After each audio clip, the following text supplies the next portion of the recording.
The day was as calm and peaceful as ever, and all the inhabitants of the city were busy with their own affairs and concern. It was on one such calm and peaceful day that a huge number of dragons appeared in the sky and decided to attack humanity. Thus began a great confrontation between dragons and humans, which lasted for 13 long years. The dragons were too powerful, so humanity was like small, defenseless kittens in front of them. Over time, the number of people decreased, while the dragons increased in number and in the quality of their strength and abilities. One representative of humanity was not ready to give in to the dragon, so he planned to resist them to the very end. He was the eldest son of the Duke of Arden, who was well known for his fencing skills. He became a true swordsman who was able to slay dragons and free people from captivity. The young lord became the last hero in the entire kingdom of Hydarin, and so he tried very hard. However, at some point during the confrontation, the dragon grabbed him, and the young man could do nothing. His opponent was Dracasis, who was the king of all dragons and possessed enormous strength and power. At such moments, Ethan remembered how his father, before passing away, asked his son to be very attentive and to stand up for the kingdom.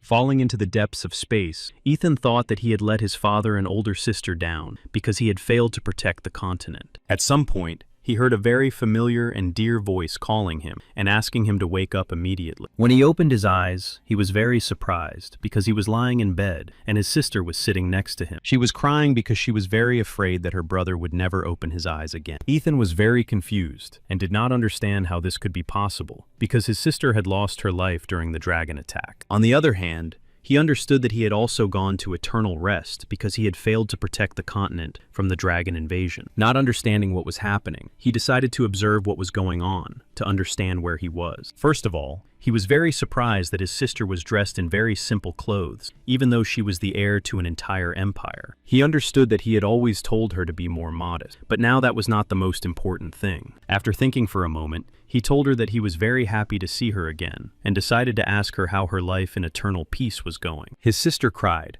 and asked him never to risk himself and his life like that again, because she was very worried. Ethan was confused, and couldn't understand how his sister could say such strange things. Then she got up and asked him to wait a moment, because she planned to quickly make him some soup. Our hero couldn't believe his ears, because his sister didn't know how to cook, and had never even tried to do so. He found it very strange that not only her position, but also her character had changed in eternal rest. He decided to try to get up anyway, because it all seemed very unusual and unnatural to him. Looking at the wires connected to his body, he realized that he was under a life support system used for people in a coma. Ethan decided that he definitely didn't need anything like that now, so he disconnected all the IVs from himself. His hands were shaking, and his body was very weak and heavy, as if he had used up all his mana. He was horrified to think that he could not even imagine that such metamorphoses were possible in a state of eternal rest. After thinking for a moment, he grabbed all the capsules with the sources of life in order to completely absorb the mana from them. He decided to fill his body with energy in order to at least try to stand up. Stretching arms, he was very happy that he now felt much better and could move around calmly. His sister approached the room with a tray in her hand, and on the tray was hot soup. She immediately began to scold him because she did not understand why he had disconnected himself from the source of life and why he had decided to get up at all. However, she looked at him with great surprise and did not understand at all how he could move and stand on his feet. Ethan said that he had almost completely regained his strength, so he could move around freely. His sister said that the doctor had said that after he woke up, he would need at least 6 months of treatment. Our hero was horrified because his sister told him that he had been in a coma for 10 years. His sister was very worried about his condition and asked him to sit back down so as not to waste so much energy. After putting him back in bed, she asked if she should feed him or if he would try to eat the soup she had just cooked. He replied that he would eat by himself and asked her to tell him how everything was arranged in this world of eternal peace. His sister could not understand why he kept talking about the world of eternal peace when, on the contrary, he had woken up and was alive. She was very frightened and could not hold back her tears because she could not understand him. Ethan reminded her that all of them, including the third son and the youngest son, had been killed. The sister started yelling at him and saying that all the members of his family were alive and that no one else was sick except him. The young man was confused and began to think that perhaps everything that was happening was really real. He decided to take a different approach and learned that his sister was 20 years old and he himself was only 19. This meant that the confrontation with the dragons must have been in full swing,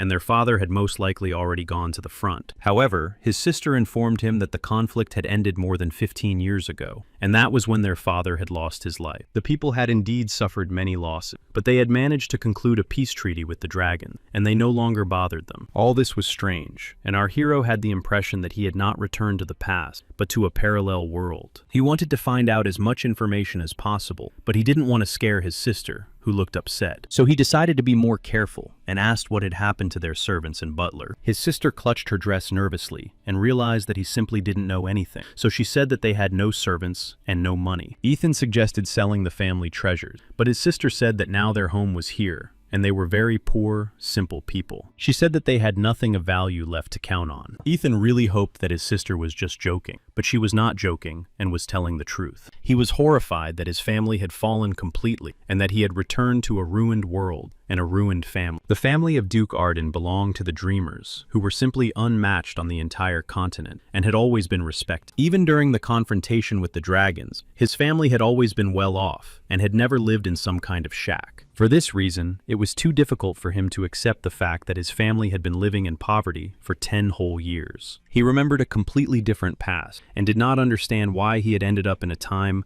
when he was only 19 years old. He was even more angry about the fact that his family had been completely ruined and fallen, and no one could change that. Then he decided to find out why the Emperor had not rewarded them in any way, even though they had suffered great losses during the confrontation. His sister told him that they had already received their reward and should be grateful to King Sigismund. Ethan was a little surprised because even the king's name was completely different, and he was even more surprised that the reward was immunity. His sister explained that the king had declared them defenders and granted them immunity from all illegal actions, except treason. She then said that King Sigismund had also given them gold and some jewels, but the family kept them for themselves. Ethan decided to ask for clarification, because he thought they lived together in this wooden shack and didn't think it could be any other way. The sister explained that, by decision of the Senate, which was the temporary head of their family, the two of them had been moved to a hunting lodge. The young man was very surprised and decided to clarify who had the audacity to treat them this way. The Senate consisted of 10 indirect heirs who made decisions after the death of their father and grandfather. Most likely, King Sigismund was simply worried that he would begin to abuse his immunity during his transition to becoming the head of the family. Ethan realized that the king had not even considered that the Senate had simply decided to take everything into their own hands and subject the children to real persecution. She said that the choice of head of the family would have to take place when he turned 20. But this plan of action was also changed. Finishing his soup, he thought that now, thanks to his immunity, he could judge with impunity all those who had mocked his family. His sister began to cry profusely and beg his forgiveness, saying that she was to blame for everything and that she should have tried harder. She explained that when all this was happening, he began to try very hard to regain his foresight. For this reason, he had an excessive release of mana, which sent him into a coma for 10 years. During the formation of the Senate, his brothers and sisters had no real power and could not change anything. Ethan asked his sister not to cry and not to blame herself because she could not protect her family at the age of 10. Wiping away her tears, she asked him not to worry about anything either, because now everything was fine, because he was alive and well. Ethan thanked her for the food and told her that she was a wonderful cook because it was very tasty. Left alone with his thoughts, he realized that he had fallen into a very strange reality and that everything around him was a real mess. He didn't know why he had been sent to this world, but he decided to fix everything and show what could happen if you got in the way of the Arden family. In the morning, his sister was happy that her brother liked her soup, so she decided to wake him up to call him to breakfast. However, when she left the room, she discovered that some high-ranking men had come to their house. Among them was the Chamberlain, who was in charge of financial and economic affairs at court. She asked him to leave them alone for the day because she didn't want to talk to them anymore and wanted to spend time with her brother. He smiled and said that he couldn't help her because it was his job to look after them. She begged him to understand her situation because she wanted to spend at least one day alone with her brother. A member of Baron Kargas's family informed her that he was not related to Duke Arden and that it was his duty to live with them and watch over them. The girl realized that she could not change anything anyway, so she bowed her head and continued to do her business. After waking her brother, she went with him to the kitchen, and on the way, they encountered the Baron's representative again. Ethan looked at the young gentleman with some surprise and did not understand why they were in his house. During the meal, he decided to ask why she had not mentioned the servants, since they were in the house after all. His sister explained that they were not their servants, but representatives of other families, so she had not taken them into account. Ethan was angry and said that servants should serve, and if they could not do their job, there was no point in keeping them in the house. His sister said that others would be sent to replace them, and that they did not listen to her at all. So her brother said he would be back soon. The servant sat on the sofa and wondered why the lady had asked them to leave, because he understood that the Duke had awakened after 10 years. He really liked his job, because he had been sent by the Senate, so the ex-duchess was of no concern to him. This meant that he had every right to do nothing all day and still get paid for it. He was also sure that he would be well paid when he told the Senate that the young man had regained consciousness after 10 years in a coma. After thinking for a moment, he asked the younger servants to prepare a letter, because he understood that he wanted to sell valuable information. Suddenly, someone called out to him from behind, and he turned around in surprise, because he did not understand who it could be. At that moment, he received a very strong blow to the face, and did not understand why someone had done this to him. Looking around, he realized that it was the Archduke who had done this, and it simply shocked him because he was supposed to be weak. The servant shouted and asked him not to come near him, but Ethan had already grabbed him by his suit and was looking him straight in the eyes. Our hero decided to find out why the servant was behaving this way, and considered himself practically a nobleman. The servant said that Baron Kargas's family would not let such actions go unpunished. Hearing such loud statements, Ethan began to laugh very loudly, then slapped the servant several times. He informed him that the Baron's family was not even worthy of the Duke's family, but disrespecting the Arden family was a big mistake. The servant began to cry from the pain, and decided to ask his lordship why he had decided to treat him this way. Ethan prepared to launch a new series of attacks, and decided to ask him if he really didn't understand anything. After thinking for a moment, he realized that most likely all these actions were related to his older sister. Therefore, he immediately ordered the servants to assist the Duchess, and to do so as quickly as possible. Ethan let him go, and then put his hand on his shoulder, because he decided to say a few parting words. Looking closely into the servant's eyes, he asked him to be much more useful than he had been all this time. The servant was very frightened, so he fell to his knees and began to say that he would definitely fix everything. Ethan left, and wondered where such a weak body could have found so much strength. The servant thought only of reporting the information to the Baron as soon as possible, so that he could punish the Archduke for his behavior. The young gentleman assessed his condition, and realized that he was too weak, and that if he had not used mana, he would not have been able to cope at all. His hand was shaking badly because it had weakened, and he found it difficult to control it. His plan was to identify all the members of the Senate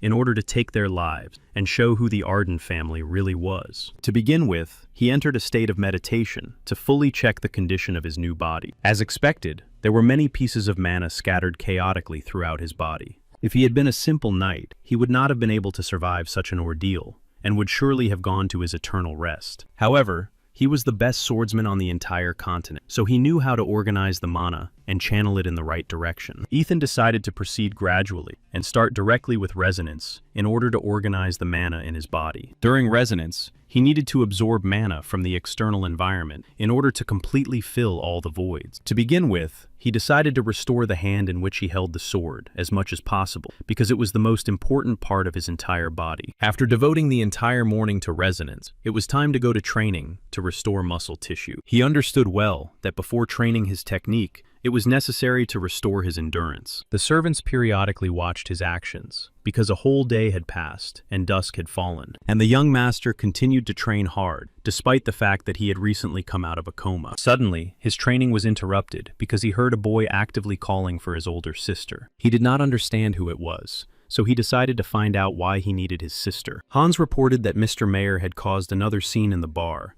and needed to be picked up immediately. Our hero couldn't believe his ears, because his brother always trained and ate only protein foods. His schedule left almost no room for anything other than training, and sometimes he allowed himself to drink milk. Therefore, Ethan couldn't understand how his responsible brother Mayer could be in any way connected with bars. He decided to figure it out for himself, and went to the Golden Bar to understand what exactly had happened. From the butler, he heard that Meyer was constantly causing scandals and befriending very strange types of people. He was curious to find out what exactly had happened to his extremely hard-working brother, Myers. Upon entering, He saw his brother demanding drinks and behaving very violently. Ethan simply could not believe his eyes and did not understand what had happened to his pure and kind heart. Coming closer, he saw several strange people supporting his brother and calling him a duke. Ethan no longer had any desire to hold back his emotions, so he approached them and simply destroyed the wooden table with his fist. His eyes were filled with enormous power that simply frightened the ordinary people around him. He clearly remembered how strong Myers had been and how he had protected him at the cost of his own life during the confrontation with the dragons. Now he looked completely different and resembled a pathetic man who could only survive because of a bottle. For this reason, it was a little difficult for Ethan to look at him and perceive him as his own brother. In his past, Mayer had been very harsh, but also truly fair. Now he looked like a pathetic weakling who was completely incapable of anything and looked strange. Ethan decided to use a special technique and attacked his brother in the neck area to knock him unconscious for a while. He himself decided to deal with all the people who were there in order to resolve the situation. The servant immediately pointed to the people who had brought his brother to the bar and asked him to deal with them directly. The people were very surprised to see the Archduke, because they thought he had died 10 years ago. They understood that the young man had immunity, so they did not want to get involved in all this and said they were leaving. Ethan, surprised, released negative salgi and decided to ask again if they were really leaving. The man was very frightened and asked to tell the young gentleman that they had had a great time together. Ethan approached them and informed them that no one had allowed them to leave right now, but he was stopped because he was too weak. The other man recommended leaving them alone, while the Archduke himself remained unharmed. Our hero did not listen to him at all and was already preparing to attack with his fist. The first man was simply thrown against the wall by such great force, and he could not resist it. The others looked on in amazement, unable to understand how a man who had been in a coma for 10 years could have such strength. Ethan said that they were pathetic insects who dared to disrespect the family of the great duke. They were also surprised that the young man could use mana, since he had been in a coma because of its release. The enemy was confident in his abilities, so he prepared for confrontation, but the Archduke's actions were too quick. He looked at reality in fear and did not understand how such a thing could be possible in the present. Ethan was adamant and wanted everyone to be held accountable and punished for their connection to his younger brother. The servant watched what was happening and was very frightened because blood was flying everywhere. At the same time, the Archduke's expression remained calm and serene. Watching the young master's actions, he realized that he was a real monster. Ethan said that he and his brother would go home, and Hans would have to clean up the bar. He hardly remembered his parents, because after his father's death, his mother immediately passed away. Mayer remembered that his life was filled with endless suffering that surrounded his family. The only ray of light for him was his older brother, who simply began to replace his father for the younger children. Mayer woke up in his bed and thought only of his brother, because he really missed him very much. He thought about how he had drunk so much yesterday that he even imagined his brother was there. At one point, he just started crying because he realized that if he had been stronger, nothing would have happened to his brother that day. At that moment, his older brother really did enter his room and said that he had heard a noise and realized that he was awake. Ethan smiled and said that he would be with them again because he was feeling very well now. Mayer immediately ran to his brother and began to hug him, saying that he would never do anything bad again. Our hero realized that his younger brother hadn't changed at all and was just as strong and active as ever. He decided to ask where Tehran, his third brother, was because his sister hadn't said anything about him. He didn't want to live a life of secrets, so he asked for at least some information about this. Mayer lowered his eyes and said that Tehran had gone to another family to learn new techniques. Ethan couldn't believe that his brother, deciding that there was no more room for growth in their family, had simply decided to leave for another. Mayers admitted that he himself didn't know many details and didn't even know which family he was now with. At that moment, Hans knocked on the door and said he wanted to talk to the young master. Hans bowed and said that he had collected some gold coins while cleaning the bar, and showed him the bag. Ethan was a little surprised by Hans's quick thinking, because they were short on money right now. Taking a few coins, he gave the rest to Hans, and said that this was his first payment for his resourcefulness. He was pleased to see how the servant had redeemed himself in his eyes, and had begun to serve well, and even be useful. He was sorry that he did not know where Tehran had gone, but he knew that the family definitely needed to be restored. To begin with, he decided to check on his brother's condition, so he asked him to sit down on a chair and show him his wrist. During the analysis, he realized that his energy was slightly contaminated, but his mana was actually normal, and there was no providence at all. He reported that his situation was not so bad, and that if he resumed training, he could well become a knight. Myers was very surprised because he hadn't trained in a long time and didn't even believe he could become a knight. Ethan said that he really knew the secrets of their family and was ready to help him and teach him various techniques. Myers was very surprised because he thought it was impossible to become a knight and decided to choose defense as his main skill. His brother said that in that case, he would have to train very hard and persistently without giving up. Myers said that he was completely ready for any workload and trials to become a knight. Upon receiving this answer, Ethan asked Hans to immediately bring sandbags and wooden swords for training. He understood that all the secrets of their family were stored in his memory, so he really wanted to restore the value and significance of his family. Meanwhile, the head of the family, Baron Helmut, received a letter from his butler and began to read it carefully. He was surprised to learn that the Archduke had not only regained consciousness, but also retained his strength. He simply had to inform the Senate that the Duke was in good physical shape and demonstrating his talent. Myers and Ethan trained hard to improve their endurance and hone their sword skills. The brother was very attentive and tried not to miss a single piece of advice because he also wanted to become a protector for his family. In the first lesson, they practiced an attack technique that consisted of a sequence of specific movements. Although Myers was very attentive, he still missed a series of blows from his brother and lost his balance. Ethan asked him not to focus on one attack and to get up because the enemy would not give him so much time. He understood that his brother's will was not weak, but he deliberately provoked him so that he would lift his spirits. Myers also understood this, so he gathered his willpower and began to get up from the ground. After that,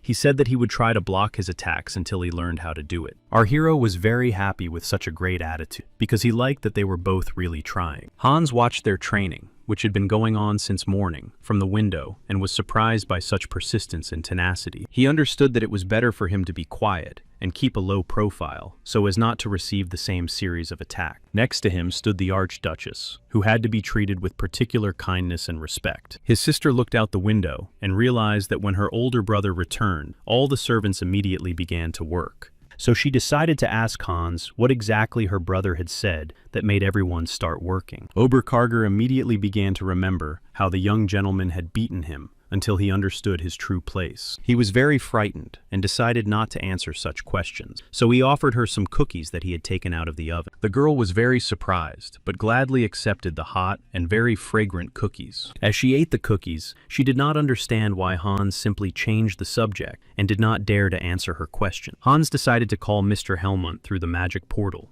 to discuss the current situation. Mr. Helmuth said that he was waiting for his report because they needed to adjust their plan of action. He was very surprised that the Archduke was as talented as he had been 10 years ago and said that there would soon be a meeting of the elders. Hans reported that the young gentleman was behaving too arrogantly and punishing disobedience too harshly. The Baron said that he would secretly send him more money so that he would be patient and keep a close eye on the Archduke. Hans was delighted to receive additional funds and said he would provide reports in a month. The servant was very cunning and decided to continue his observations and then join the winning side to stay in the black. At that moment, an informant knocked on his door and reported that the Dukes had completely finished their training. This meant that cold water, lots of towels, and tea had to be brought. Hans understood that he would have to work really hard to win the favor of his new master. The two brothers' training lasted from early morning until sunset and was very intense.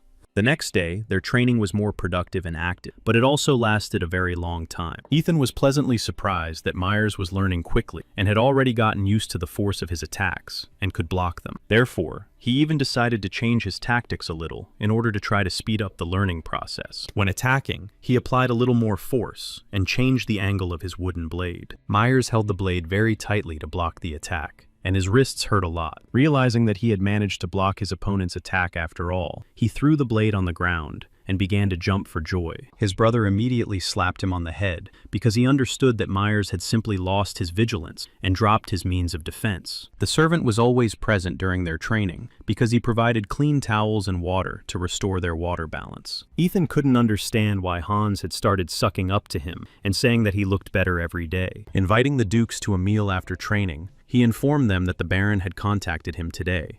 The Baron ordered him to monitor their actions daily and report on everything that happened. Hans said he was very unhappy with such orders from the Baron because he considered himself a loyal servant to his young master. Ethan drank his tea and listened attentively to Hans's story, and was pleasantly surprised that he had even managed to beg for additional funds. Thinking over everything that was happening, he asked the servant to immediately bring paper and a pen, because he planned to write a letter. Our hero immediately realized that the servant simply wanted to use each of them, and then join the side that would win. To begin with, he wrote an order to Hans, who was to visit the market square and purchase a sword and shield. He added that it did not matter how much money the Baron would send, because Hans could keep whatever was left over. When the servant left, Myers said that he knew nothing about the providence that his family was supposed to have. Ethan was a little surprised because in the past, his father had managed to teach each of them. He said that his brother would need to be very decisive and possibly throw away all the mana he had. This was the way to learn other steps and become more developed. Myers thought for a moment,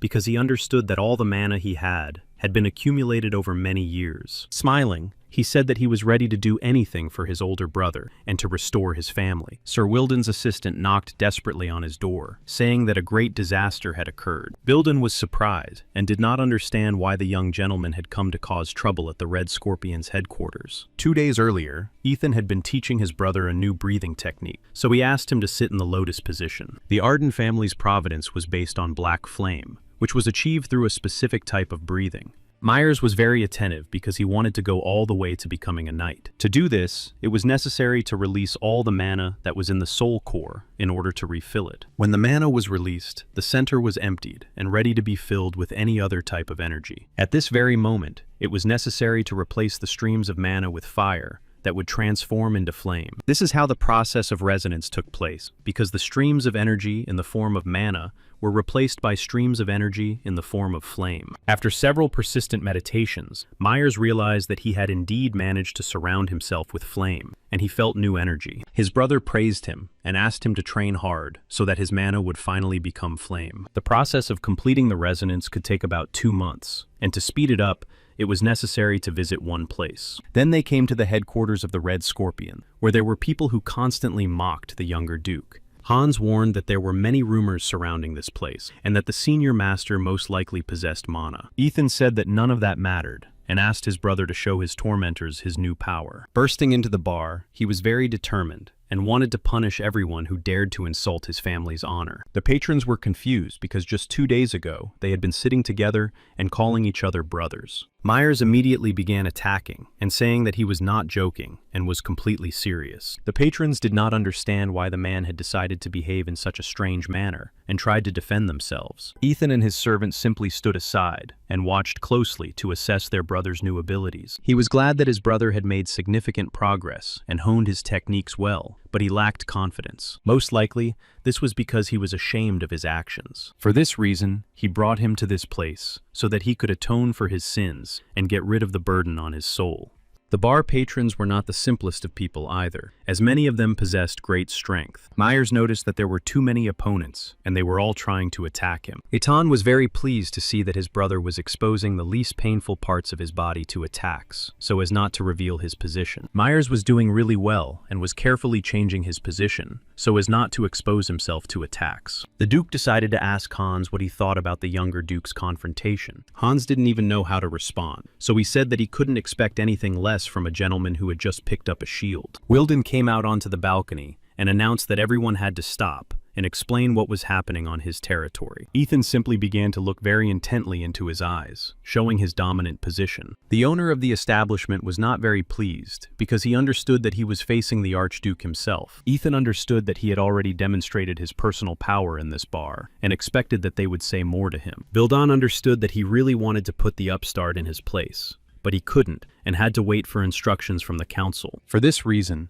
he suggested ending everything peacefully because his establishment had already suffered heavy losses. Ethan asked his brother to continue because he understood that all the people inside were just trash. After that, he demonstrated the true fiery mana of flame that only the Arden family possessed. Vildan was a little surprised, but he was sure that the rumors about his family's power were greatly exaggerated. However, he was completely confident in his abilities and capabilities, and did not plan to back down. Ethan watched his opponent's techniques closely, and was even a little surprised by such skills. Vildan began to attack his opponent in the hope that he would begin to regret his hasty conclusions. Our hero simply dodged his attack and launched his own, watching the streams of mana closely. Vildan could not have expected such power from a young man who had been in a coma for 10 years. Ethan understood that his opponent was using techniques that were secret and belonged specifically to his family. Therefore, he decided to find out who exactly had taught him this secret breathing technique. Bildon was very frightened and said that he would not say anything because he did not want to get himself into trouble. Ethan grabbed his opponent and said that he would get the information today by any means necessary. Bildon had no desire to experience any more pain, so he said that Baron Kargas had taught him everything personally. Our hero was a little surprised and couldn't understand why Kargas had such information in the first place. He admitted that it was the Baron who ordered him to make the younger Archduke start to slide down and sink to the bottom of society. Kargas told him that he had 3 whole years to completely destroy Mayer's life. After discussing all the steps and circumstances, they moved on to discussing payment. Then the Baron decisively handed him a scroll and said that this payment should be quite sufficient. He explained that the scroll contained information about the Arden family's breathing technique and that he planned to give him a scroll on strength training later. Bildon admitted that he was very excited when he opened the scroll,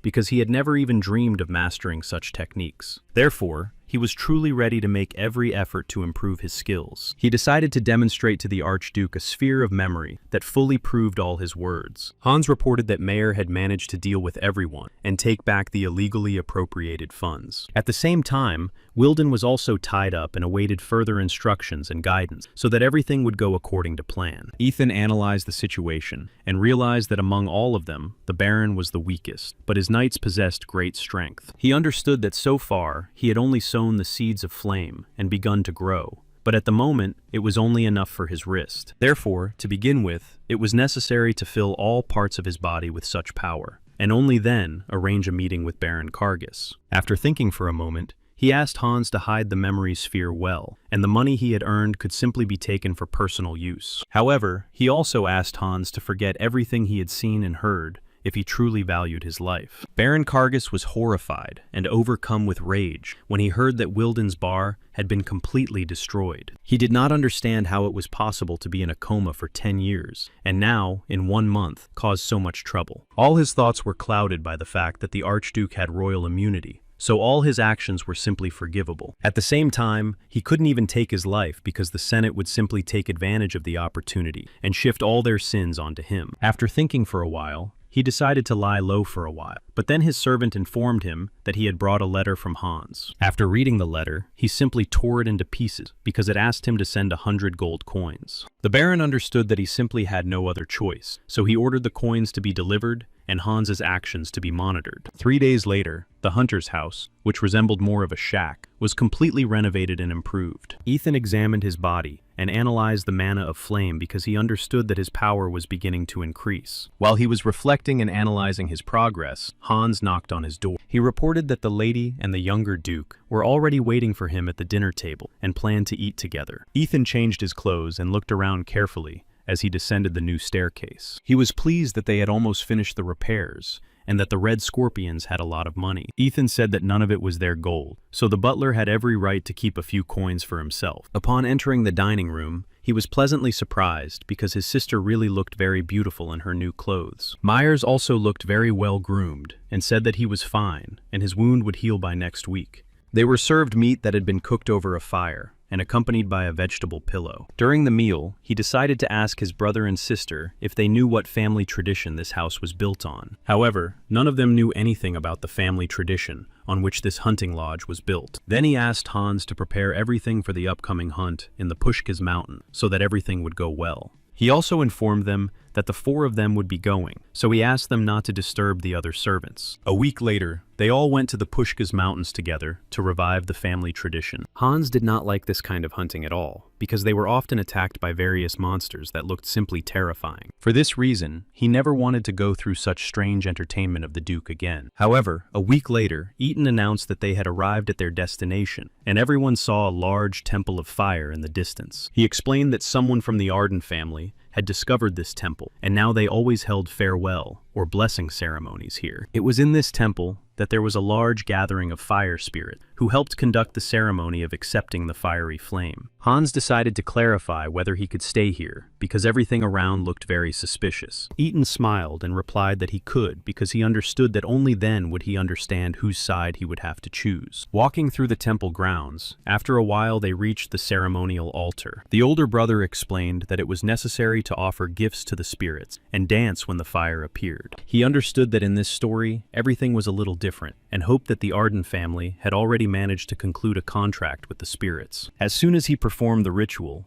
the portal began to open, and the spirits of fire came to them. Mayers chose Ifrit, who was a mid-level spirit of fire, and was already flying around him. A low-level salamander descended to his sister, but she could still give her blessing. Our hero remembered well that in his past life, he himself was the Lord of Fire. Therefore, he was curious to know who exactly would bless him in such a strange reality. Looking around, he realized that the Emperor of Fire himself had descended upon him, so he greeted him. Suddenly he was transported to some other space, and he did not quite understand where he was. The Emperor of Fire informed him that he was now in his inner world of fire, and could fully see and evaluate him. Rorochia was ready to bless him, but noticed that he had begun to do some strange things. Ethan realized that he had been found out because he had indeed tried to take personal control of the flame of the Lord of Fire himself. Trying to justify his actions, he suggested to the Lord of Fire that they simply combine their powers to become more powerful. Rorochia said that he was amusing, so if he could take possession of even a part of her power, she would give him a special blessing. Ethan realized that this was indeed a very good offer, so he decided to accept it. His sister and Myers were very worried because they understood that something strange was happening to their older brother. They noticed that their brother had been in the fire for over an hour, and nothing was happening. Myers was completely sure that something was actually happening inside this strange space. They were sure that their brother was really very strong, which meant he should be able to cope. Our hero decided to concentrate and try to remember how he had controlled fire when he himself was a master. Assessing all his powers, he realized that he needed to use the breath of black flame. Taking full control of his breath and movements, he stretched out his hand and began to absorb the energy of the flame that surrounded him. Grabbing a small particle of flame in his hand, he clenched it into a fist and told the Emperor that he had succeeded. The Lord of Fire was a little surprised, because in all these years, he was the only one who had succeeded, so he decided to keep his promise. Ethan began to receive the flame, and remembered that when he learned how to use it, he was able to cleanse and improve every channel of mana. So he tried to use this technique and realized that it was getting too hot for him. Mayer did not understand what was happening, so he watched closely to assess the situation. After enduring the pain, he managed to cleanse all his channels and fill them with real, fiery energy. He was truly very grateful to the Lord of Fire, because he understood that now he had more opportunities. Looking at his brother and sister, he asked the Lord of Fire to grant them his blessing as well, since they were members of the same family. The Emperor of Fire agreed and did the Ardum family a great honor by sending his blessing. Myers and his sister did not understand what was happening to them, but they began to be enveloped in the warmth of the flames. Rorochia was completely sure that they would meet again with Eaton because he possessed great power. After that,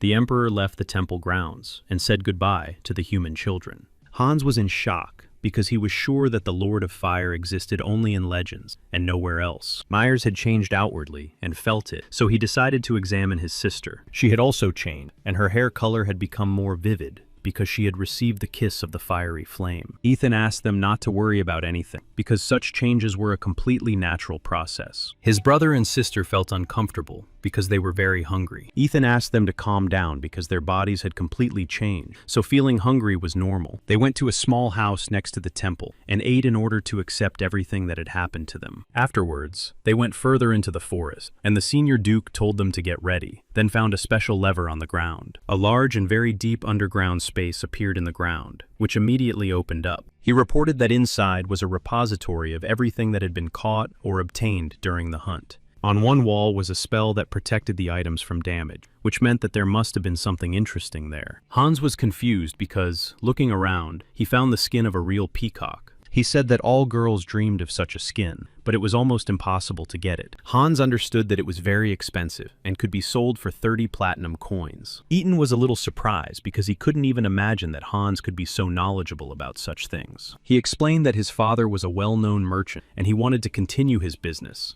but due to circumstances, he ended up here. Eaton said he was ready to rely on him, and therefore asked for a large and very reliable merchant for resale. Everyone was very happy with this decision, and began to pack their things to leave the warehouse. In his private quarters, the young gentleman was reviewing his notes in order to adjust his current plan of action. Hans came to him and reported that a representative of a large trading company had already arrived at their house.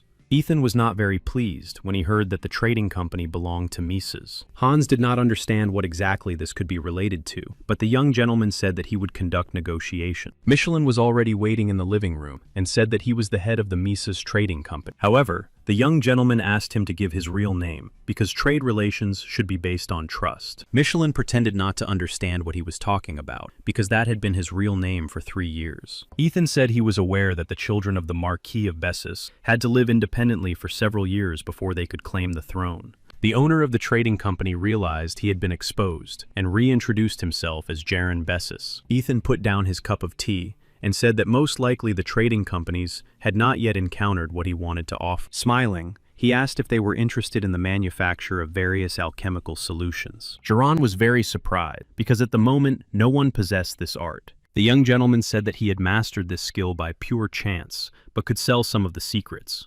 Jaron thought about it because the offer was very tempting, and he understood that it was probably worth checking everything out first. Ethan explained that he considered it unfair that their families had been ruined, and that a senate of parasites had taken the throne. The merchant understood that the Duke would face opposition, not only from the Senate, but also from members of powerful families who would not allow him to take power. He was troubled by the thought that if he sided with the Archduke, he too would have to confront very powerful families. However, unexpectedly, the gentleman said that he understood his doubts well, but considered his deal to be very profitable. After that, he slightly wounded his palm to demonstrate exactly what the benefit was. Jaron looked frightened and did not understand why the Duke was behaving so strangely. His interlocutor took out a small flask filled with liquid and said that he knew the recipes for the best medicinal solutions. Showing his palm, which bore no trace of the attack, he said that he was ready to share the recipes for free. Jaron agreed to sign a contract with the Arden family because he also wanted to restore his family's former glory. Hans then came to him and reported that he had completed his report on Baron Kargas's illegal activities. He reported that the Baron's men were working throughout the city, intimidating citizens and charging them for non-existent protection. Eaton was very angry because he realized that the Baron had simply abused his status and was robbing ordinary people. After thinking for a moment, he realized that the other 9 families were probably no better. According to the report, one of those who collected tribute from the poor was Himes, who was in the village of Barros, so he decided to go there. Ethan knew he had planned to do all this in 4 months, but thanks to the blessing of the Lord of Fire, he could start earlier. He understood that the real parasite was Barrow, but at the very beginning, he planned to deal with Hames. The Philistine was already in the village, walking the streets, and asking everyone to prepare money for the collection. The village head informed the gentleman that they had collected everything they had, but they were still a little short. Himes was furious, and shouted that he had dealt with the red scorpions, especially for them. The old man understood that his words were a deception, because everyone knew that it was the Duke's doing, but he could not change anything. Himes pushed him and said that instead of money, he should give his daughter, so that everyone would know what would happen if they did not pay taxes. At that very moment, Eaton arrived in the village, determined to settle all issues. Himes looked at the village guests with surprise, because Hans, who had been sent to the middle of nowhere, was there. However, looking into the distance, he could not understand who exactly was with Hans and possessed such great energy. He asked his defender, Dakan, to take some action, but Dakan couldn't believe his eyes. Plucking up his courage, Dakan asked everyone to stop, otherwise they would be punished for blocking the Baron's men. Eaton asked them not to make him laugh, because listening to robbers talk about the law was really very funny. He was completely confident in his abilities, and reminded everyone that he had received immunity from the Emperor, so he could do anything he wanted. Dakin did not understand what was happening, but he noticed that his opponent was moving too fast. He noted to himself that his opponent's trajectory was simple, so he decided to block and immediately attack in response. Eaton was already prepared to launch the first attack, so he acted very quickly and technically competently. Dakin was very surprised because his opponent changed his trajectory right in the middle of his attack. For this reason, he was unable to block the attack, and suffered a great deal of damage. Our hero was completely confident in his strength and abilities, so he watched the situation unfold. Everyone was confused because they had never met anyone who could wield a sword so well before. Hans began to shout that they should not even dare to approach the Archduke, who was standing in front of them. Everyone stopped because they realized that the man standing before them was the same man who had dealt with the Red Scorpions. Everyone immediately dropped their weapons and fell to the floor, and Ethan decided to clarify that they knew their place, except for Himes. Himes immediately fell to his knees, because he was very frightened and did not know what to do in such a situation. They went to his house for negotiations, and Himes confessed that he had done everything Baron Kargas had asked him to do. He then provided an account book that fully reflected all expenses and income from the population. Hans reported that he had memorized all the information and was ready to continue helping. Then he asked Hans to be sure to give the scroll to Baron Kargas after they returned. He also asked Hans to have a talk with him, because the Baron had asked him to collect taxes, not fill his belly. The Baron was informed of what had happened and of the Archduke's actions. The Baron was furious because he realized that before the council meeting to determine the head of the duchy, the Archduke had decided to bring everyone to their knees. In addition, he received a letter from Ethan emphasizing his violation of the vassal contract to collect a certain amount of taxes. After thinking it over, he asked the butler to send Ruin to the shack to invite the Archduke to his mansion for negotiations. He understood that the gentleman had committed very serious acts and that it was unacceptable to ignore his actions. Ethan understood that Baron Kargas was furious because in a week he had managed to deal with everyone who collected taxes from the population. His younger brother Myers knocked on his door, having come at the invitation for a conversation. He asked his brother to start getting ready, because he was about to leave for his extended family. Myers was very surprised and did not understand what he was talking about. The Archduke asked him not to worry so much, because he was ready to explain everything, so he asked him to calm down. He said that there were 3 reasons for sending him to the side family. The first reason was that after Tehran's departure,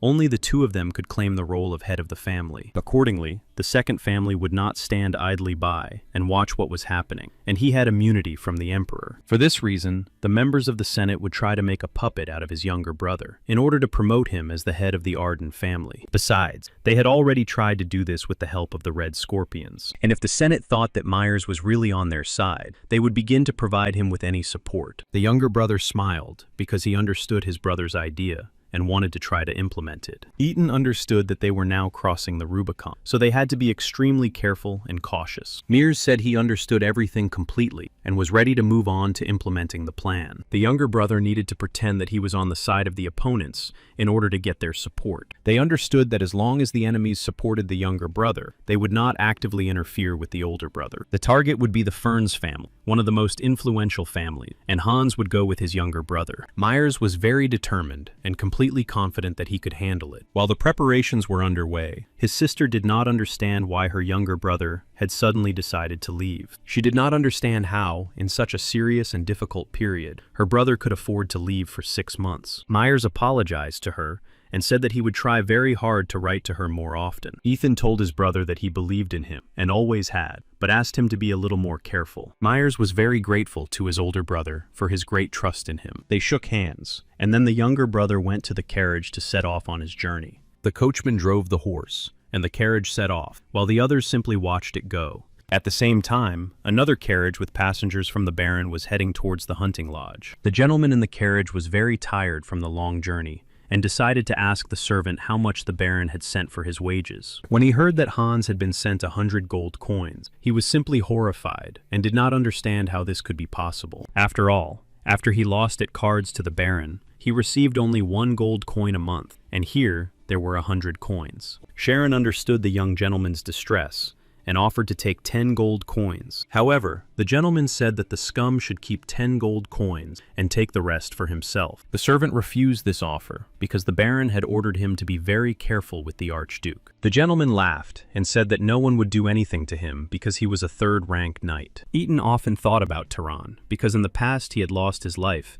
in order to give him more time to fight the dragons. During training, He often thought about him because all this time he had not been able to find out any details. It annoyed him greatly that he knew nothing about the situation his second brother was in. He really wanted to just take Tehran back into his family, but he had no information about him. Realizing that this would be too difficult, he was completely consumed by rage and despair. Suddenly, a carriage stopped near him, which caught his attention because he did not know who had arrived at his house. The servant opened the carriage door and informed his master that they had arrived at their destination. As he got out, the gentleman did not understand why he had been sent so far away to deliver the gold coins. Our hero was a little surprised and could not understand who had arrived on his family's property. The young man threw a bag at him and said that Baron Kargos had given him a larger salary this time. Eaton looked in surprise at the small bag of money and listened as his master insulted him and said that he was only worth 1 coin. The gentleman laughed and waited for gratitude because the Baron had shown great generosity and given him so many coins. Our hero had no desire to talk or argue with such a person, so he attacked him in the face. After that,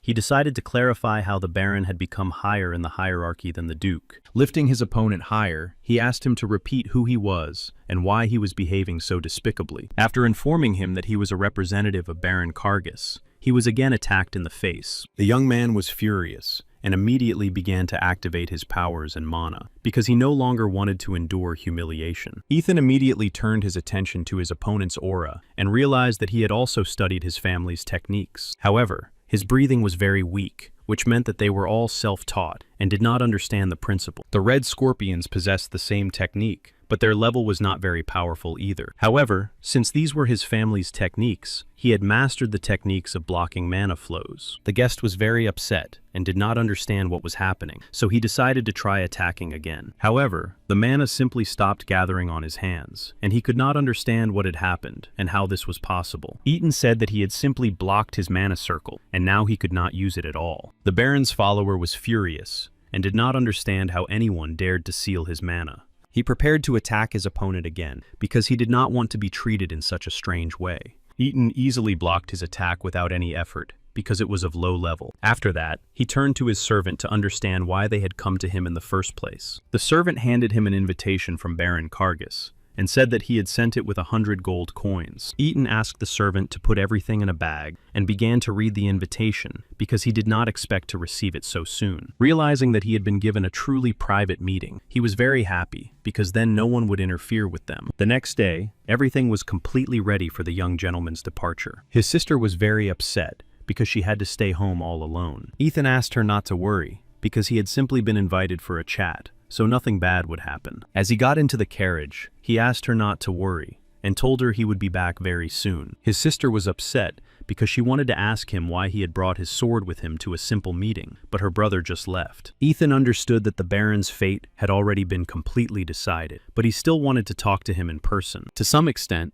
he was even curious about what he had come up with this time and how he wanted to proceed. As he approached the castle, he noticed that everything looked simply luxurious, and he was even intrigued. He understood that behind such luxury lay the pain and poverty of ordinary citizens who could not change anything. He was met by a man who did not even say hello and decided to ask where his younger brother was. Eaton was very surprised that the Baron had not taught his children to respect the main Arden family. The Baron's eldest son was horrified and thought that the guest was behaving too arrogantly and hiding behind his title. Eaton smiled and said that he was behaving strictly according to the rules, then attacked his opponent. Pushing his opponent away, he found it funny that such trash dared to teach him anything. The eldest son of Baron Kargos did not understand how this could be possible and why he had been struck. At the same time, he did not even have time to notice, and immediately, his younger brother, who was tied up, flew out of the carriage in his direction. Kargos' son was horrified and did not understand how he dared to do such a thing to his younger and beloved brother. Ethan smiled and said that he was simply forced to teach him some manners and rules of conduct. The opponent entered a state of maximum rage and began to draw his sword to punish the guest for his behavior. Ethan immediately realized that he possessed the same mana, but had not even mastered the basics of what he had stolen. The Baron's son did not understand how his opponent managed to move so quickly that he could not even attack him. Our hero easily dodged all his movements and simply grabbed him by the scruff of the neck, like a common puppy. At the same time, he said that a man with such behavior was simply not worthy of being called a knight. Therefore, he also drew his sword and announced that he would gladly end it all with his next attack. At that moment, Manhattan, who was the commander of the knights, stood between them and said that they should stop and not cross the line. However, the Archduke laughed and said that they had crossed the line when they raised their swords against the only heir apparent. Therefore, he was completely ready to demonstrate all his strength, since otherwise, they simply would not understand anything. He prepared for the enemy's attacks, because he understood that the commander of the knights had to be stronger. The commander of the knights was very determined, and immediately began to attack his opponent. Eaton noticed that the enemy really had a lot of potential and skills. He even managed to do some damage to the guest duke, which meant he needed to push him back a bit. The commander of Baron Karagas's knights actively began to attack his enemy in order to defeat him more quickly. The Archduke decided to use a cunning move and raised clouds of sand to reduce the angle of vision. His direct task was to neutralize the enemy, not to inflict as much damage as possible. The knight saw the tip of the sword right before his eyes and realized that his last moments had most likely come. Out of fear, he closed his eyes and prepared to accept his last moments with honor and dignity. However, unexpectedly, his opponent simply changed the trajectory of his attack and spared him. The knight was very surprised because he was completely sure that he could not have simply missed. At that moment, they both heard a strange cry, so they stopped to find out the reason for it. It was Ruin's mother who was holding him in her arms and did not understand how the Duke dared to touch her son. She was so upset that she ordered the Duke to be seized and simply locked up in a dungeon for an indefinite period. However, at that very moment, Baron Karagas began to descend the stairs and asked everyone to stop. He said that he would deal with everything himself and conduct negotiations as he had planned earlier. His wife told him that this young man had dared to offend their sons, and therefore had to be punished. First, he asked the commander of the knights to take care of his wife and sons and help them. The Baron spread his arms and said that they had not seen each other for 10 years, so he asked to release his son so that they could continue their conversation. Ethan said that he could not grant his request because anyone who dared to raise a sword against the Duke would find only eternal rest. Karagas apologized on behalf of his son and said that despite the Duke's immunity, his power was nothing but empty words. He also said that the Senate ruled these lands, so only they had the right to make such decisions. Ethan was furious and said that if the Baron's family did not respect the Duke's family, then it simply should not exist. He then immediately pointed his sword at Dexter, the Baron's eldest son. However, the Duke placed his sword next to Dexter, and the Baron asked him to stop testing his patience. He said that if he wanted to live, he had to fall to his knees and beg for forgiveness. Eaton asked him not to make him laugh, because he had already made the decision to completely eliminate the entire useless family. He said that the Baron had completely violated the vassal contract and its terms, and had used the Duke's family to cover it up. Therefore, he said that he was officially accusing him of treason, and would order him to be stripped of his title and castle. Baron Karagas was furious, and did not understand how an ordinary boy dared to make such statements. After that, he filled his subordinates with strength, and ordered them to deal with the guest immediately. He clearly decided to act according to the original plan, in order to turn the young man into an ordinary weakling. Eaton smiled because he was initially confident that his opponent really did have something hidden up his sleeve. Meanwhile, a meeting was being held in the capital, where representatives from each family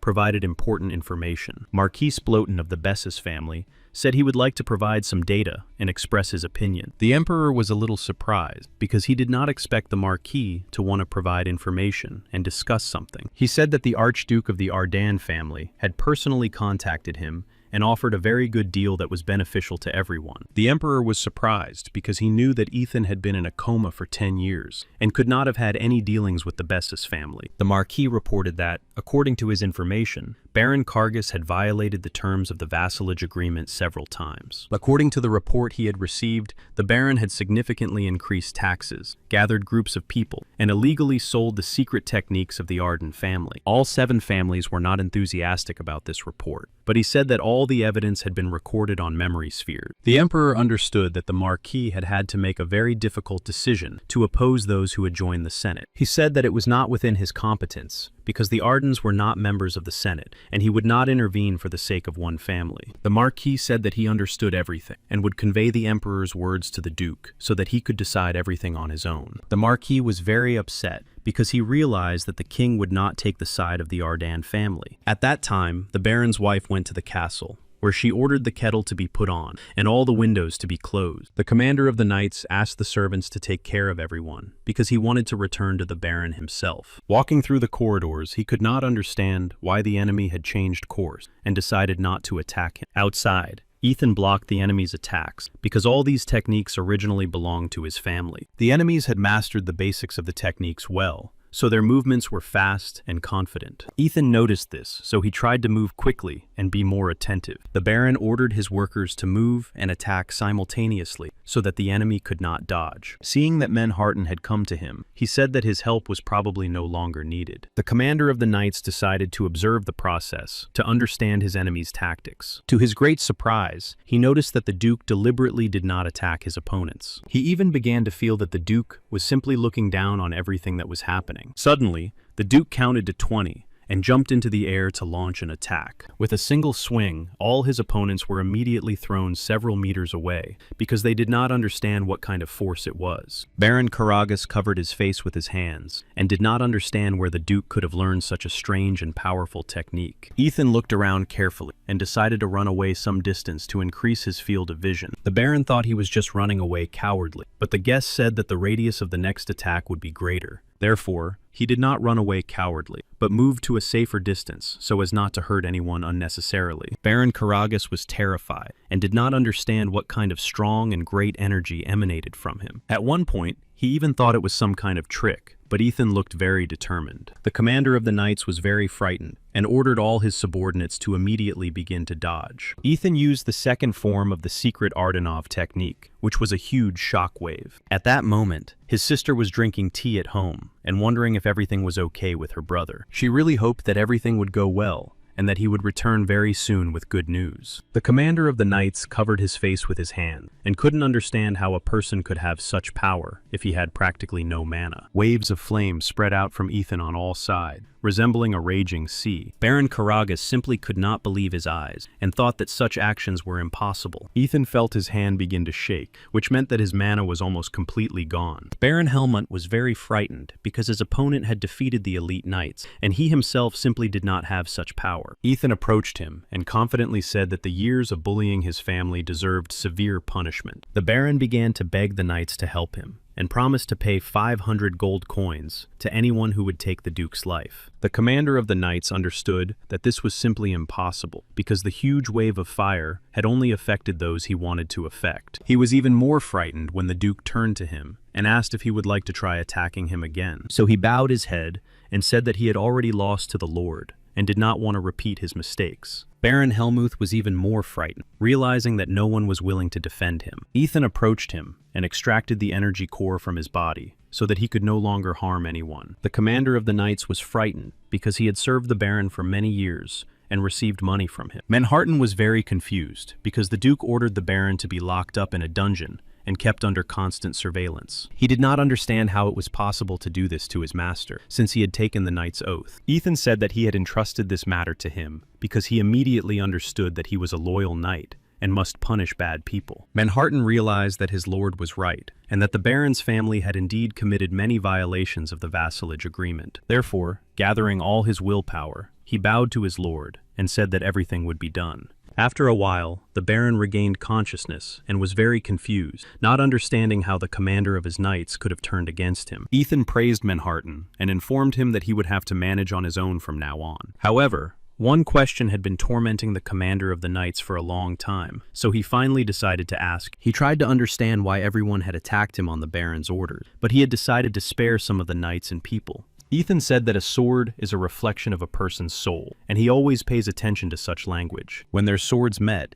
he felt relieved because there were still people who respected his family. At the same time, he did not care whether these feelings were driven by guilt or remorse. Manhwa was very surprised and could not even imagine that a man who had been in a coma for 10 years could become so wise. The Duke said that he had already spent too much time and was leaving this place to him because it was time for him to return. However, before leaving, he decided to check the Baron's office to gather evidence for bringing charges. There, Raymond, the Baron's eldest son, bowed to him and said that he had been waiting for him. Ethan asked him to choose his words carefully because he had imprisoned his father and knocked his brothers unconscious. Raymond said that he was very different from his brother and offered to make a deal. Ethan began to laugh loudly and said that deals are only made between people of equal standing. He said that it was his family who had betrayed the Ardanov family, so their positions could not be equal. Raymond began to think hard about what he could say while he still had the chance to breathe. He tried to think very quickly and said that he had very valuable information about the seventh family. Ethan let him go and told him to start talking before he sent his master to his father's dungeon. He said that the seventh family had forced them to sell a secret book containing the Arden family's techniques. Ethan laughed and said that the records had not helped their knights at all because they had behaved incorrectly. He was even more surprised that the Baron had bought a simplified version of the book back from the seventh family. Raymond brought the simplified version of the book so that Ethan could familiarize himself with its contents. He also said that the price for this adapted book was very high, so it was necessary to raise taxes. Ethan looked very carefully at the contents of the book, then closed it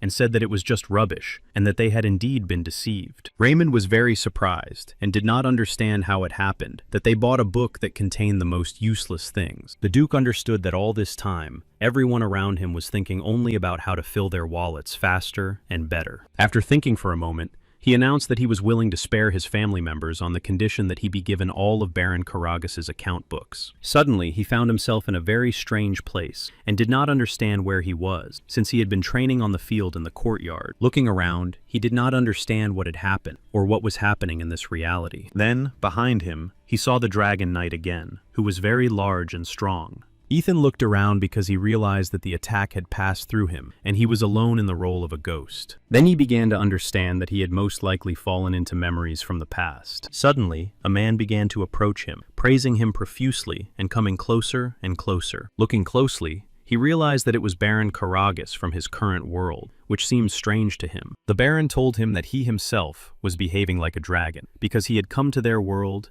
and begun to change history according to his own desires. Ethan disagreed with his statements, so he immediately began to attack the Baron's projection, saying that none of it was true. He didn't care what he could or couldn't do, because his sister and two brothers were alive in this world. For this reason, he thought that no matter where the story went, he would protect his family at any cost. The man began to shout and demand to be let in to see the Archduke, because they were very well acquainted. Ethan was very surprised to see Prexian and Michelin, so he immediately asked them to let them in. Prexian immediately began to cry with joy, because he had not seen His Highness in good health for a very long time. In his previous life, he was a paperwork monster and was able to obtain the title of Count for his achievements. Prexian reported that everyone who supported the Arden family was immediately stripped of their positions, and no one could influence this. Ethan understood that the Senate had deliberately dismissed all the people who could help his family regain power. After that, he introduced his guests to each other and announced that he still had Michelin, a representative of a trading company, before him. Michelin was a little confused because the Duke had dealt with the Baron's family too quickly. Our hero interrupted him and said that he did not want to hear any more about it because these lands belonged to the Arden family. Michelin was a little confused because the king had not yet issued an order to return the lands. The young gentleman said that this land had originally belonged to his family, so, as the heir, he would not wait for permission. When he said that the king was generally very useless, Michelin even choked on his tea. The representative of the trading company said that he understood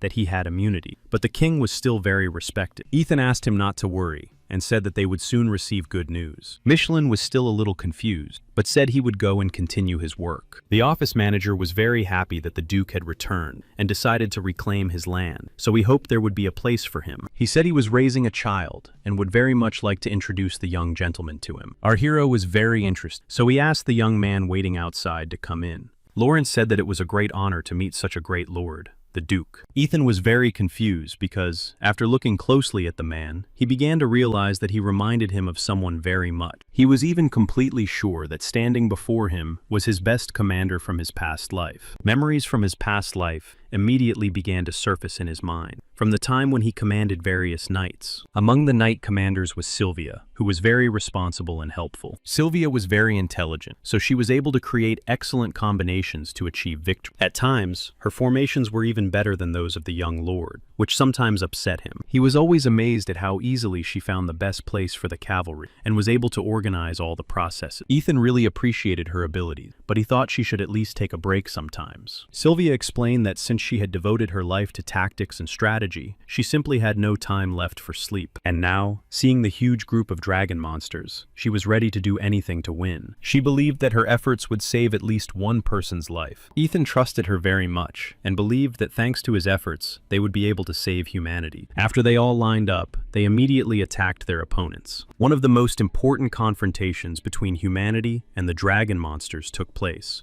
which truly led to success. That day was significant because a large number of dragons were eliminated and destroyed. Sylvia also tried very hard. She commanded groups of knights and actively provided assistance herself. They managed to win, but unfortunately, this confrontation was the last for Sylvia herself. Ethan was completely sure that the person standing before him was Sylvia, who possessed great intelligence and strength. However, he could not understand why she introduced herself under a completely different name and pretended to be a man. The young man thanked the Duke for avenging the Baron, because his entire family had been deprived of their lives due to high taxes. Praxidian explained that this was precisely why he had taken the young man with him, so that he could introduce him. Ethan decided to test the true powers of the young Lord Lawrence. So he decided to ask his opinion on what exactly they should do with the Baron's family, who were in a difficult situation. Lawrence immediately said that they should be turned into a warning example, so that other families would be discouraged from behaving in the same way. He believed that if the Baron's family became a warning example and continued to function, other families would not be able to continue interfering. He also suggested making one of them a mole, and leaving him with all his powers so that he could participate in the power struggle. He considered the lack of manpower to be the most important issue, so he suggested making every effort and using all available resources. Ethan noticed that he was talking about the future, so he decided to ask what to do in the short term. Lawrence said that at the moment it was necessary to begin forming a group of defensive knights. To begin with, he suggested placing the knights among themselves to save time on initial training. The Duke was convinced that this was indeed a character from his past, so he was glad that his friend had managed to raise such a child. Lawrence was a little surprised by the Duke's remarks and decided to ask what exactly he meant. Our hero recalled his relationship with Sylvia, so he suggested that the young gentleman become his advisor. Meanwhile, at Baron Karagas's estate, various debates were taking place in the basement. The representative of the Red Scorpions did not understand how the commander of the knights dared to consider himself a true knight. Manhattan understood that he devoted all his abilities to fulfilling his duty, for he had taken the oath of a knight. However, his opponent said that they had learned breathing techniques together, and therefore he could not be better than himself. The commander of the knights reminded him that the duty of knights was to correct the mistakes of their lord. However, his opponent did not want to listen to him at all, so he went on the offensive. The commander of the knights was surprised by this behavior because he had been prepared for a long time. He wanted a quick victory, so he ordered his servants to tie up the one who had also decided to betray him. Unexpectedly, he heard another young gentleman approaching them, who said that his work was excellent. It was the Duke's new advisor, so everyone bowed before him and watched his actions with amazement. After that,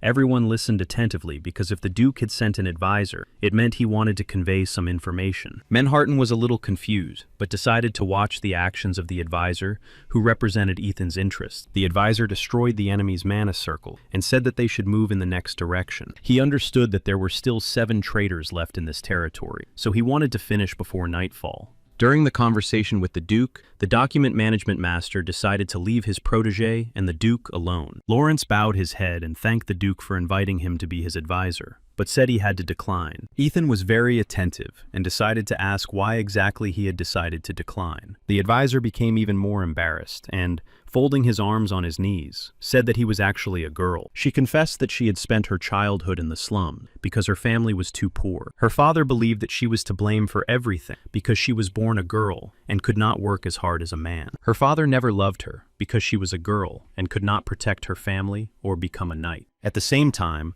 the tax collectors raised the fees, so Sylvia decided to resort to some trickery. However, no matter how much they ran away and hid, the 8 gates of darkness still discovered their location. When her younger brother was killed, she made a decision and cut off her hair to pretend she was a boy. Therefore, she was very afraid that someone might find out that she was actually a commoner girl. The young gentleman listened to her attentively, then banged his fist on the chair and said that she should forget everything that had happened in her life. He then said that talent cannot depend on gender, and asked her to look forward proudly in her new role as an advisor. In addition, he was ready to help her find all the representatives of the 8 gates in order to take revenge on them. The girl thought about it and asked for at least one day to think it over, because she was very worried. However, rising from her chair, she said that in one day she would completely destroy all the ideas of the people who had broken her family. The young duke was very pleased with such determination, and said he would await the results. Meanwhile, his brother was in a new foster family in order to gain support and authority. Furness invited him into his office, which looked very expensive and had a large number of antique items. Count Shimon was very courteous and decided to clarify what exactly had brought him to him at such a turbulent time. Myers confidently played his role and reported that his older brother had begun to behave very strangely, which was causing him concern. The Count was a little surprised by such a loud statement and decided to clarify what exactly was bothering him. Then the young gentleman showed his hands, which were covered with bruises and scars, and said that it was his brother's fault. Then he pointed to his butler and said that his brother had done the same thing to him and constantly attacked them for any reason and without reason. Myers said that 10 years ago he had been a very quiet and calm boy and was worried that something must have happened to him while he was in a coma. The Count was very attentive and listened to all the information because it was very valuable to him. Now, as a representative of the 10th collateral family, he began to understand why he had been unable to contact the Baron. It was convenient for him that the Duke's younger brother had turned to him for help, because he could use him for his own purposes. Myers also smiled and offered the Count a very lucrative deal to improve the current situation. Myers added that he had learned that the members of the Senate were divided into factions, but that not all of them supported each other. Count Shimon was very surprised, because such information was quite secret. The first faction, Hamilton, was very large and was led by Count Lugon. The second faction was called Ferns and was headed by himself. The young gentleman reported that the forces of the factions were practically equal, but he knew how to gain a great advantage. The young man reported that someone was trying to turn him into an ordinary puppet, and he knew that the order had come from the first faction. For this reason, he came to Count Shimon, so that the deal could be beneficial to both sides. The Count looked closely at the butler and thought that he had tried so hard to hide the whole fact. The younger Duke said that he would like to receive help in order to become the head of his family himself and replace his older brother. Count Shimon was delighted with such bold statements and said he would be happy to help him make the deal. After all the negotiations were complete, he invited Hans, the butler, to his office for a conversation. Hans had no right to refuse the conversation, so he asked why he had been invited. Count Shimon admitted that he immediately understood who had misinformed the younger Duke. However, he admitted that he was very interested to know why the butler had decided to help him. The butler then said that he had previously worked for the Baron, which was why he had decided to do so. The Count decided to find out why the butler had decided to help him, and not the Baron himself. The butler said that the Duke had begun to show open aggression, so they had to be careful. The path to the other faction was completely closed to him, so he came to them because he saw no other options for himself. The Count was delighted and thanked the butler for his cunning and flexibility of mind. In addition, he reported that Helmut had completely stopped communicating, and they did not know what to do. The Count asked the butler not to worry and said that he would now become one of his men. However, he thought about how difficult it would be to find out about the Duke's plans without the Baron. Hans happily offered to send him to Baron Karagas's estate to verify the information. The Count was delighted with the idea and gladly accepted the butler's proposal. Now he would be able to carry out his plan to diminish the Duke's influence in the Arden family's lands. The butler received a crystal ball to maintain communication and breathed a sigh of relief because everything was going according to plan. The Count remained alone with his thoughts and wondered what might come of all this, after which he asked another gentleman to come out of hiding. It was very important for him to get feedback from the Loudon family, so he turned to the gentleman to settle the matter. After thinking for a moment, he said that it all sounded too good to be true, even though the offer was very timely. However, he asked Count Simon to be on his guard, so as not to miss any important details. Meanwhile, the commander of the knights watched the advisor's actions, because he did not understand why he was behaving so cruelly. Therefore, he decided to intervene and ask Lawrence to be more lenient towards people who had committed illegal acts. At one point, he resolutely approached and asked him not to go so far in relation to the 8 people. The advisor said that he had promised his lordship the Count to simply wipe such unworthy people off the face of the earth. The assistant saw the advisor's face for only a second, but they immediately got goosebumps because it resembled the face of a demon. Therefore, He told his comrades about his experiences and asked them to be more careful in the presence of the advisor. However, the advisor was nearby at that moment and could not understand what they were talking about. The advisor reported that he had returned with a report for the Duke, who was currently in training. Ethan was actively training all his abilities and skills to improve his physical performance and characteristics. His training was intense. He invested a lot of time and effort into it. With each trained strike, his attacks became stronger, better, and more precise. At some point, he realized that his training with mannequins was no longer useful. Lawrence prepared a report on the 8 gates and on the fact that he had been able to find good people for reconnaissance. The Count glanced through the documents and was very pleased with the actions of his advisor, who had quickly implemented their plan. One of the guards reported that the butler, Hans, had arrived at the hunting lodge and was waiting at the entrance. The Duke was pleased with the butler's return, realizing that he had succeeded in implementing the plan. At another training ground,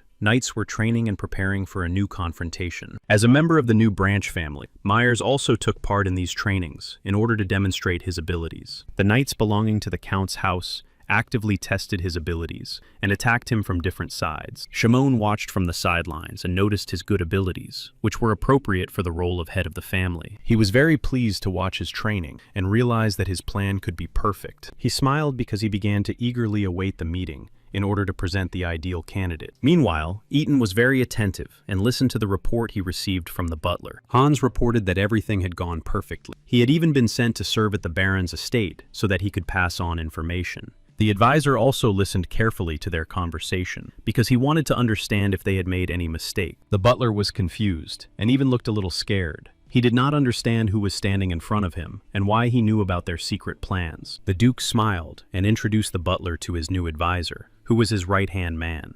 Hans was very surprised because he had only been away for a week, and the Archduke had already found himself a new advisor. During tea, he looked closely at Lawrence's features and noticed that they were very smooth and soft. At one point, Hans even imagined that Lawrence was very popular with the Archduke because of his appearance. Lawrence was a little surprised because he did not understand why the butler's face had changed so dramatically. So he assumed that the butler probably just did not like him and decided to ask what the reason was. Hans said that the advisor looked too young, and therefore he would doubt his competence. Lawrence said that age was irrelevant and only useful, and handed the butler a report on the work done for review. Hans himself noticed that the report said that the Baron and his 2 sons were in prison. Sylvia said that a public execution was to take place very soon in the main square. Hans did not understand what was going on, because they were not talking about ordinary people, but about high-ranking officials and nobles. The advisor reported that last winter, no fewer than 356 people had lost their lives due to starvation caused by the Baron's actions. Hans was confused and did not understand how such a young advisor could have done such a big job so quickly. Seeing the butler's confusion,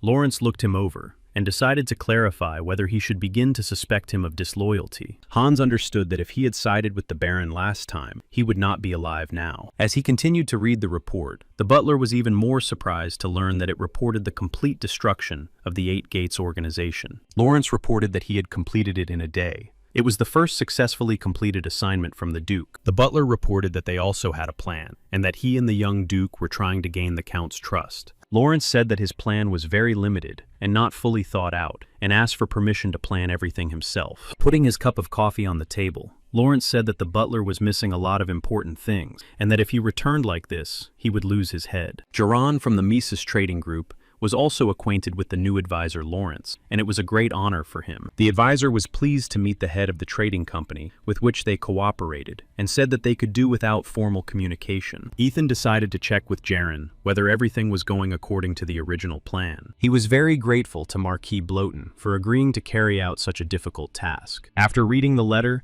the Duke said that it was just empty talk, and that the handwriting was disgusting. The advisor immediately understood from the gentleman's reaction that the king supported the Senate, which meant that everything was still uncertain. Ethan reported that the king had told him that he himself had to resolve the issues between his families. Lawrence thought this was excellent news and information, because now new opportunities would open up for them. He explained that at the moment, their obstacles were the king and the 7 families, and the king himself would not interfere. He said that thanks to the letter, he now knew which 7 great families were behind the Senate wall. The Duke realized that the king had abandoned their family for his own benefit, so he fully developed and prepared a plan of action. Ethan firmly stated that the king had voluntarily handed over the stage to them, which meant it was time to take action. After that, they began to discuss the upcoming trade deal because they wanted to launch the production of medicinal potions in all directions. Jiran would like to do this, but his trading company simply could not handle such volumes. For this reason, he decided to transfer the supplies to his family, and trade relations were established on every continent. He also spoke about the possibility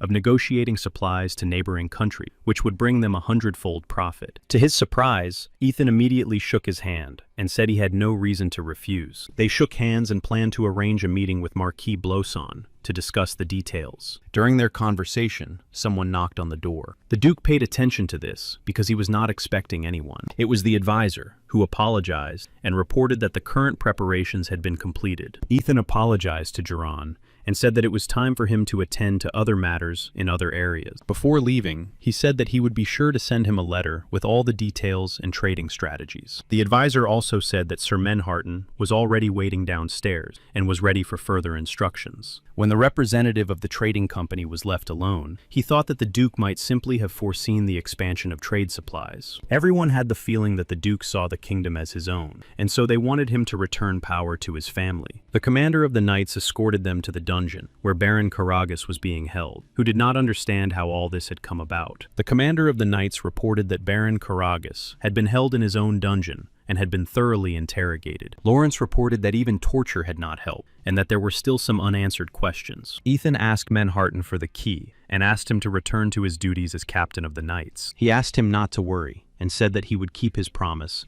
and spare the rest of the Baron's family. The commander of the knights thanked the Archduke and said that he could always turn to him for help. The Baron felt very sorry for himself and considered himself a fool because he had always been very cautious. However, when he became a member of the Senate and gained power, he did not notice how he had stopped being cautious. Karagas cried, realizing that he had brought himself to this state and had made all these mistakes himself. He was very sorry that he had underestimated the Duke's condition and had not appreciated his strength. At that moment, his thoughts were interrupted because he heard someone opening the door to his cell. When he saw the Duke enter his cell with his advisor beside him, he was terrified. Karagas pressed himself against the wall because he was very afraid of the advisor, who had tortured him and was very cruel. Karagas covered his face with his hands in fear and said that he had already told everything he knew, so he asked not to be tortured anymore. Ethan said that his acting no longer impressed him, and that he couldn't believe that he continued to remain silent in such a situation. Holding out a letter to him, he said that he should not expect help, so he had to reveal all the information himself. Karagas bent down and began to look closely at the letter that had fallen right in front of him on the floor. Seeing the royal seal on the letter and reading its contents, he realized that even the king had turned his back on his family. Baron Karagas was horrified, then slammed his fist on the floor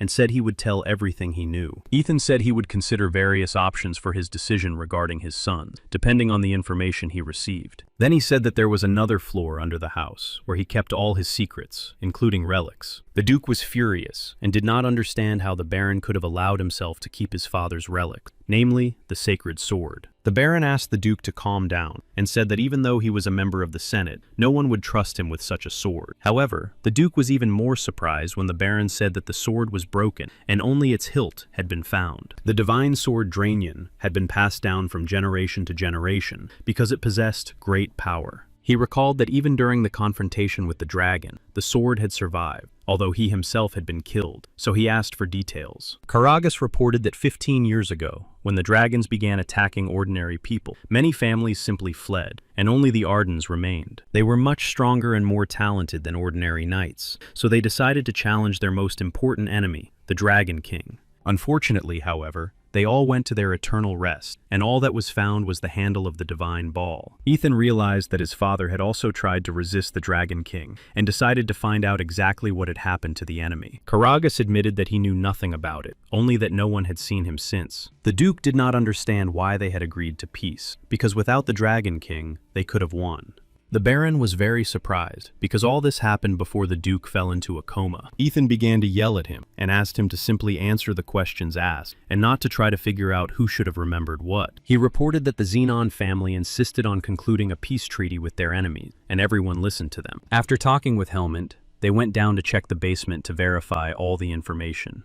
He understood that the Dragon King had indeed disappeared somewhere, but all his allies were very powerful. Ethan did not understand why the Empire, which had never been weak, had nevertheless agreed to sign a peace treaty. When they came to the place where the relics were kept, they noticed that there was a protective spell there. The Duke looked closely at the magic spell and realized that the Baron was not so bad after all and had tried to protect the relics. The advisor placed the key in the center of the seal to remove the protective spell and clear the way for them. Ethan was sorry that he would not be able to find his father's divine sword so quickly, but on the other hand, he had many other good relics. Upon entering, they noticed that it was much larger than it appeared from the outside. Lawrence looked around and said that there were too many items here, and he was not sure they would be able to find the relic. Ethan smiled and said that they had already found his father's relic, which made him very happy. The Baron recalled that when they were preparing the Duke's body, a strange black metallic liquid flowed out. The Senate thought long and hard about what to do with it, and decided to divide it into parts and store it. The Duke said that no one knew that he had the 8th ring in his hands, which was also passed down by inheritance. The advisor was a little surprised, because such a strange, shapeless, dirty-colored liquid did not look like a ring. Ethan said that the name was given solely because of its shape, and he wanted to use it. As soon as he activated his powers, the liquid began to turn into black flames and spread throughout his body. The advisor began to worry greatly and did not understand what was happening to the Duke at that moment and whether everything was all right. Ethan said that he was fine, but that he had some good news. Lawrence, confused, asked for some explanation of what had just happened. Ethan explained that no one in his family knew what the material was made of, but that it interacted perfectly with those who had Arden blood. Lawrence realized that the 8th ring possessed some great power, even though he could not see any difference in its appearance. Then, to his surprise, the Duke asked him to step back and said that he would now demonstrate a new power to him. To begin with, he actively directed the flow of mana directly into the area of the 8th ring. The 8th ring possessed great power and bound its owner's hands and feet. Ethan even forgot what it was like and decided to actively absorb the power of the ring to improve its characteristics. The advisor watched closely because he was amazed to see the huge streams of mana. Ethan explained that the 8th ring was able to accumulate power and mana for more productive activities. Lawrence realized that it would now be much easier to return the land and that this needed to be taken into account in their plans. The Duke asked him to investigate and find out where the rest of the pieces were. Ethan was very angry that the Senate families not only did not honor his father's memory, but also stole his relics. The next day, he received information that all the relics had been taken abroad and distributed among the Senate. Lawrence reported that, according to the information received, each piece was kept in a secret vault by a family of a Senate representative. This could be a real problem because it would be impossible to quickly collect all the pieces, and he would have to make do with what he had. After thinking for a while, he decided to start by locating his younger brother, Terran. He also asked his advisor to prepare for confrontation because he wanted to take back everything that originally belonged to his family. A few days later, the day of the execution arrived, and all the peaceful citizens began to gather in the square to put an end to despotism. They saw Baron Karagas Helmont and his 2 sons being led away to be punished for their deeds. The people who had lost their families because of high taxes were delighted with what was happening, believing that it was all fair. Helmont was led away, and the guards began to take him to the guillotine to carry out the Duke's order. The assistants ordered the people to remain silent because the Archduke had arrived to give the final word. Everyone looked at Marquis Ethan with respect because as soon as he arrived in the city, he overthrew Marquis Helmont. He said that he understood the feelings of all the residents who had lost their property, and some even lost their lives because of the Baron's actions. As the head of Arden, Ethan announced that he would normalize all tax rates and return them to their previous levels. He also announced that, in accordance with ancestral law, he would completely strip the Marquis and his sons of all titles and status. He would also sentence them to eternal rest by means of public execution. The locals began to rejoice and praise the new Duke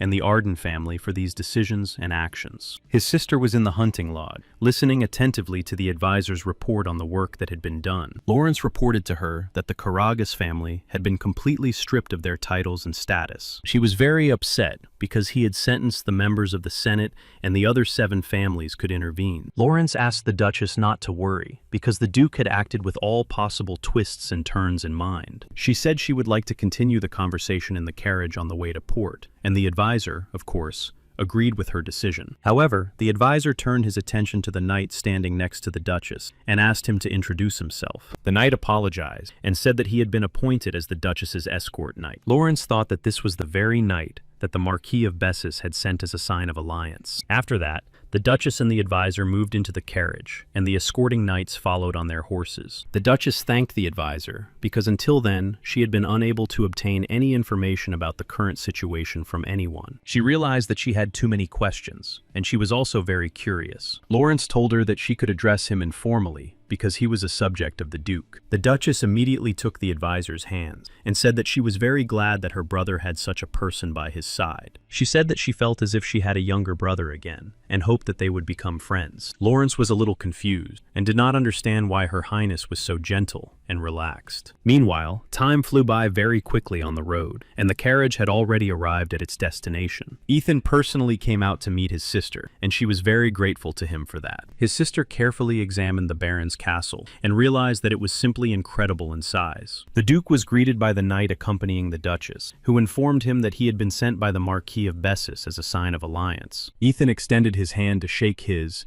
and said that he was very pleased to meet him. As they shook hands, he felt a wave of mana that the knight was trying to use discreetly to study him. Since he managed to detect it, he decided to send a particle of his mana into the knight to demonstrate his power. After analyzing it, he realized that he was facing a 6th level knight, which was very rare. Afterwards, he asked his advisor to prepare a room for Knight Fulton so that he could settle in comfortably. Fulton was confused because he felt that the Duke was only at the 2nd level, but he was able to dispel his mana. The Duchess asked her brother Ethan for news about their brother Myers, and Ethan said that he had recently sent a letter. She entered her room and looked around in surprise because it was very large. She was even a little embarrassed because she didn't understand if she could use all of this, as everything around her was expensive. Ethan informed her that starting tomorrow, she would have lessons in management because he really wanted her to help him in this area. Her sister was very happy and said that she would definitely help him because he already did so much for them. She really wanted to be a real support for him because,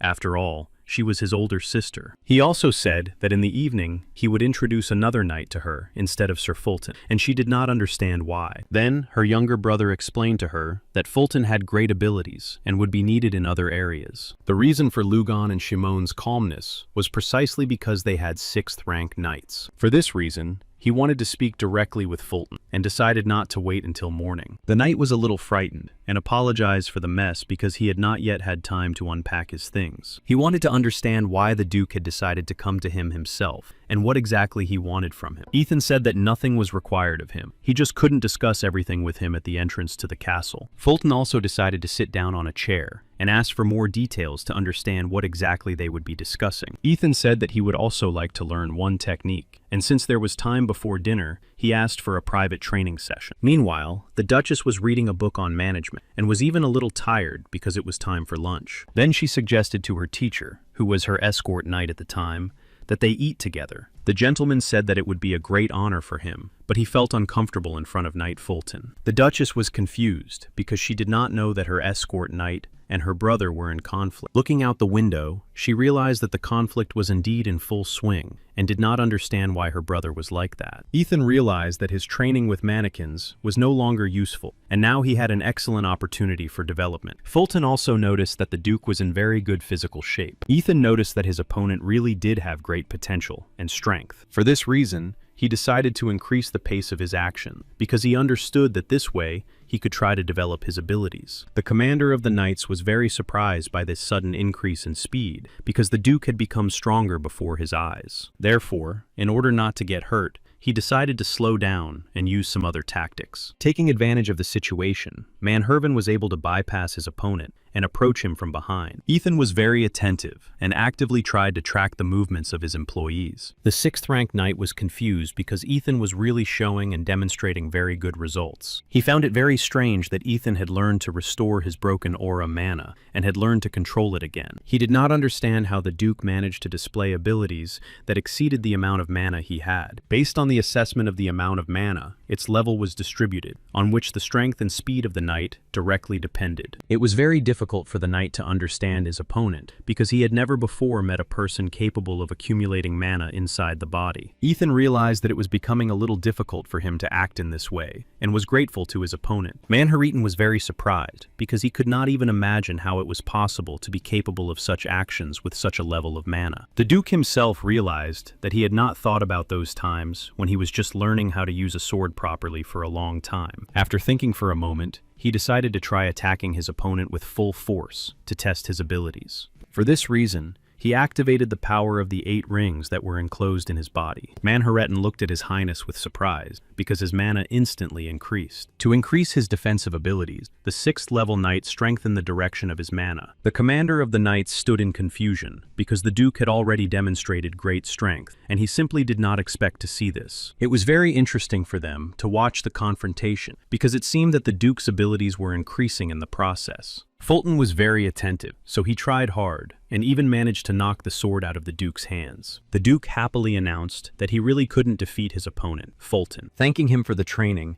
he took a fresh towel to wipe the sweat from his face. Fulton said he was very surprised by the Duke's skills, and decided to clarify that he had only used half his strength at the very beginning. The Duke said that he was not actually conserving his strength, but simply using a technique of the Arden clan that he could not tell him about. Fulton realized that he had miscalculated, and that the Duke was indeed much stronger than he had been told. He recalled the Duke's actions, and realized that they were so precise and smooth that they could not be described in ordinary theory. After analyzing them, he realized that in 6 months, he himself would be able to reach the highest level of mastery of these techniques. Fulton asked the Duke for permission to continue such training, because he realized that he himself could learn a lot. Shaking hands, they agreed to conduct joint training sessions to develop their skills and abilities. At that moment, his older sister approached them, considering her brother's behavior simply unacceptable. She thought it was rude that he was training with a man who had just arrived and was tired from the journey. The Duchess was very unhappy with his behavior and shouted that it was wrong and rude to people. Meanwhile, Fulton called the Count to tell him about the Duke's real abilities. Count Bessus said that he himself was surprised that the Count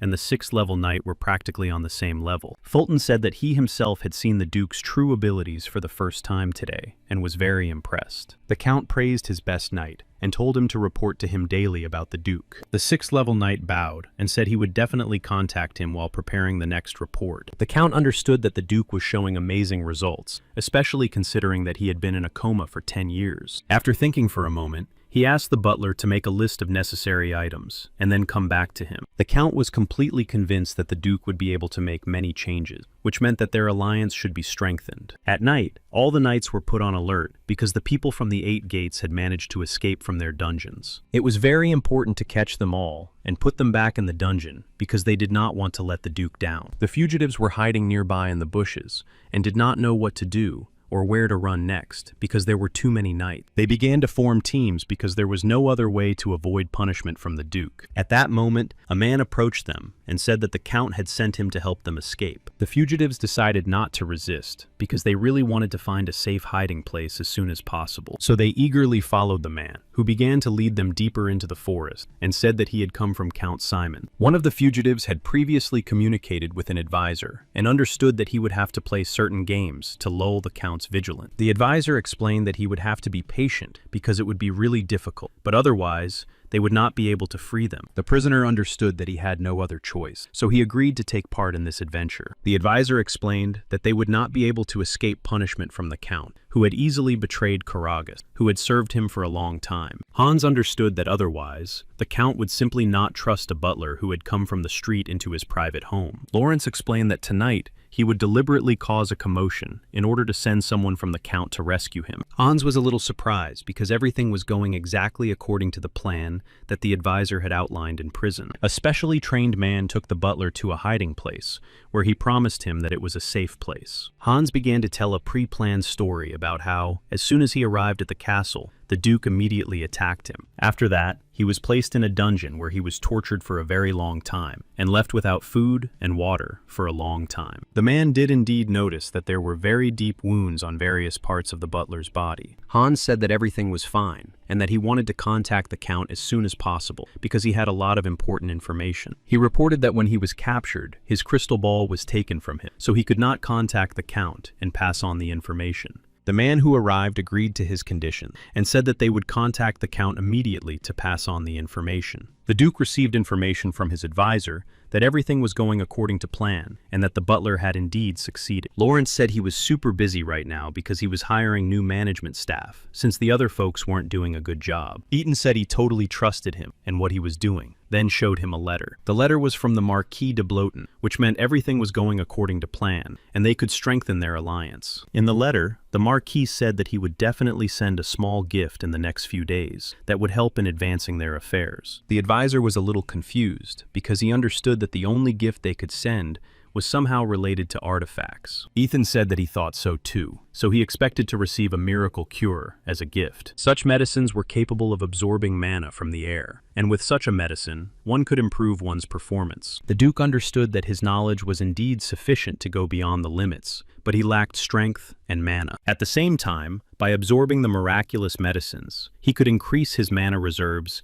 and improve his characteristics. Lawrence listened attentively to the Duke and his instruction, but did not understand why he suddenly wanted to leave at this particular moment. The Duke understood that he needed to settle some matters related to his equipment. Before leaving, he turned around and said that he needed to improve his sword so that it could withstand his strength. Count Lugon, who was the head of the Hamilton faction, was furious because he had received a report on the actions of the new Duke. Count Shimon asked him to calm down, because at the moment, they really couldn't change anything. At the meeting of the Senate representatives, they understood that they would have to answer to the king for the Duke's action. The two factions began to argue among themselves because neither of them wanted to take responsibility for monitoring and controlling the Duke's actions. Count Lugon understood that the representatives of the two factions were actually behind everything that was happening, so he did not want to get involved. However, the representatives of the two factions had a different opinion because they had received information from the butler that told them about the Duke's actions. Hans told Count Simon that during interrogation and torture, he had managed to convey information about what was really happening in the council. The Count was delighted with this, and understood that he had not trusted the butler from the other side in vain, because now Baron Romantin would be under attack from the Duke. Knowing all this information and having complete control over it, he found it amusing to watch the actions of the second faction. In nature, there were certain areas where clumps of mana accumulated and floated freely. It is in such anomalous areas in the underground that monsters appear, inside which crystals form. Such crystals formed in monsters from clumps of mana are used in some magical fields, such as alchemy. The Duke rode alone on horseback to one of these places because he wanted to change and improve his sword. To some extent,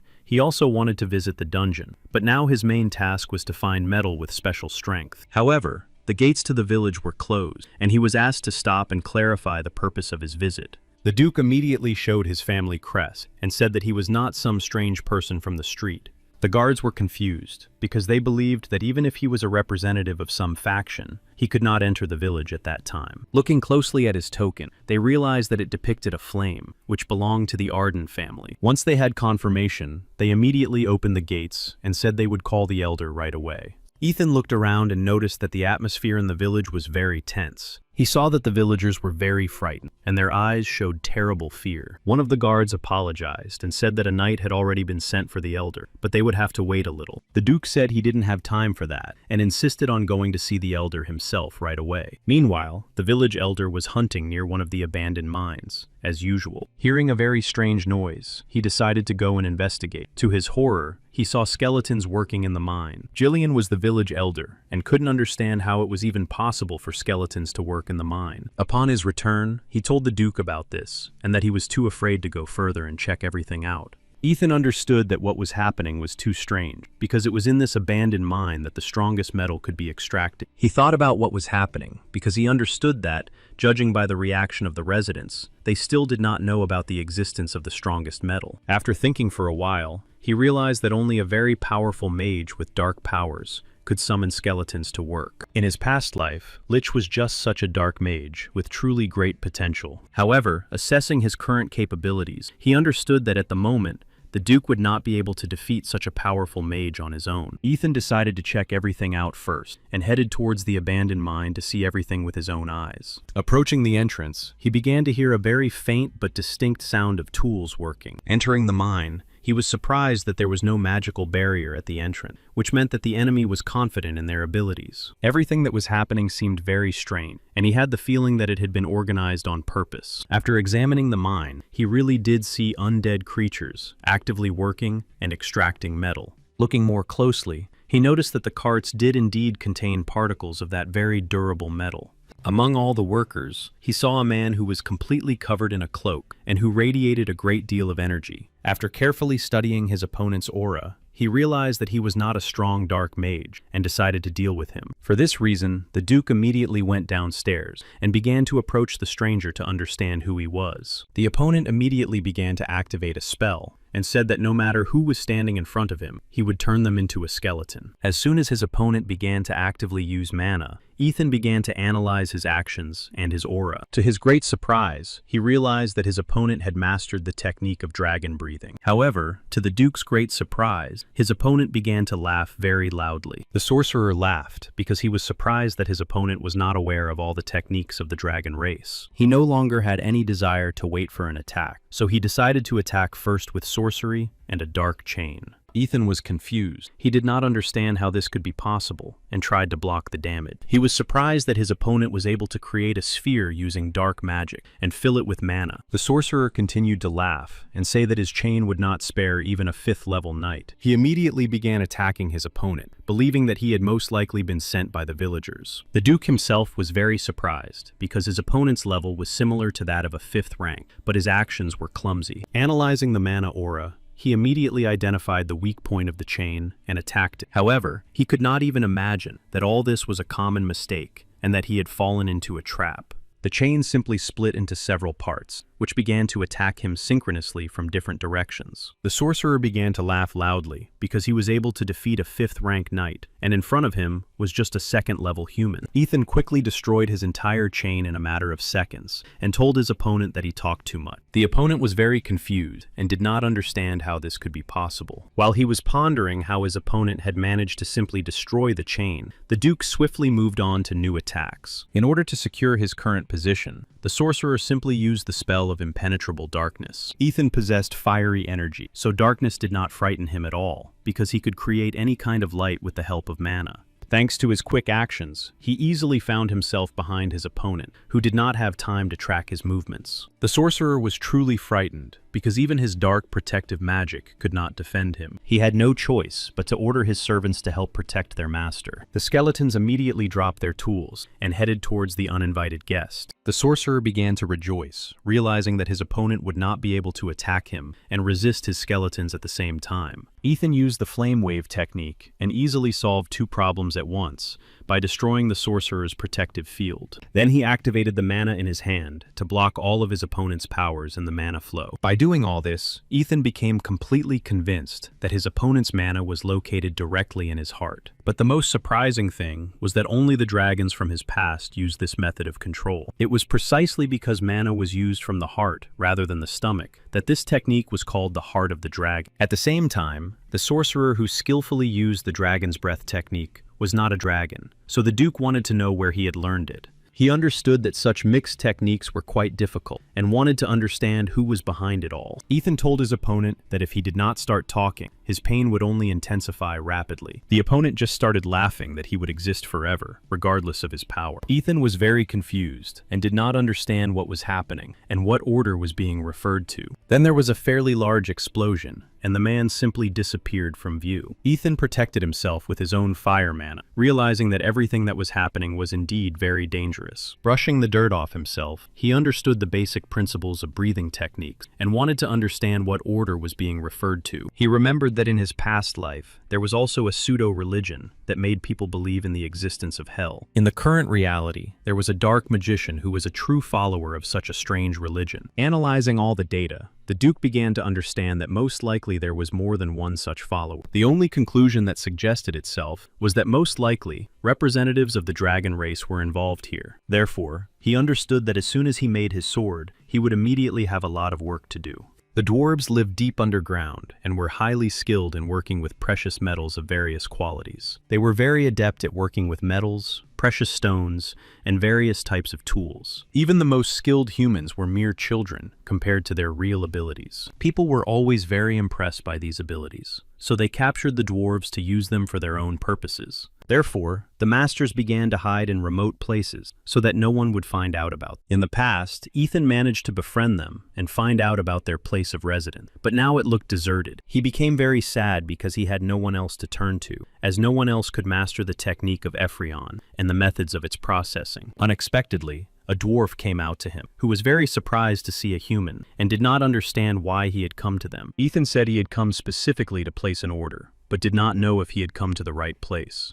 However, to his surprise, the dwarf said that his fellow dwarves had long since moved to the city to earn money and no longer lived there. The dwarf himself was very surprised by the gentleman's reaction because he was sure that everyone knew about this. Therefore, he suggested that the young gentleman look for blacksmiths in the north because there were many workers there. The Duke was confused and did not understand how the dwarves, who hated humans, could have left for a human city. In any case, he thanked the dwarf for the information and gave him a small gift as a token of gratitude. After that, he said goodbye to him and decided to think about his next steps in making new weapons. In the past, Murdani constantly repaired the Duke's sword, which he broke so often that it sometimes annoyed his blacksmith. At the same time, he never accepted money for his services, always asking for either gratitude or a drink. The Duke understood that these people actually loved making weapons, and therefore did not really want to be paid for it. And yet he was very surprised by the information that these creatures had decided to move to a human city. The Duke's interlocutor decided to interrupt his reasoning because he did not understand why he looked so upset. The Duke was a little surprised because he was trying to hide all his emotions, but the knight said he was grateful that he had visited them in person. So he decided to share his problem with him, and the knight said he would be happy to show him the best merchant who made weapons. Ethan happily agreed to his offer, and they went to the market square in search of a master craftsman. Then he took the Duke to the most popular smithy in his city and told him that it was called Steel and Fire. However,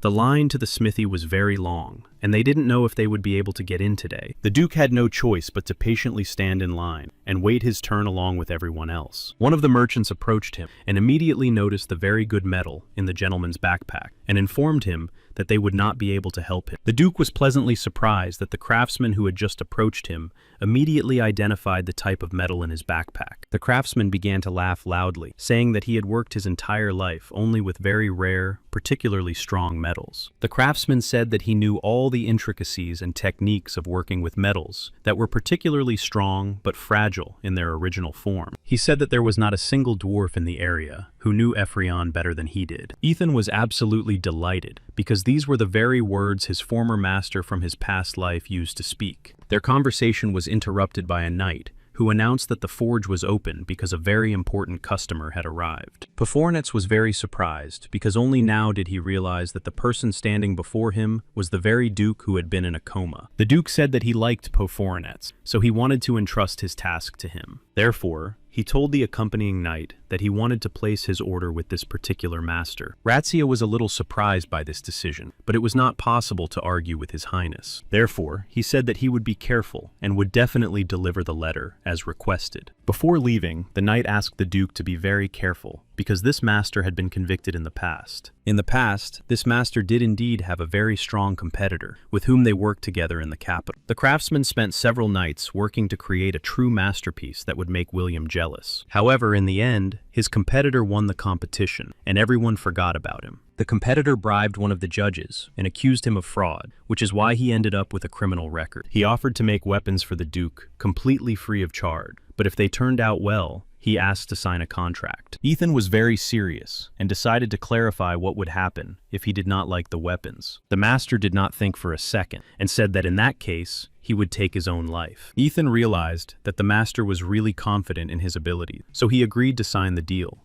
The blacksmith was thrilled and said he would definitely do everything at the highest level and with high quality in a short time. After thinking for a bit, he said that the work would be completely ready in 3 days, so he asked for the precious metal. The Duke was a little surprised, because usually such work could take a whole month, but here it was only 3 days. The master said that during all this time, the dwarf people had changed a lot and learned some new techniques. During this time, they had learned to build trusting relationships, so they worked in teams. For this reason, he was confident in every word he spoke and asked to begin preparing the contract. Thus began the process of crafting the strongest sword imaginable. The dwarves heated the furnace, On the other hand, they understood that they were using too many solvents, and the furnace might not withstand the pressure. However, the master himself asked everyone not to worry, and was ready to use all the materials and completely destroy the furnace, but to see the job through to the end. His employees agreed with their master, and began to do exactly what he said, in order to fulfill the order with high quality. That's how they started working with the rarest metal, which had tremendous strength. They tried very hard to do their work quickly, but at the same time, very efficiently and carefully. Each finished part was not only treated with special materials, but also polished. The master understood that he must not lose face, because this was his only chance to restore his good name. A few days later, they looked at their work with great pride. Of course, he was very grateful to his team, who did not let him down, and did everything in 3 days as planned. It was at this moment that the Duke arrived, realizing that the master had indeed accomplished his task. The master said that there was one last touch left, because the sword needed to be tempered with mana. The Duke had never heard of this before, but decided not to argue with a true master, and decided to give it a try. He also noticed that the sword was very light, but felt good in his hand. The young gentleman asked all the workers to step aside, because he wanted to thoroughly test his new sword. As a test, he decided to use a secret technique of his family's clan, which manifested as a fiery sword. The master did not understand how this could be possible, and why a simple sword emitted such a powerful flame. They realized that it was getting hotter than they could imagine, so they moved away. Since the Duke wanted to test the sword completely, he decided to raise the level to the maximum. The master began to worry a little about his work, because he could not even imagine such power. However, the sword really withstood such enormous power, and the Duke was very pleased. Ethan looked at the team of masters and announced that upon his return, he would send people to them to sign the agreement and contract. After that, he smiled and said that he would be happy to see them as part of the Arden family team. The advisor and commander of the knights at the Baron's estate decided, on the Duke's advice, to find the person who controlled the dark forces. They understood that it was already impossible to interrogate the Baron himself, but there were still people who had served him for many years. Opening the dungeon, they saw the Baron's butler, with whom they wanted to negotiate about the dark magicians. The butler was confused because he had very little strength, having spent so much time in the dungeon. The advisor said he wanted to understand why the residents of one of the villages in the northern part of the region had approached the Barons. The steward said he did not know many details, but he himself had seen a dark magic master while working for the Baron. Whenever a man in a dark robe appeared, he was obliged to leave the room. Once, however, he was forced to return to the office and accidentally overheard the Baron discussing the number of dark magicians. Lawrence began to actively ponder all the words he had just heard, in order to understand how exactly to resolve this situation. The butler began to shout that he really knew nothing more, and asked them to be kinder to him. Lawrence and Marrenton left the dungeon because they had no desire to talk to these traitors any longer. After that, he announced that he wanted to search the entire county, and asked for knights to be prepared for this. After some time, the Duke returned, and everyone immediately began to greet him because he had been away for several days. Lawrence asked how the Grand Duke's trip had gone, and asked if there had been any incidents. He also reported that during his absence, he had kept everything under control, and no incidents had occurred. Lawrence said he had prepared a large number of reports, and, considering their importance, had left them on the table in the Duke's office. As soon as the young gentleman dismounted, he went to his office to sort through all the information. He was surprised that, according to the butler's testimony, the dark magician could come using the technique of moving through space. Lawrence reported that they had checked the county and found about 50 people with such data. Lawrence saw that the gentleman was very surprised, but said that he had personally checked everything with the knights. Ethan understood that there were no errors in the report, and that it was logically structured, but he was very confused by the number of people with such abilities. He understood that a huge amount of mana was required for spatial displacement, so ordinary mages did not use this method. In his past, only true aristocrats who had a lot of money could use this method. That's why he was confused by the fact that about 50 people could use this method of spatial travel. After thinking about it for a bit,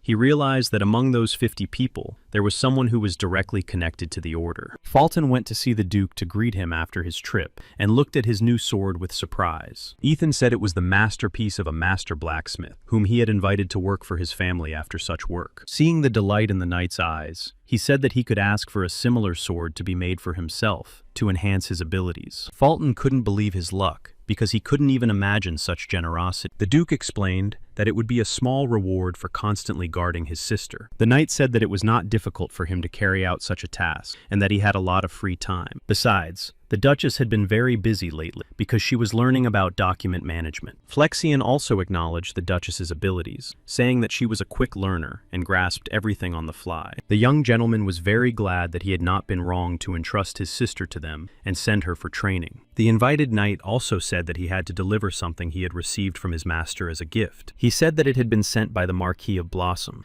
as a gift to confirm the strengthening of their trade alliances. Ethan was very grateful because he immediately realized that he had a miraculous medicine in his hands. It was nice to know that in this life, the Marquis had demonstrated amazing insight and attention. He understood that this miraculous medicine would help him actualize all the streams of mana in his body. Of course, all these processes were very painful because they completely restructured the energy flow. In fact, during such a transformation, a person experienced terrible pain that was beyond imagination. The streams and channels of mana began to improve, and that is how a special kind of flame, in the form of black fire, was supposed to appear. Ethan prepared himself to experience terrible pain, but he did not understand why he felt nothing at all. At some point, he even began to think that most likely nothing had worked out for him. Rorosha appeared at that very moment and decided to ask how the human child she had blessed was feeling. Our hero looked at her intently and did not understand why she had appeared at that moment. The Empress of Fire said that she wanted to praise him because he had risen several steps higher. Since she had received pure fiery mana from him, she was truly able to be reborn. He listened to her carefully and did not understand what kind of corrupted fire she was talking about, thinking of the black flame.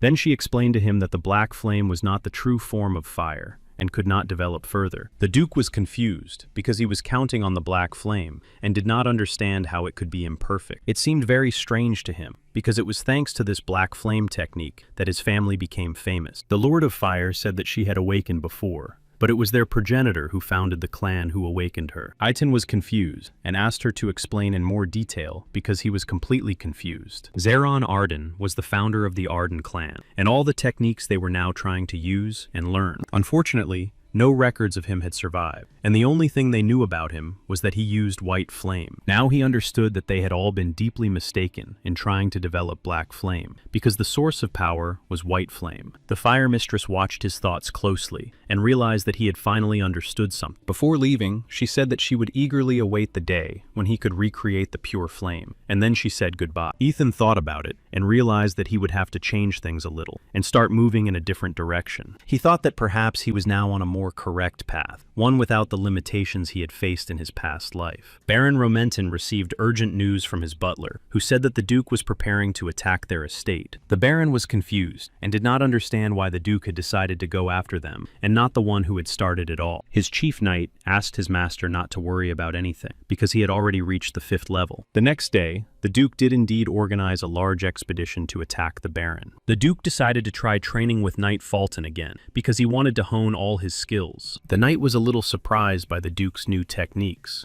which allowed him to deliver about 2 attacks at once with a single sword strike. He understood that his opponent's mana had indeed increased significantly. However, he could not even imagine that the changes could be so strong and extensive. Fulton saw that the young gentleman had learned to combine basic techniques with the secret techniques of the Arden family. He realized that he could no longer stop the Duke with just his sword, so he began to actively use mana. However, to his great surprise, the young master did not dodge the attack, but simply destroyed the flow of mana with a single swing of his sword. This was truly amazing because he had deliberately put a large amount of mana into his attack. Realizing that the Duke had grown very strong in such a short period of time, he asked his permission not to limit himself in his techniques. Ethan allowed him to do so because he really wanted to test the true level of his acquired abilities. After that, he familiarized himself with the strategic plan for Baron Romerton, proposed by his advisor, Lawrence. The advisor reported that almost all preparations had been completed and that they could prepare for the offensive. However, he also clarified that the head of the Baron's knights had already reached the 5-star level and that additional forces might be required. Ethan asked him not to worry about it and recommended that he prepare the safest place for himself. When they arrived in the Baron's land, they noticed that the inhabitants were frightened and afraid of tax collection. The children and adults looked very pitiful because they were poorly dressed and terribly thin. Their faces were full of fear and suffering, which was noticeable even without looking closely. Ethan dismounted from his horse and announced that he had come under the protection of the royal palace to personally inspect the situation in these lands. He also announced that if any violations were found, the Baron would be punished in accordance with the laws in force. The residents were frightened because they did not understand whether they could tell the truth or should remain silent. One of them decided to speak up and reported that Baron Romerton was charging them too much in taxes. Others began to support his statement, saying that it was all true and that he really deserved punishment. Unable to bear it any longer, they all began to beg the Duke for salvation and praised the Arden family who had come to defend them. Ethan Arden swore by his family name that he would punish the Baron and asked for any evidence of illegal activities to be brought to him. The advisor reported that he had prepared all the documents and recommended visiting 2 more villages to gather sufficient evidence. Ethan was very pleased that everything was going according to the original plan, so he agreed to set off immediately. Hans informed the Count that the Duke was attacking Baron Romernum, while Count Lugon still had no information. Count Shimon was delighted and asked to send people to protect Count Lugon from rumors. He was very interested to see how the head of the second faction began to lose his loyal subordinates. Having gathered sufficient evidence of the Baron's misdeeds, he was already at the Romerton estate. He was met by servants and the Baron himself, who greeted the Duke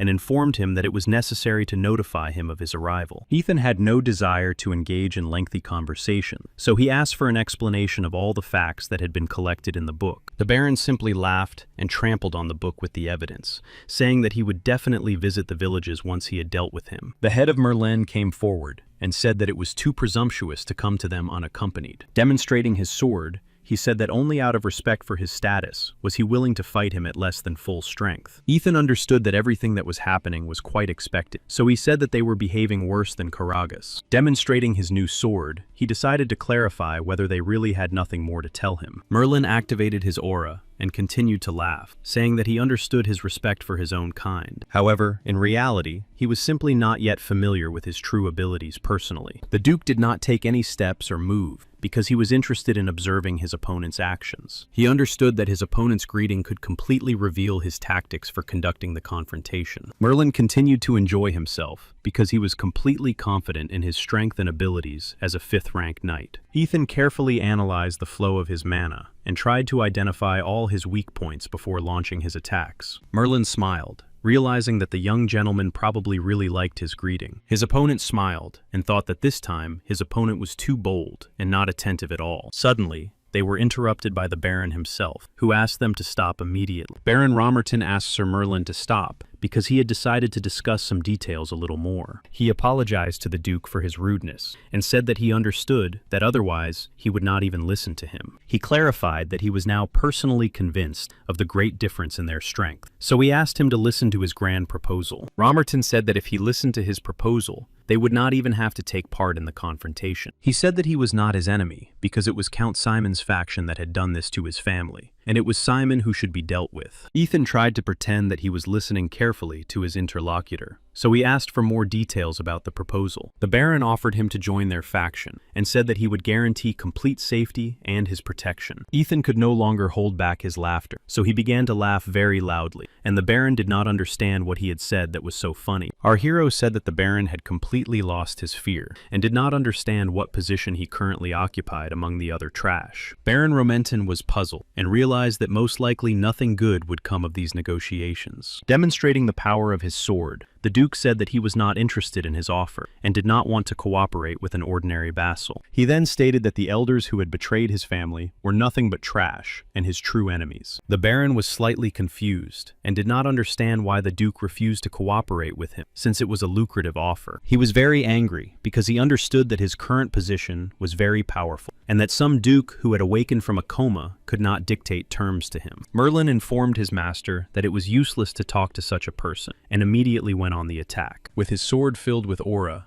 he began to rapidly attack the Duke, who had entered their territory. He understood that Ethan was most likely able to defeat the previous Baron because he had bribed his captain of knights. Continuing to swing his sword, he said that no one had respected the Arden family for a long time, and that its laws could not apply in these territories. The Baron closely watched the actions of his commander of knights, and was very pleased with his strength and persistence. He understood that his order was truly loyal to him, so he was confident that it would never fall apart. The Duke decided not to confront his opponent with full force in order to conceal some intrigue. Assessing Merlin's actions, the Duke understood that the Baron was indeed a very bad person. His opponent was behind him and said that his smile really annoyed him. The Duke turned around and said that his jokes had to stop because they were tiring. At that moment, his sister was drinking tea and wondering what was happening to her younger brother because she was very worried. Her teacher asked her not to worry because he was confident in the Duke's abilities, especially since he was accompanied by knights. She was still very worried because she understood that her brother would not stand and watch, but would go forward into battle. Her personal knight informed her that he was completely confident that the Duke would not suffer even the slightest scratch. Recalling their training, he was completely confident that the Duke was developing rapidly and moving to a new level. Merlin sat dejectedly by the wall, unable to understand how his opponent had suddenly ended up behind him. At some point, he began to think that his opponent's sword had probably just accidentally grazed him, but it was still strange. He felt very pathetic, especially because it had all happened in front of his subordinates. The Baron did not understand why the other knights were standing there, and ordered them to help their lord immediately. Merlin asked everyone to step back because it was a matter of his honor and duty as a true knight. He announced that he could no longer control his power, and was ready to take the Duke's life. The Baron said that this was certainly not part of his plans, but clarified that he had nothing against it. The commander of the knights decided to use all the mana he had meticulously saved up all this time. He even decided to use a secret technique in the form of a quick and accurate sword to attack the enemy. Now his movements resembled absolute chaos because they had no logic. Watching what was happening, the Baron realized that his commander of the knights had lost his temper a little, and that he would have to raise taxes again to make repairs. Merlin was so confident in himself and his abilities that he again lost sight of his opponent and did not understand where he was. Only when he turned around did he realize that the Duke had managed to change his position and was easily ignoring his attacks. After that,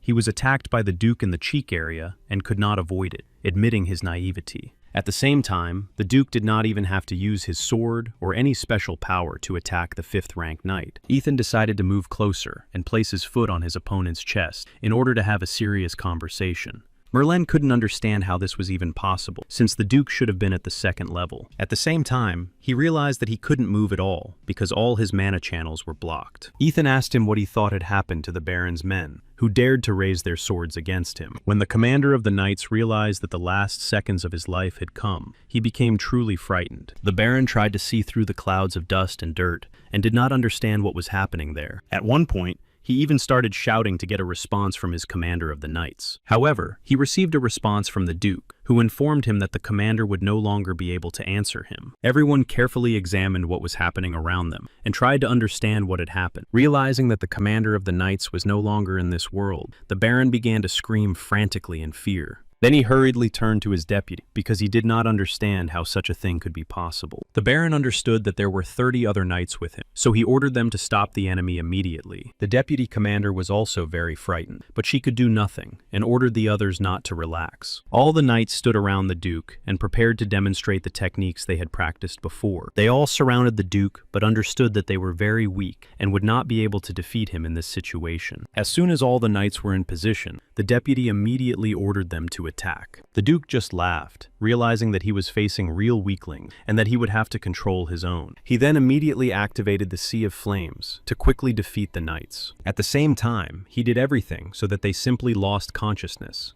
because he had no desire to take their lives. This was because they did not emit any evil or dark aura. The deputy commander of the knights was not very strong, but she still tried to protect her master. However, completely unexpectedly for her, the Duke simply walked past her and headed for the Baron because she was of no interest to him. Turning around, she did not understand why the enemy stood with his back to her with such confidence and did not dare to take action. The Duke approached the Baron and informed him that, according to the laws of his family, he was completely depriving him of all his titles and lands. The Baron was very frightened because he understood that now no one could protect him. Despite his deputy, he did not understand why she stood there and did nothing, while she also looked at the Duke. The Baron turned to all the other knights and ordered them to immediately attack and protect him. However, they looked at their master, who paid them, but understood that they would not be able to protect him anyway, because their forces were weak. To their even greater surprise, they said that they could not raise their weapons against their savior and hero, and lowered their swords. In addition, they reported that they received their salaries from the money that they themselves paid as taxes from their families' budgets. The Baron began to understand his current situation, and that no one else would take his side. Clenching his hands in fear, he realized that the Duke was truly a terrible man, and no one had noticed. The Duke activated his mana and said that everything had truly come to an end. Zifrin Romerton understood that he really could not change anything anymore, and the flow of his inner mana began to stop. He screamed in fear and realized that he really could not change anything anymore, and that these were the last minutes of his life. Everyone else present simply watched the process in silence and did not dare to intervene. Afterwards, the Duke addressed everyone present and thanked them for not raising their swords against him and his family. Ethan Arden announced that, as promised, he was fully prepared to take power away from the Baron, who had violated the terms of the vassalage agreement. A little later, he announced that from now on, all the land would be under the direct control of the duchy. All the knights knelt before His Highness and said they would definitely follow all his orders. On the estate, they found the second part of the secret ring of the Arden family, among other artifacts. The advisor reported that the Baron had asked for mercy, and in exchange was ready to answer all questions. Eaton said that his mercy would depend entirely on what the Baron told them about the book he was ready to hand over. Lawrence was a little confused and did not understand what book they were talking about at the moment. The Duke reported that he had found a book about sacred dragon, and therefore asked Lawrence to question the member of the order again. The Sacred Book of Dragons itself consisted mainly of exhortations and coercions to praise the dragon god. It was in this book that the secret techniques of dragon breathing used by ill-wishers were revealed. Upon reading the book, he immediately began to remember the dark mage he had met in the mine, because everything was so similar. Lawrence returned after a while and reported that he had managed to obtain information, not only from the Baron, but also from other residents. The Duke understood that thanks to the book, people could quickly develop their abilities, but they were unaware of the side effects. However, during the confrontation with the dragons, ordinary people developed a dislike for this race. The advisor also understood that people hated dragons because they feared them. For this reason, after finding the book, the residents asked for it to be destroyed, but the aristocrats decided to take a different approach. Thus, due to the silence of the aristocrats, an order began to appear in which people devoted themselves to dark magic. Ethan understood that fear was involved, and Ramento had to act on his own after Helmet's disappearance. The advisor reported that during the interrogation, Xiphon showed in every way that, on the contrary, he had always been against the organization and support of the order. He cried and shouted that he had no connection with the Society of Scum in the secret order of Naracus. Our hero was very focused and attentive because he wanted to get as much information as possible from various sources. Lawrence said that he would try to find out more information in order to understand who exactly belonged to this secret society. The Duke thought about what was happening because some ideas and thoughts on this subject began to enter his head. According to legend, Naracus was the embodiment of lies because he always changed his own appearance. He remembered that in the past, the dragon race was very large, but they all had different levels and certain abilities. Among them was one who could change his appearance and could appear as both an animal and a human. In order to find Naracus, one must become a knight of at least the 7th star and above. At the same time, even though a non-aggression pact had been signed in the duchy, Naracus could hide all this time in the guise of an aristocrat.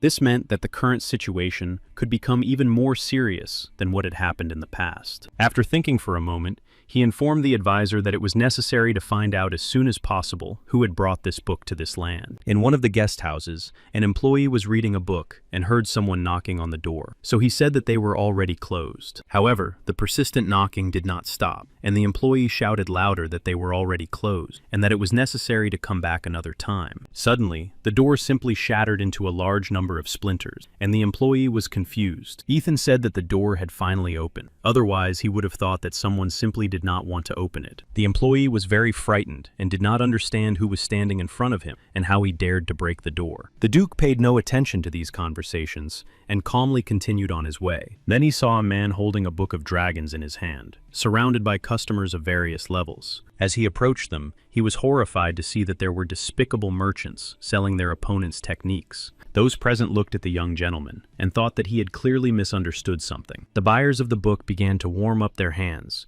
and said that they did not like his behavior, which meant that he should be punished. Ethan calmly asked them to step aside, because he had absolutely no business with them. However, one of those present said that they did have something to do with him, and prepared to attack. Ethan was very uncomfortable with everything that was happening, so he decided to reveal a little of his power, and attacked first. He then looked at the others present and said that he would not repeat himself because he had simply asked them to leave. The potential buyers immediately began to apologize and quickly left the room because they did not want any trouble. The man who was selling the book was very frightened and pressed himself against the wall, not understanding what was happening. He did not understand why the man was waving his arms around because he had done nothing wrong. The seller said that causing a disturbance in a public place was a serious crime. The Duke pointed his sword at him and asked how he dared to sell books about dragons on his land. The bookseller was even more frightened because he began to understand that this was the Duke himself. The Duke informed him that he was obliged to justify his opinion and explain where he got the books and why he was selling them. The merchant lowered his head and said that he was selling books sent to him by the order, so he was not guilty. The Duke said that he knew of other places where books were sold, so he asked to be taken there. The merchant said that he did not have that much information, only that he always checked everything carefully. However, he said that based on some words, it could be assumed that there was another store on a nearby estate. The Duke decided to check this place immediately to see if they sold books about dragons there. As he approached, he indeed saw the cave described by the book merchant, who had been caught.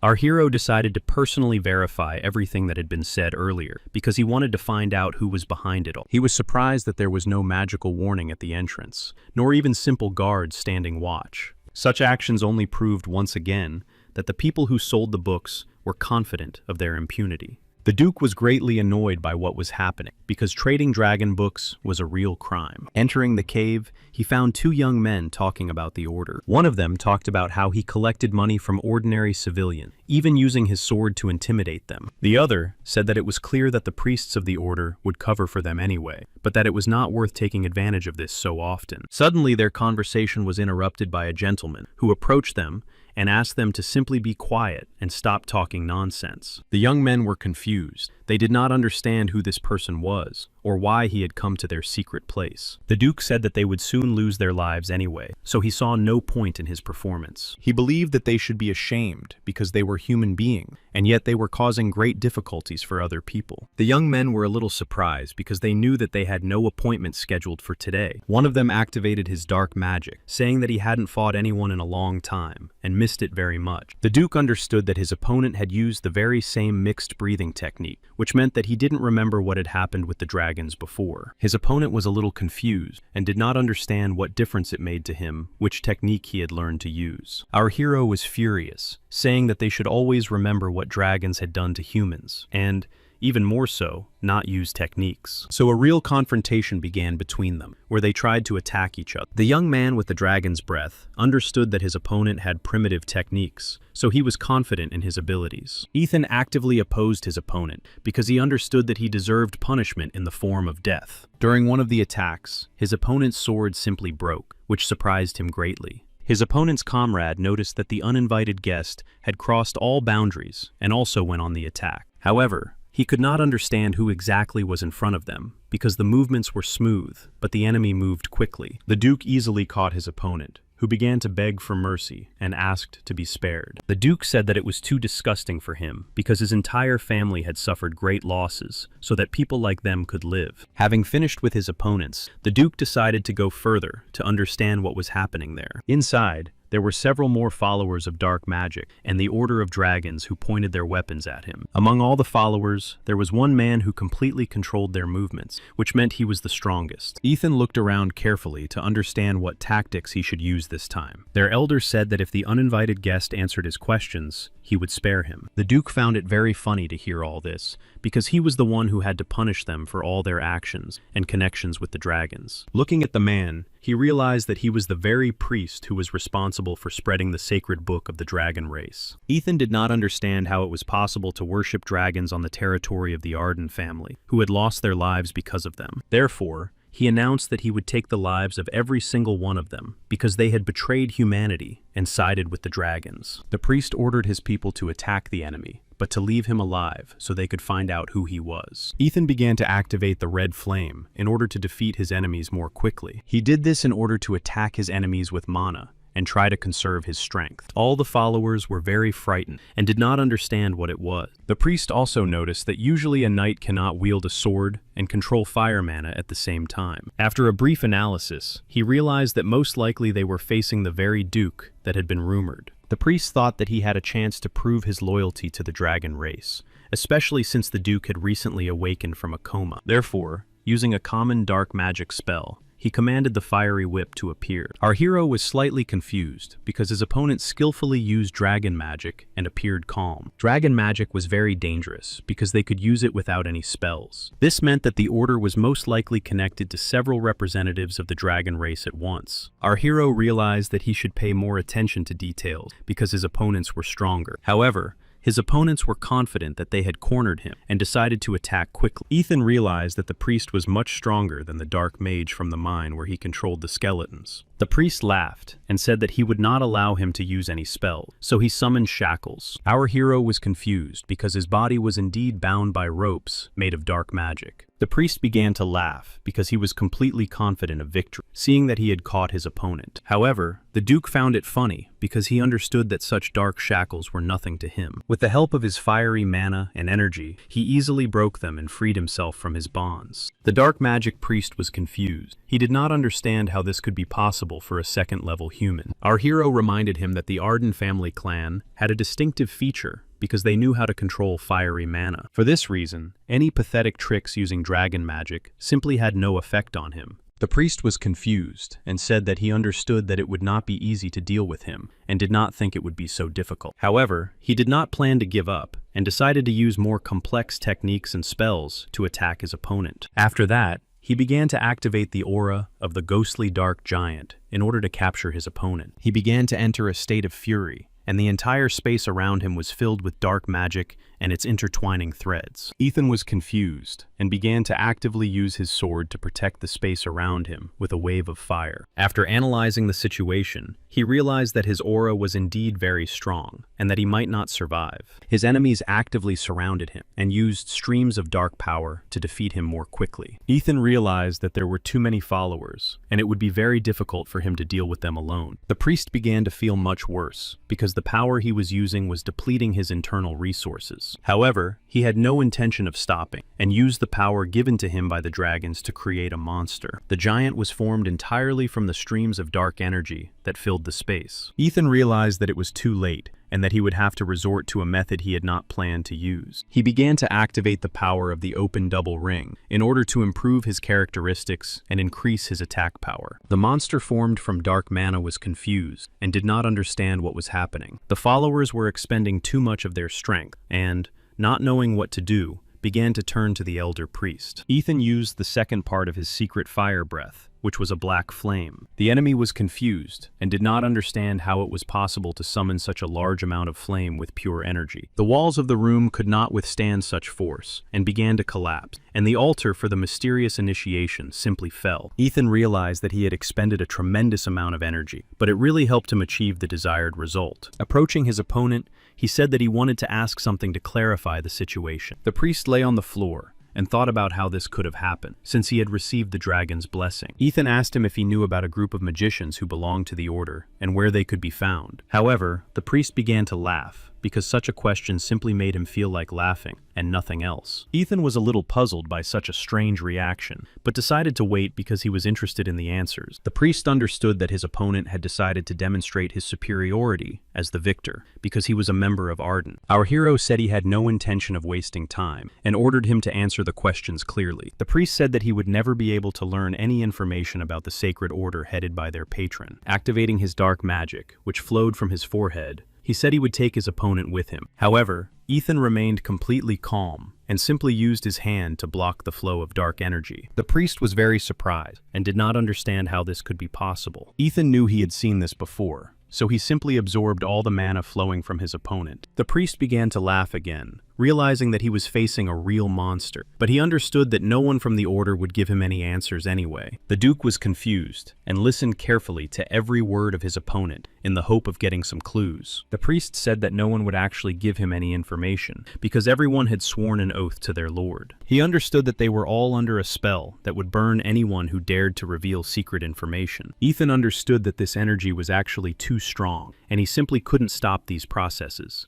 Most likely, the one behind all this had much more power than ordinary priests. This meant that he had to find out as much as possible about the lord who could be behind all this. Meanwhile, Count Shimon was very happy because he understood that Count Lugon had made himself look like a complete fool. For this reason, he often praised his steward, Hans, who had done a great job. Shimon was happy because, thanks to the steward's efforts, Lugon had not had time to send reinforcements to his baron, and would only find out about everything tomorrow. Hans said that he had really tried hard, but did not understand how the Duke had managed to pull it all off on his own. Shimon reported that the Duke had initially won over Karagas's people, so it was not difficult for him to attack in the middle of the night. He continued to celebrate his small victory, and did not understand why Baron Ramentin was at the level of some kind of order. Hans was a little surprised, because he did not think the Count could be so wrong. Shimon said that the commander of the knights, Merlin, was a 4-star knight, which is why he couldn't handle Karagas's men. Hans was very attentive and listened to the Count in order to understand what further steps should be taken. The Count, in recognition of the butler's special efforts, said that he wanted to award him a title and appoint him head of intelligence for the county. Hans was confused and said that being head of intelligence was too much responsibility for him. Shimon said he would provide him with personal knights so that he could find out about the Duke's future plans. Hans said he would be delighted to do everything in his power. Shimon was delighted because now he had the opportunity to bring all factions under his personal control. Meanwhile, the advisor met with the young gentleman and asked him if everything had gone well. Lawrence reported that he had also managed to obtain some information about the Order of Naracus. He reported that the Order of Naracus operated as an official organization, mainly in the territory of the Xenon Empire. Ethan was very surprised and did not understand how an organization of dark magic could operate as an official organization. Since he could not even comprehend what he had just heard, he decided to clarify whether this information had been verified. Lawrence reported that this was verified information that he himself had recently learned while investigating other land. The Duke did not understand how this could be possible, since attacks by dragon clans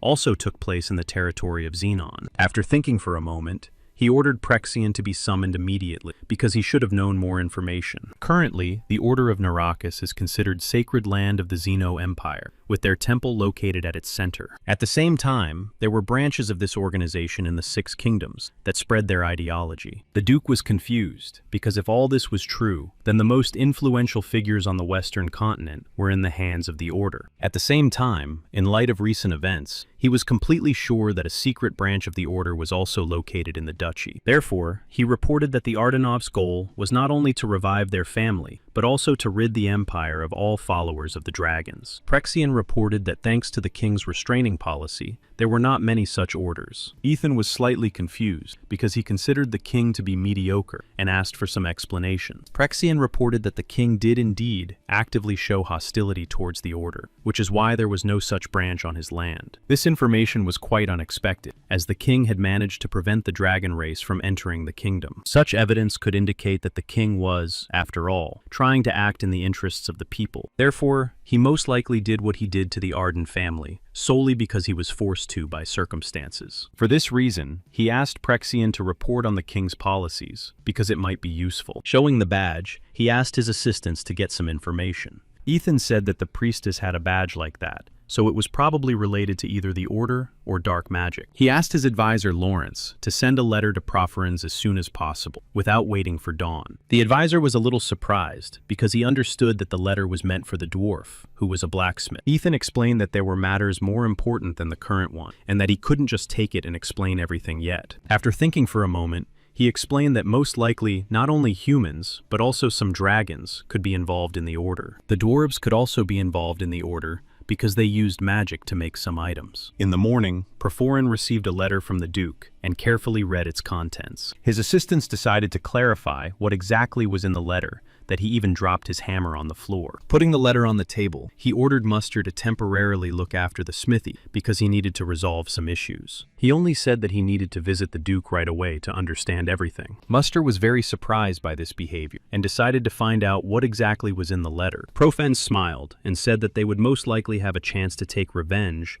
much sooner than they had planned. Meanwhile, the 33rd meeting of the elders began to discuss all the main issues. Count Chiffon announced that the first issue of the meeting would be the Duke's seizure of Baron Romerton's estate. He also noted that the head of the Lugon faction had learned about what was happening much later than everyone else. Laughing, he said that Lugon had shown his incompetence and apparently decided to just sit back and watch everything happen from the sidelines. Lugon was furious because he was the only one who found out about the whole situation much later than the others, which meant that someone was clearly helping Shimon. Trying to analyze everything that had happened, at one point, he even suggested that the Duke was connected to Count Shimon. This idea seemed the most logical to him, so he decided to act in anticipation of possible events. To the surprise of everyone present at the meeting, he suggested sending a warning letter to the Duke. Count Shimon was very surprised, because he did not expect to hear the idea of sending a letter. Lugan explained that they could use their rights and send a warning to the Duke to stop his attacks. He also suggested immediately informing the king about all the events that had taken place. The representative of the first faction found this very funny, because he understood that a piece of paper would not stop the Duke in his current state. Count Shimon understood that Count Lugon was in a very confused state, which is why he was proposing such strange ideas. This meant that he had an opportunity to pit the Duke and the enemy Count against each other so that they would destroy each other. After the meeting, Hans came to the Count's office to find out the current situation. Shimon reported that he had driven Lugon into a corner, and now, if the Duke attacked Viscount Latoun,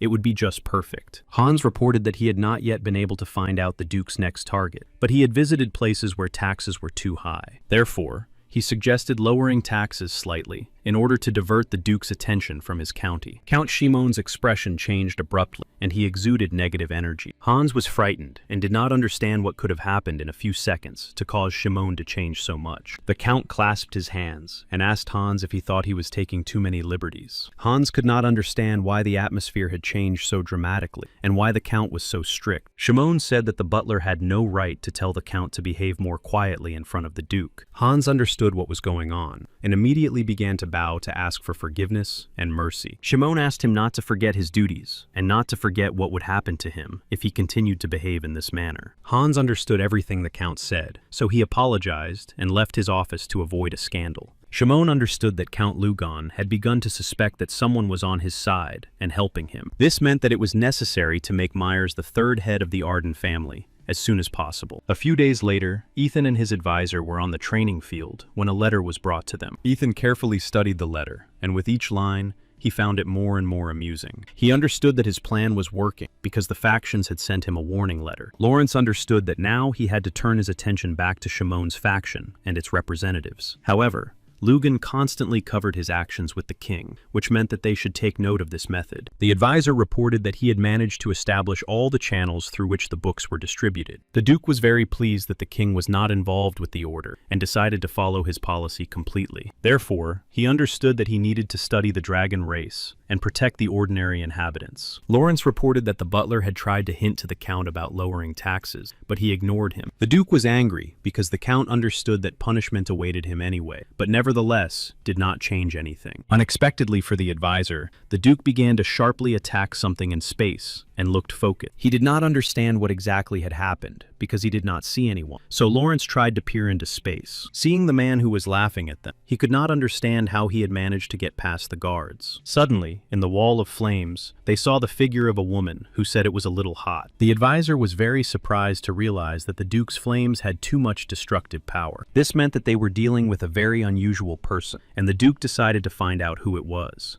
The woman said that she was the owner of the potion he had stolen from her, and therefore he must bow down before her and beg for forgiveness. The Duke could not understand who exactly was standing before him, so he asked her to say again who she was. He understood that he was on his own territory, which was completely protected, so he could not consider himself a thief. The woman began to activate her powers because she believed that they had broken some rules and behaved rudely. Ethan watched her actions closely to understand what she wanted and why she was so angry. The woman activated her powers and showed him a flask in her hands, inside which was a purple liquid. The Duke immediately realized that it was a special potion that had enabled them to defeat the dragons in their past life. He also remembered very well that the person who had invented this medicine in their past life was a master craftsman. Therefore, he realized that most likely standing before him now was the very same Ilya Fistcraft who had been living the life of a recluse. She said that she had invented this medicine after 10 years of continuous work, and did not believe that he could have replicated it without mistakes. Therefore, she was completely convinced that this young gentleman had somehow managed to steal the recipe for her potion. The Duke stood and listened attentively, but could not understand where she had come from and how she had managed to get past the guards. He understood that most likely the story could have changed, as it had happened with his current advisor. Therefore, he decided to check the information first, and said that for such absurd accusations, she should at least introduce herself. The master craftsman was confused, and did not understand what the Duke meant when he asked her to introduce herself in her true form. He asked her not to underestimate the Arden family, because he would not fall for such tricks, and wanted to see her true face. The master craftsman immediately activated her magic, and admitted that the Duke's gaze was indeed unusual. The advisor was a little frightened, and did not understand what was happening here, but decided to continue observing. The girl's body began to transform completely, and her appearance began to change into that of a young girl. The advisor and the Duke were a little surprised, because now there was a very beautiful girl in front of them. After completing her transformation, the master craftsman began to laugh, and said that it would be an honor for them. And yet she asked for an answer to her question, because she admitted that she no longer had any patience. The Duke smiled, because before him was indeed the very girl who had helped him in his past life. He understood that he could not miss this chance. Standing before him was a hermit magician who possessed enormous potential and knowledge. It was the perfect option at the present time, and in the circumstances of the events that were taking place. Ilian was furious, and did not understand why the Duke stood there silently, because she also did not have much patience. The Duke wanted to reel her in, so he calmly dictated the ingredients for her next experiment, which was still in the testing phase. The hermit mage was furious, and couldn't understand how he could know the ingredients, since she was only planning to use them. She understood that he couldn't have stolen the items she had only just begun to research, because no one else knew about them yet. However, she still couldn't understand how he managed to reveal the recipe so quickly. Since she was very puzzled, she decided to ask him where he had learned this information, and asked him to tell her the truth. The Duke said that he had actually received all this information, thanks to the special providence of the Arden family clan. However, the girl still became angry, and did not want to believe that a family that had no connection to magicians or alchemists could know the recipes. The Duke said that she didn't have to believe him because she had invaded his personal space. He added that she hadn't even thanked him for the information, and wanted him to try harder to impress her. The alchemist girl remained furious, and was convinced that she was being blatantly deceived. The Duke informed her that if her interrogation was over and she had received the information, she should immediately leave the training ground. However, the alchemist was in a state of rage and activated a huge amount of mana around herself. Ilian said that she would not allow herself to be deceived, and was therefore ready to punish everyone who was standing right in front of her. Lawrence still did not understand what was happening, but he was very concerned about the Duke's condition. Ethan realized that he was facing a real domain that could completely change space. He was well acquainted with this technique, because he had possessed the power of a spellcaster's domain in his previous life. Ilian was an 8th circle mage, and her power was truly formidable and had great potential. She laughed because she understood that her opponents could not even move and would be unable to offer any resistance. Ethan understood that they could be harmed, so he decided to unleash his full power to protect the advisor. He understood that this was the only way he could destroy the area around him. The 8th level mage did not understand how this could be possible, since the Duke was not a mage or an alchemist. Seeing that the Duke was heading in her direction, she asked him not to do anything foolish, and to stop. She was surprised that the Duke's actions were so powerful, so she decided to cast a magic spell. This allowed him not only to break through the window in the domain, but also to completely destroy her protective field. The sorceress couldn't believe what was happening. It all seemed very strange and suspicious. The Duke used offensive and defensive techniques to protect himself and the people and assistants around him. The sorceress of the 8th magic circle used an impenetrable spell to protect her space. A real confrontation ensued between them, in which each of them was very strong and possessed a great deal of knowledge. Ethan began to realize that he had already taken a lot of damage, so he decided to completely change his tactics. Therefore, he decided to use techniques that were still in development but increased his strength. The girl was confused and did not understand how this could be possible because his energy had increased several times over. The Duke decided to use the red flame spell, which manifested itself in a fiery cauldron. Thanks to his actions, he managed to minimize the distance between himself and his opponent. The sorceress had mixed feeling. She realized that the Duke truly possessed enormous potential and power. However, she was even more surprised by the fact that the Duke skillfully used the dragon's breathing technique without any side effects. The doppelganger was too strong and decided to find out how he knew her name. Our hero replied that just because he belonged to a clan of famous swordsmen did not mean that he was not interested in other things. The advisor and the commander of the knights were puzzled and watched the proceedings closely. Looking at the girl, he said that he was ready to provide some answers and asked her not to destroy everything that had been built. The advisor did not understand how to deal with the attack on the estate, but the Duke said that they would simply forgive the girl for everything. Before he left, he asked the sorceress to clean up everything she had destroyed and restore the walls. He himself was very worried because his physical condition had deteriorated slightly and he needed to rest a little. On the other hand, he understood that without using the dragon's breathing technique, he would not have been able to win. However, when the Duke and Lawrence were about to leave, the sorceress suddenly stopped them because she wanted to talk. She said she was ready to help them fight all the factions that had behaved badly. The advisor understood that this was a wonderful offer, but to his surprise, Ethan said he did not need her help. Seeing the questions on her face, he repeated that they did not need her help because his own strength was enough. The girl was amazed because she was a very powerful archmage of the 8th magic circle and could provide assistance. The Duke reminded her that despite all her listed virtues, she still could not defeat him. Then she offered to provide him with services to improve magical items, because she had no equal among the masters. She already imagined how she would pretend to constantly want to help him, while actually extracting all the information that bothered her so much. The hermit mage understood that she possessed a vast amount of knowledge in the fields of magic and alchemy. The Duke agreed to her terms, but said that first he wanted to test whether he needed her abilities. Then he turned to his advisor and asked him to prepare a private room for the girl. Lawrence accompanied Miss Ilian to her room and told her that she could settle in comfortably because it was now her private quarters. He also said that if she needed anything, she could always turn to him and he would try to take care of it quickly. The sorceress cast a spell on the interspatial pocket and all the shelves began to fill with bottles. The girl calmly filled the entire space with her personal items from the interspatial pocket. Carefully examining her new room, she announced that it was now suitable for living and conducting research. The advisor looked around in surprise and couldn't even imagine where all these things had been stored. Ilya said that she would like to get some information about the Duke's past and learn more about him. Lawrence said that he himself had only recently met the Duke, so he did not know as much about him as he would have liked. Therefore, he suggested that the girl meet with the lady who was the Duke's older sister. Ilya was very happy and decided to take on the appearance of an old woman again, so she asked to be taken there immediately. Lawrence decided to ask why the great sorceress had taken on the appearance of an elderly woman.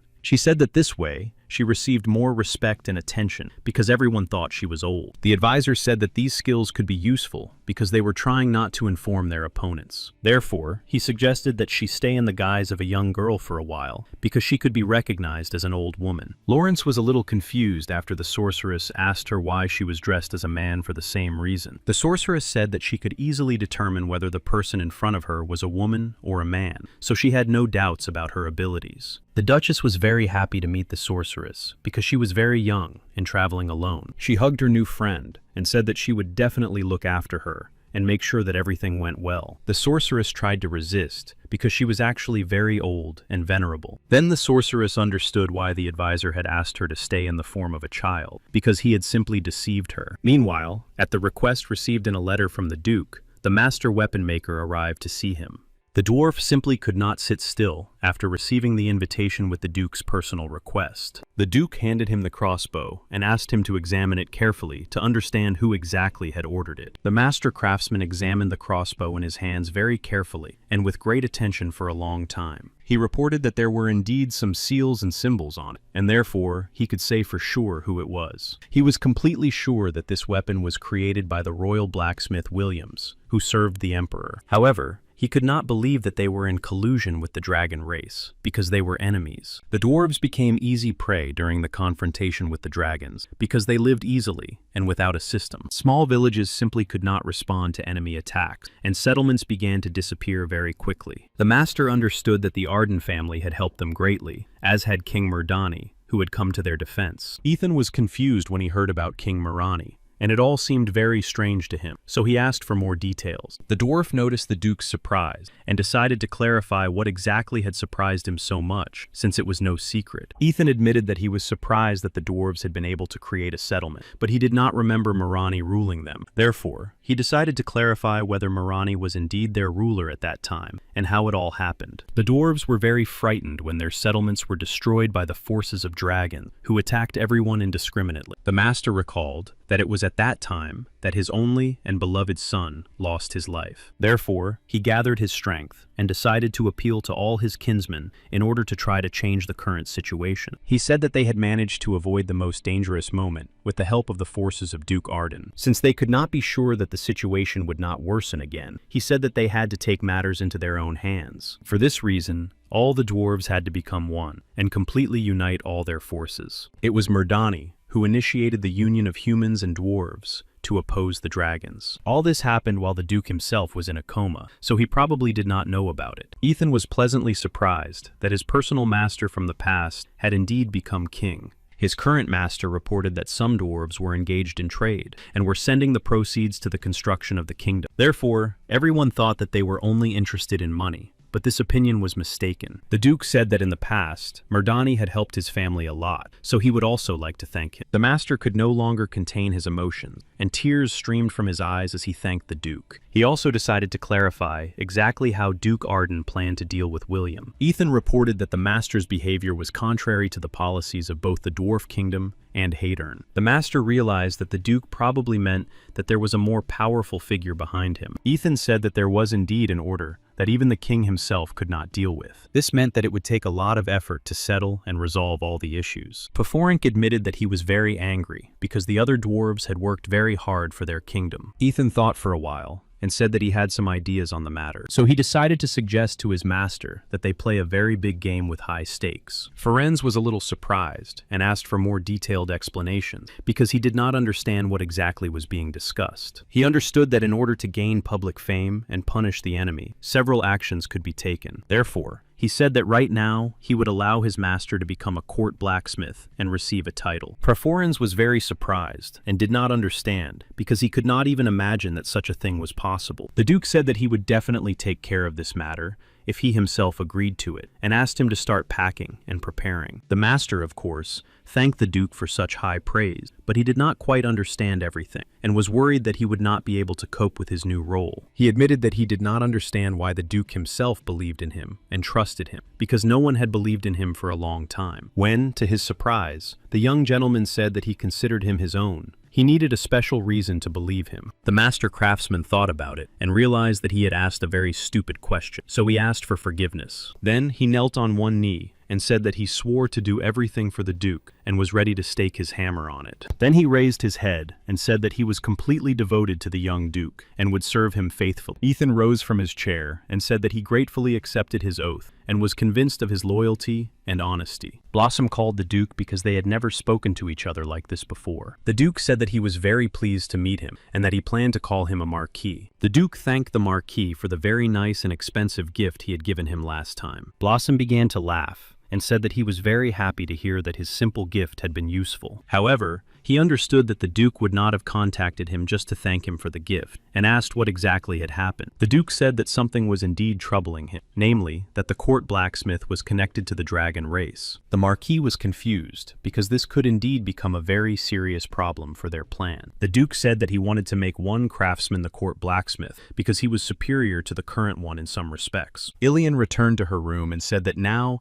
she really had a reason to be useful to the Archduke. She understood that she had tried very hard hard over the past week, and had managed to learn some of the Duke's secrets. Of course, she had gone through a lot of trouble because she had been under the Duchess's supervision all this time. However, now she had a chance to prove her worth and show off her skill. When all the Duke's assistants were gathered, he said he was glad to welcome them and was ready to begin the discussion. Then, he opened a large box and said that he had received a gift from the Marquis, from which he wanted to make an artifact. Those present carefully examined the items because they were real military uniforms. The sorceress and the master understood that this was possible because artifact alchemy existed. However, the master was slightly confused because he understood that they would need a great deal of power. Carefully examining all the items, he realized that they were made of a very artificial material that was very durable. He understood that his powers would be sufficient to imbue these items with a magical chain, but a skilled and experienced mage would be required. Ilian did not understand why the master looked at her that way, because she was the very high-level mage. She also said that she was not going to be his assistant, but on the contrary,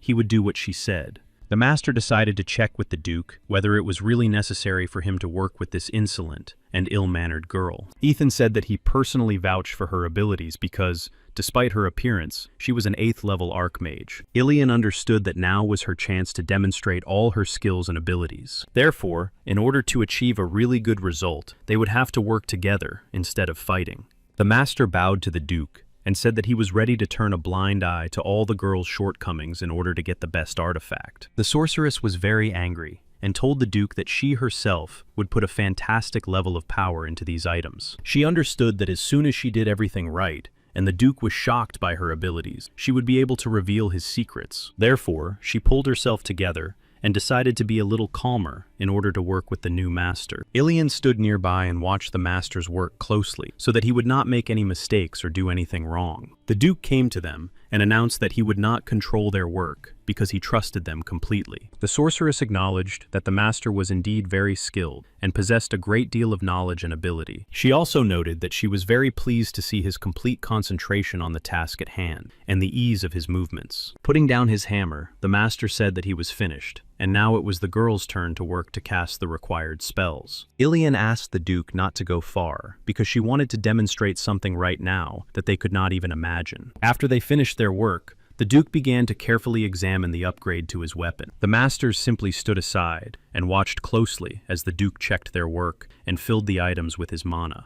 After testing the sword, he realized that it was indeed as light as a feather, and much lighter than it had been the first time. The craftsman and the sorceress decided to ask him how much he liked their joint work. Ilian noted that she had not cast a single spell on this weapon, which is why it possessed such destructive power. In addition to lightness, she also added a spell of purity repair and magical enhancement functions. At the same time, she added magic to the gloves, knee pads, and protective covers to improve their armor capabilities. The Duke carefully examined the items, realizing that they had turned out even better than he could have imagined. The sorceress said that if the master had greater abilities, she could improve the work and make it even better. The Duke did not want to lose control over the sorceress, so he simply coughed and asked if that was really all she was capable of. The sorceress began to worry a little and said that she was ready to demonstrate real magic to him right now. After thinking for a moment, the sorceress asked the Duke to put his fiery mana into all the items at once and concentrated in certain places. Then she began to activate her magical protective field to show him the power of the weapon. Ethan found this test very interesting and agreed to try everything to see the new possibilities for himself. So he immediately began to put all his fiery mana directly into the sword and protective equipment. The dwarf was surprised because not long ago, the Duke had demonstrated less internal power than he did now. However, the Duke noticed that nothing was happening around him, which seemed strange to him. Ilian asked him to use the same type of energy he had used during his confrontation with her. Ethan immediately understood what she wanted from him, so he decided to try using Black Flame. He began to activate the secret technique of the Arden clan in the form of an 8th ring of concentrated energy. At the same time, he decided to use Dragon's Breath to obtain Black Flame and strengthen it. Despite the protection, the workshop was completely destroyed,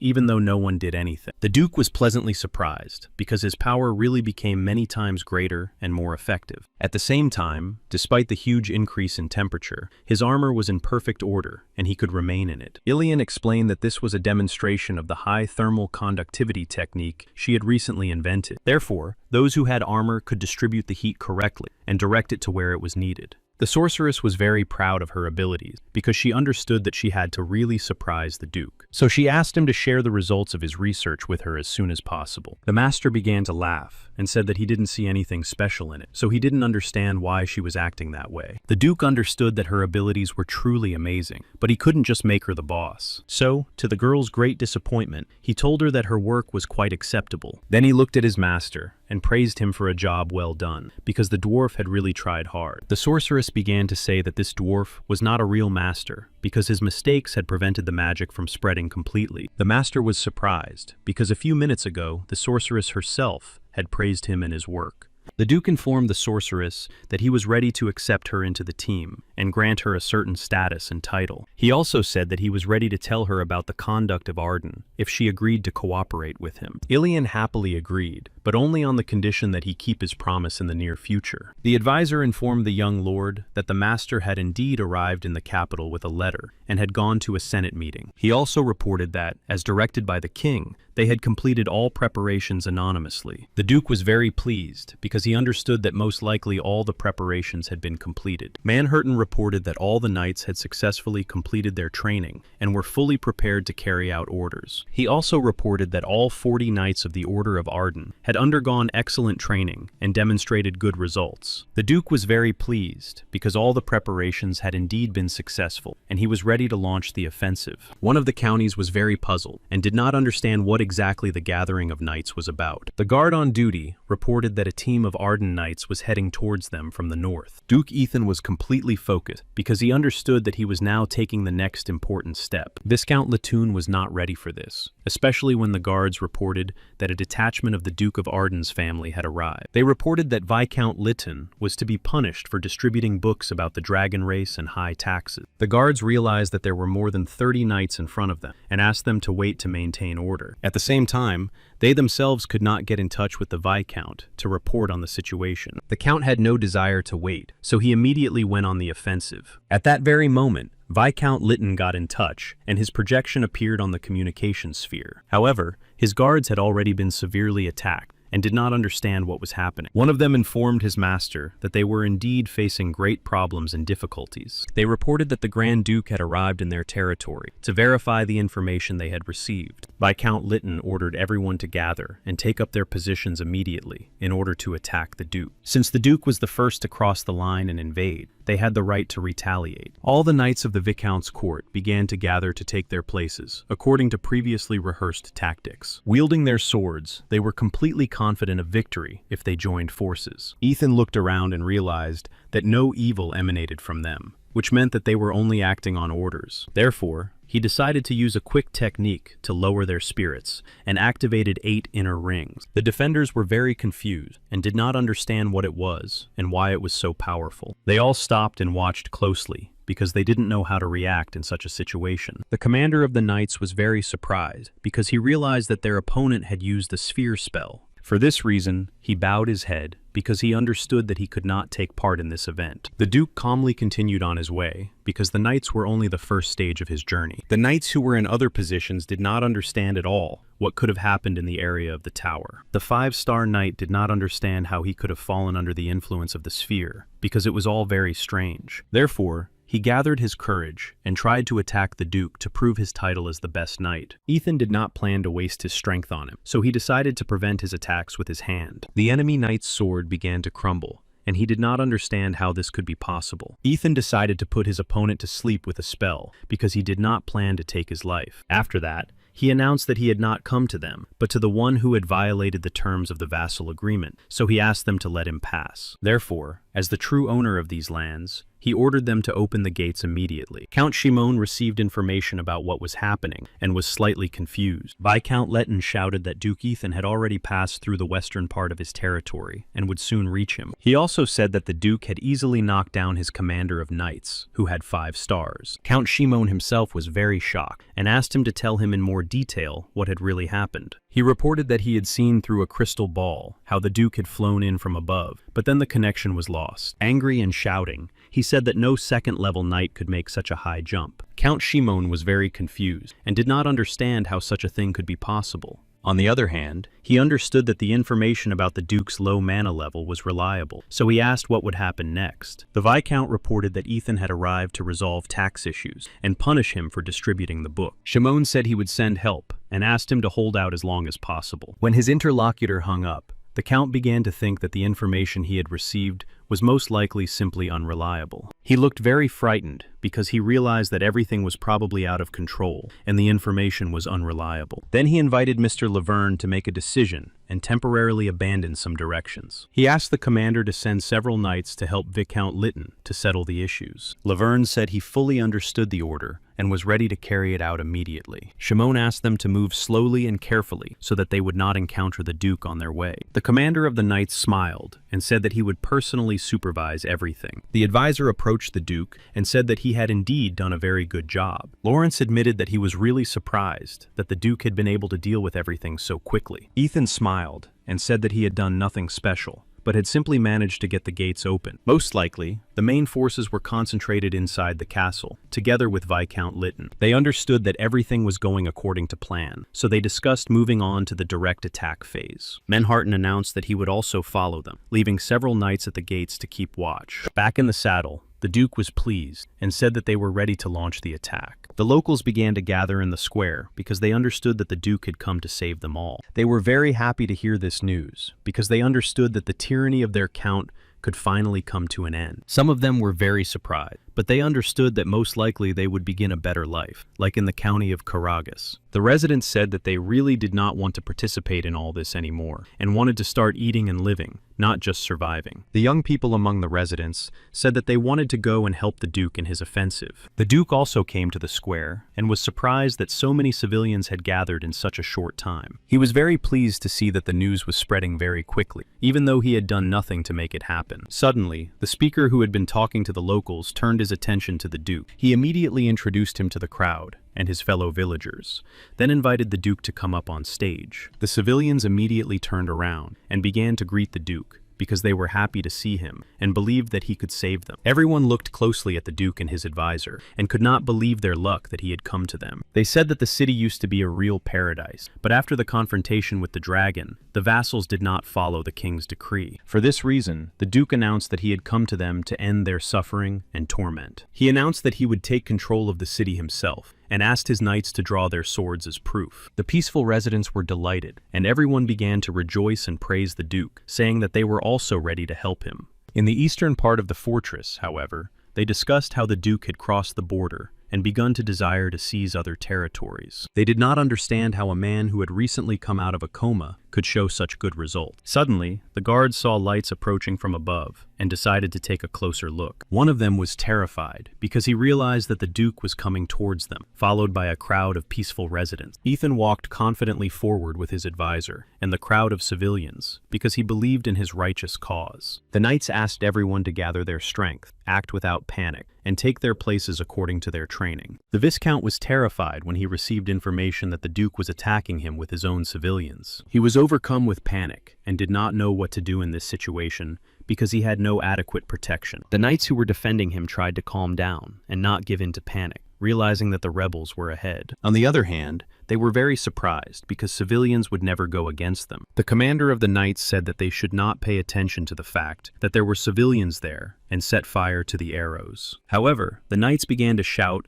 that they could not do this because their families were among the people. The commander of the knights was furious and said that if they did not start acting, he would take their lives himself. Ethan began to feel aggressive because such behavior was simply unacceptable for the commander of the knights. So he looked at the commander of the knights and ordered him to stop all this immediately and stand down. Everyone around stopped, and no one understood why the Duke was so easy to hear and how he could use such technique. The Viscount was terrified because he realized that the Duke knew how to use the thunder technique, which meant that his level was higher than what was presented in the reports. The Duke announced that it was time to be punished for their actions, which meant that they had to open the gates. Lytton shouted that it was all a lie, and that he had no evidence or right to punish him. After that, he immediately ordered the captain to direct the knights' attack, regardless of whether there were civilians there or not. The knights realized with horror that they had no choice but to begin carrying out their commander's orders. However, The other knights who were standing closer could not allow themselves to do so because their loved ones and families were in front of them. The commander of the knights was furious because his assistants had not started to do anything, and the line of defense had been broken. However, suddenly, to the great surprise of the commander of the knights, he received a sudden attack right in the forehead. It was an attack carried out with the help of the Duke, who had gathered mana at his fingertips. The captain of all the knights did not understand how this could be possible, because it was the technique of the fiery finger of mana. However, the speed was truly incredible, because the knights did not have time to understand what had happened. Moreover, he did not understand how the Duke managed to hit his target so accurately from such a great distance without seeing it. The Duke decided not to wait any longer, and used an aerial jump technique to overcome the obstacles. The commander of the knights was confused because his opponent, the Duke of the Ardan family, was already standing on the same level as him. The Viscount couldn't believe his eyes, but he understood how the Duke had managed to overcome the outer walls on the north side. The knights were so frightened that they didn't understand what was happening or how to behave in such a situation. Meanwhile, the Duke was nearby,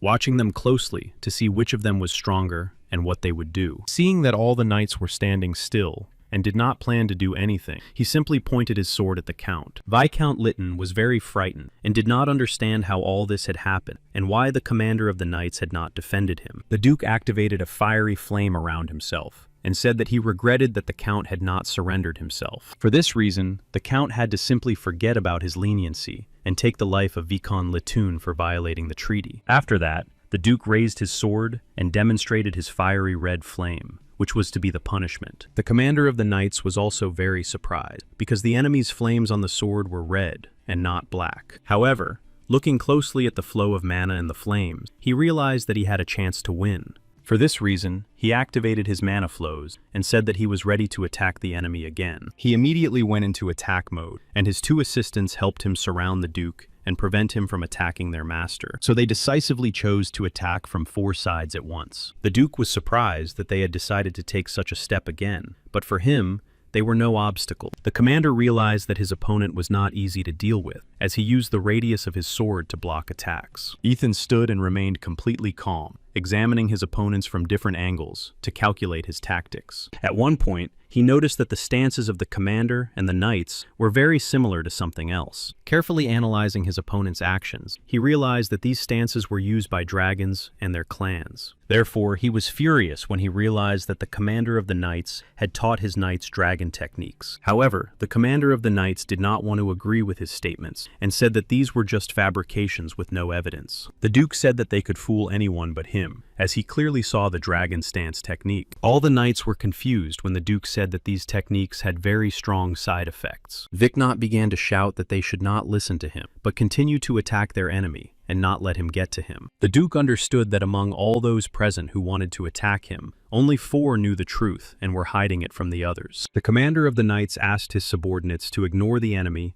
and continue their attack. The Duke realized that his enemy was worse than he had imagined, because he deliberately taught techniques with side effects for his own benefit. Since he was very angry, he quickly activated all the fiery flames that could be stored in his body. After quickly attacking all his opponents, he realized that the Count and his 4 subordinates were in league with the dragon. The knights were a little surprised because they had not heard anything about side techniques and did not think that these were dragon techniques. The commander of the knights understood that he had to carry out the young lord's order by any means necessary, but the Duke had disappeared. Looking around, he realized that the Duke had decided to immediately lower the gate and let his men in. They wanted to stop him immediately, but it was too late. The gate had already begun to descend. In fact, it was just a cunning move by the Duke, because the knights had shifted their attention to the gate and the crowd behind it. The commander of the knights was confused, because now he was alone, and no one else could help him. The Duke said disappointedly that real knights would never attack him from behind. After that,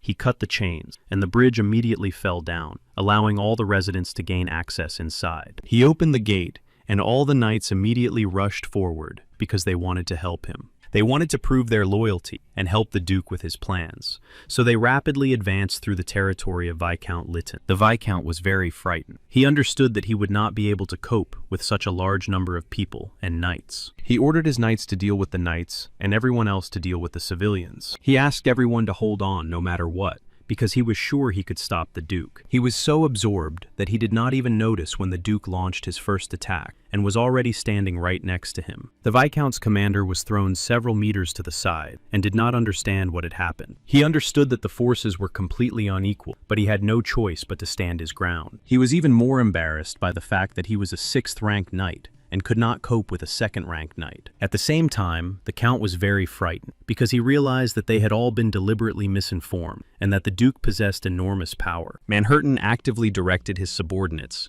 in order to properly assist the Duke. Meanwhile, the master weaponsmith and toolmaker went to Baron Blossom to introduce himself. Marquis Blossom and his son Jeremy were very pleased to meet the best blacksmith recommended by the Duke. They asked him to wait outside because they had a lot to prepare for the upcoming negotiations. Approaching the magical portal, the Marquis warned that they might feel dizzy, but there was no other way to get there. Passing through the portal, they did indeed experience some discomfort because the process was not easy. The master craftsman was very confused because he did not understand where exactly they were. Boss informed him that they had arrived in the capital of the Hydern Empire, namely the city of Perantium. Right now, he had to undergo an initiation ceremony in the forge at the imperial court and become an imperial-level blacksmith. Viscount Lytton was very frightened and understood that no one could protect him, which meant that the same fate awaited him as Karagasa. The commander of the knights did not give up and diligently applied the 10th technique of sword art. Ethan understood that this time his opponent was indeed very skilled, but still not that strong. With his sword, he was able to easily block his opponent's attacks and did not suffer any damage. After that, he activated the fire wave again because he understood that it would increase his chances of victory. The 6th-ranked commander of the knights was completely confident in the speed of his attacks,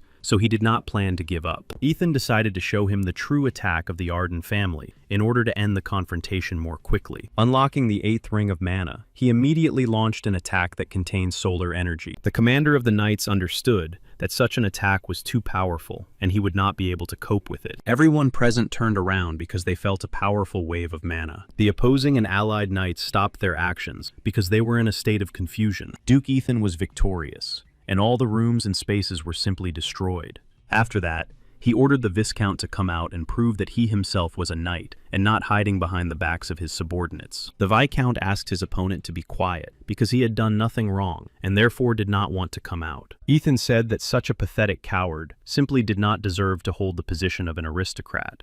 The Duke again used the air jump technique to quickly teleport to Viscount Latoon. The Count was very frightened and trembled with fear because he did not understand what to do next. Ethan looked him straight in the eye and said that he should be very ashamed of his actions. Then he lightly attacked his opponent because he knew he didn't have the strength to fight back. The Duke knew that cowardly rulers like this only hid behind their knights. Then he stood on the balcony and told everyone below that Latoon had fallen. At that moment, everyone was simply obliged to lay down their weapons, surrender, and follow further instruction. Manhattan ordered all the knights to lay down their weapons and approach him for registration and accounting. The knights and the Count's subordinates were confused, but understood that they no longer had any other choice. Ethan announced that from that moment on, the Viscountcy would be under the complete control of the Arden family's duchy. The peaceful residents were very happy because they knew that the people of Karagas had begun to live much better lives. Everyone was very pleased that the Arden family was diligently restoring its authority. Meanwhile, Count Shimon received news from those who had been sent to help the Viscount. They reported that Viscount Lytton had completely fallen,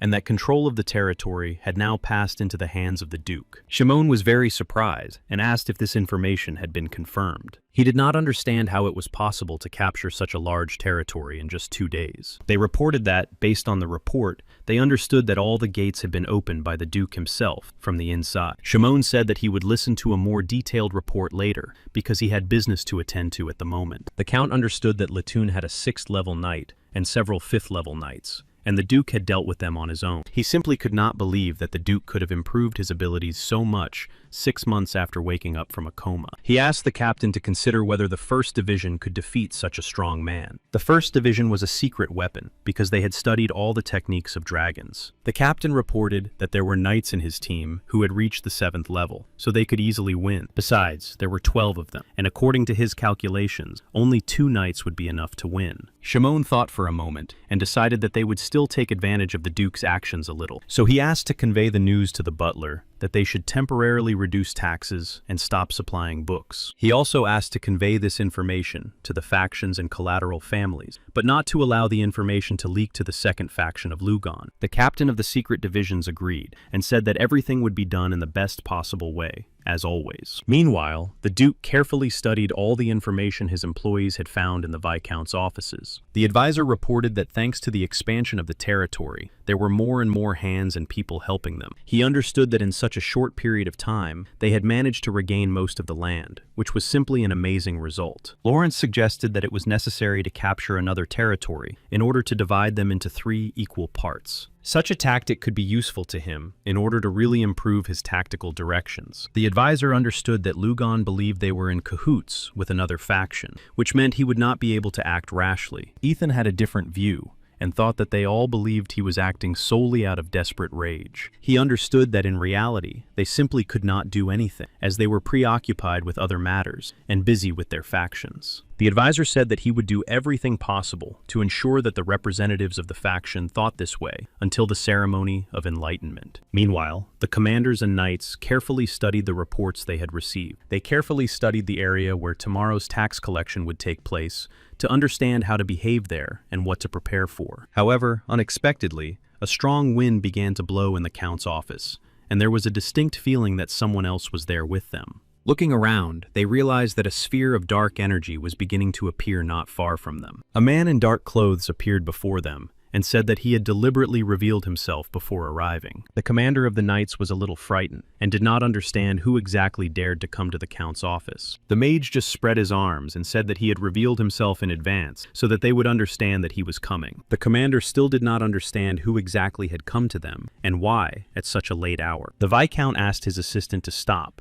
because he did not sense the magician, even though he was a 5th level knight. However, despite his order, the commander of the knights continued to move toward the unknown man. The mage just smiled and activated a huge field filled with dark energy around himself. The Count immediately realized that this was a secret technique of territory coverage, which meant that the man was very powerful. The commander of the knights continued to ask who exactly had come to them and what he wanted from them. The mage asked everyone to calm down because he had come to negotiate, as he wanted to learn the Duke's secret. Those present did not understand what this could mean, because they had no connection to the Duke. The mage looked closely at the Count, showed him a huge sphere filled with energy, and asked him if he wanted to become stronger. The Viscount told the Duke what had happened, and that the magician's power was much greater and stronger. For this reason, they had to accept the dragon texts and teach their knights these techniques. The Duke reminded him that dragon techniques had side effects, and that they should feel guilty for deceiving their subordinate. The Count said that even in the Duke's domain, where people hated dragons, they still studied the techniques to become stronger. Ethan thought for a moment and asked for as many details as possible about the mage who had come to them that night. The Viscount began to cry again because he was very scared and did not know what to do. Ethan grabbed him and reminded him that only a coward would remain silent when there was an opportunity to change everything. The Count said that if he told him everything, his family would be in great danger, so he remained silent. On the other hand, he understood that he no longer had a choice, so he said that the mage who had come to them was only an intermediary. He ordered them to go to the Duchy of Delgorn to continue their work and conduct an investigation. Then he showed the Duke the badge and said that the mage had given them this sign and asked them to find a person with the same sign. All the members of the council were gathered at the Emperor's meeting. Those present who noticed the dwarf were a little surprised. They whispered among themselves because they did not understand why the dwarf was at the king's meeting. The king greeted everyone present and asked the new participant who had been invited to their meeting to introduce himself. The craftsman immediately stood up and said that he was there on behalf of Archduke Ethan Arden because he had received a letter from him. Those present were even more confused because they did not expect the king to invite the Duke. The king immediately asked for the letter to be handed over so that he could read it. After receiving the letter, the king began to read it carefully to understand what exactly the Duke wanted. Unexpectedly, he said that he was very curious because, according to the information in the letter, the royal blacksmith was collaborating with a tribe of dragons. Listen carefully and watch the king's reaction, who showed his dissatisfaction with his whole demeanor. Marquis Bossum watched the reaction closely because he wanted to understand whether the king's subordinate was collaborating with the dragons or the king himself. Dwarf also looked closely at everyone present because he was carrying out the Duke's assignment. Meanwhile, the Duke studied the entire report on the Viscount and understood that House was probably in the palace now. Ilya came to the Duke and reported that she had succeeded in developing what he had asked her to do. She then demonstrated the well-rounded whetstone he had asked her to develop. Ethan realized that she hadn't even knocked before entering his office, which he didn't like very much. He decided to ignore her, and the girl began to get angry because she understood that she had tried very hard, but no one saw it. At one point, she even managed to look at his reports and saw a very familiar surname there, so she decided to clarify the information. She said that since she herself was one of the magicians, she knew a lot of information from other magicians. The Duke was interested in the information he received from the girl and asked her to help him right away. Ilya began to say that she was very busy, but if he begged her, she would agree. The Duke asked her to gather all the necessary things and said that they were leaving right away. A few moments later, the carriage with them did indeed set off. She looked at the vastness of the fields they were passing through, because they were endless. Malasis was not yet very experienced as a duke, so he decided to ask the sorceress what she could say. She said that his main specialization was enhancing ordinary things, so everything he touched became better. His magical skills were not particularly impressive, so he developed in the direction of alchemy. After thinking for a moment, she said that it was better to be only at the 4th level of magic than to be an alchemist, a mage, and a sorcerer. She understood that they were clearly not going for tea, because, to her surprise, the Duke had taken his sword with him. Ethan told her that he just wanted to talk to him, but whether he would need his sword or not would depend on the answer. After a while, they arrived in a dense forest, and the sorceress said they were on the right track. She also said that magical traps and magical safety circles had been set up everywhere. The Duke asked her if there was another way to get through without falling into a trap. Ilya asked him to trust her because she was, after all, an 8th level mage, and could easily destroy these traps. She planned to act so quietly that she wouldn't even notice if something happened. Using her magical abilities and her magical power, all the traps were completely destroyed after a while. The girl noticed that too many traps had been set, and every step they took was accompanied by a trap. The sorceress was still completely confident in her abilities, and believed that she would not fall into any of the traps set by the enemy. At some point, she became so tired that she decided to stop acting quietly, because she was fed up with the number of traps that had been set. The Duke understood that since the girl usually disguised herself as an old woman, they were probably close. With each step, the girl easily and effortlessly removed the traps and magical protective circles. She did not understand how her former classmate dared to set so many traps in one small square meter. Malasis did not know that guests had come to see him, so the girls started shouting and calling him to come out to them as soon as possible. A man came out and said that he had already asked her not to use his magical traps, but simply to warn him of their arrival. Ilya said that she was not obliged to ask permission to move around, and that he could have found out from her actions that she was planning to visit him. The magician was very sad, realizing that recreating these magic circles would require a lot of time and effort. Seeing that the girl was not listening to him at all, the hermit magician realized that it would be much faster to negotiate with the Duke. The Duke was a little surprised that the magician was so well informed and knew his exact name.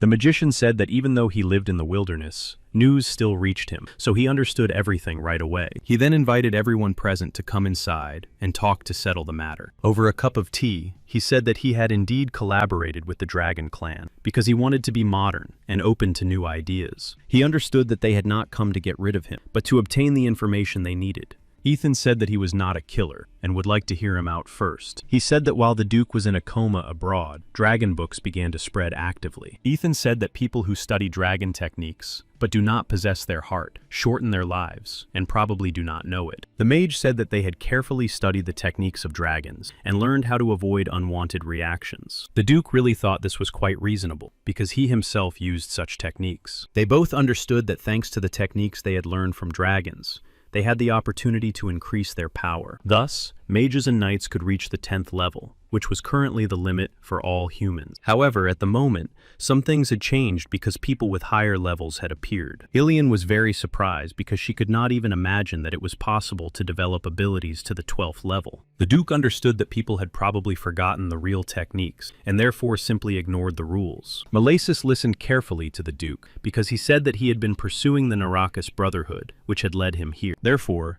he asked the mage sitting opposite him to name the reasons why he should be left alive and pardoned. Malasis said that they wanted knowledge and the highest level, so they made a deal with the Brotherhood to obtain documents. He also said that he was not interested in the Brotherhood and their beliefs at all, so he refused to join the order. The Duke showed him the symbol, and the mage replied that it was the symbol of the Arcana Magical Association. Ilian thought about it because she had never thought about it before, and did not know that such associations even existed. He explained that this secret organization included the most powerful mages selected by the Hydern Empire. Malasis also said that he had actually received an invitation too, but had simply decided to decline. Ilian began to laugh very loudly, saying that she would never believe that the Order of Representatives of the nation's mages had contacted him. The mage was very offended, and said that she simply always underestimated his true abilities. Ilian understood that she had probably crossed some line again, but she did not plan to back down, and stood her ground. While they were arguing among themselves, the Duke thought about how the government had organized an order of high-level mages. The mages began to argue among themselves, and were ready to start demonstrating their own powers. Ethan decided to clarify whether he had correctly understood that the mages held very high positions in the government. It turned out that the high-level mages were either members of the Brotherhood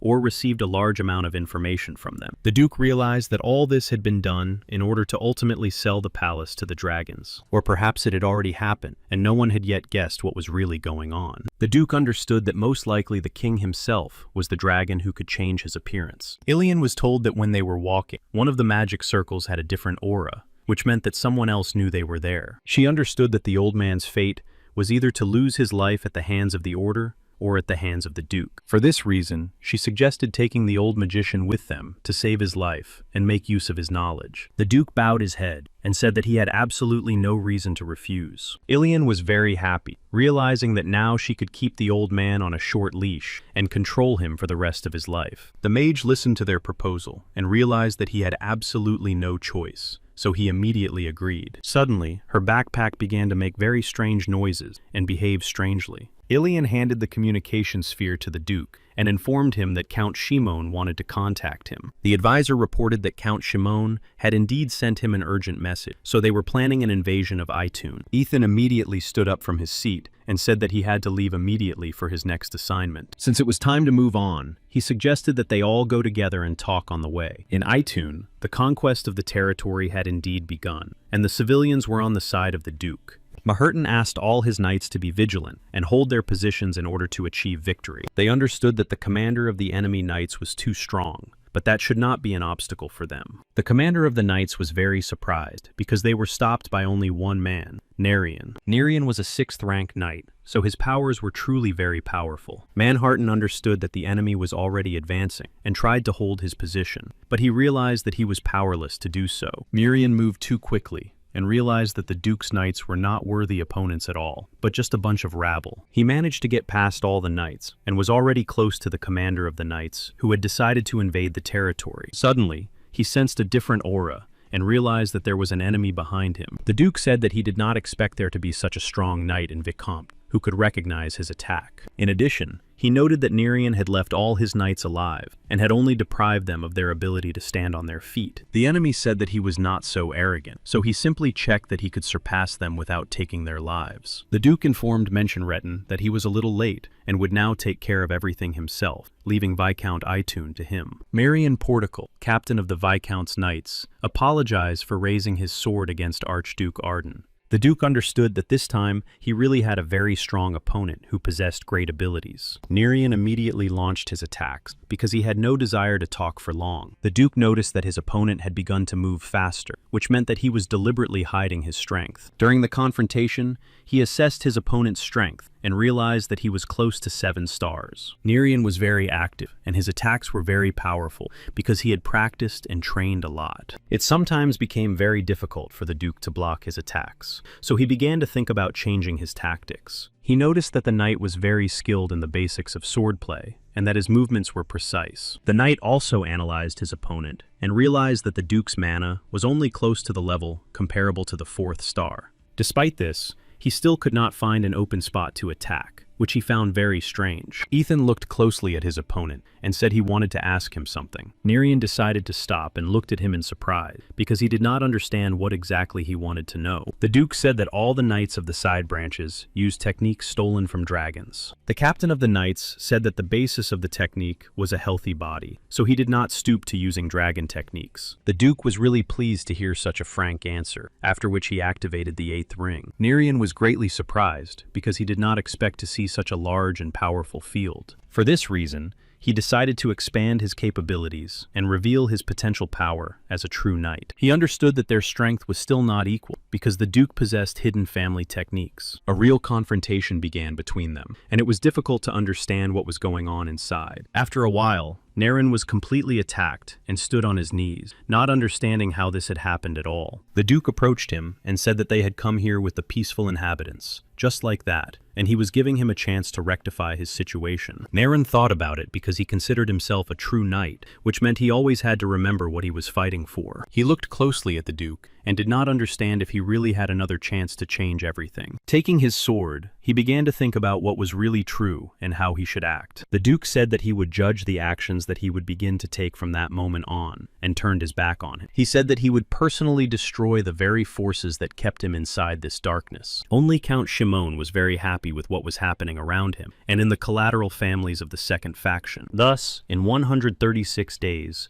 the Arden family was able to gather the strength to oppose the side branches and regain 4 territories. A decree spread throughout the empire on how exactly they were to live on his lands. The director of Emperor Hydern's information department, Count Wellington Falsky, arrived with a report. The king was very pleased that everything had finally been completed with the Duke and was ready to review the report. The king tried his best to remain calm and asked to be provided with all the reports on the work that had been done. He also reported that, according to the information received, there was indeed a master craftsman at the royal court who made weapons for dragons. He added that too little evidence had been gathered because the organization was secret. The emperor understood that this was a matter for the aristocracy, and that this was not someone he could do anything about, even from his position as emperor. Count Fasco reported that they had demoted William, but were unable to remove him from the imperial court. The emperor thanked the count for the information he had received and for his good work. He said that the investigation might progress slowly, but asked that the identities of the spies not be revealed. The advisor walked the corridors and discussed all the possible plans that needed to be implemented. Lawrence reported that he was pleased to have succeeded in appointing his blacksmith to the imperial court. The Duke even began to think that the emperor was sincere about the Dragon Clan's policy. The advisor reported that at the moment,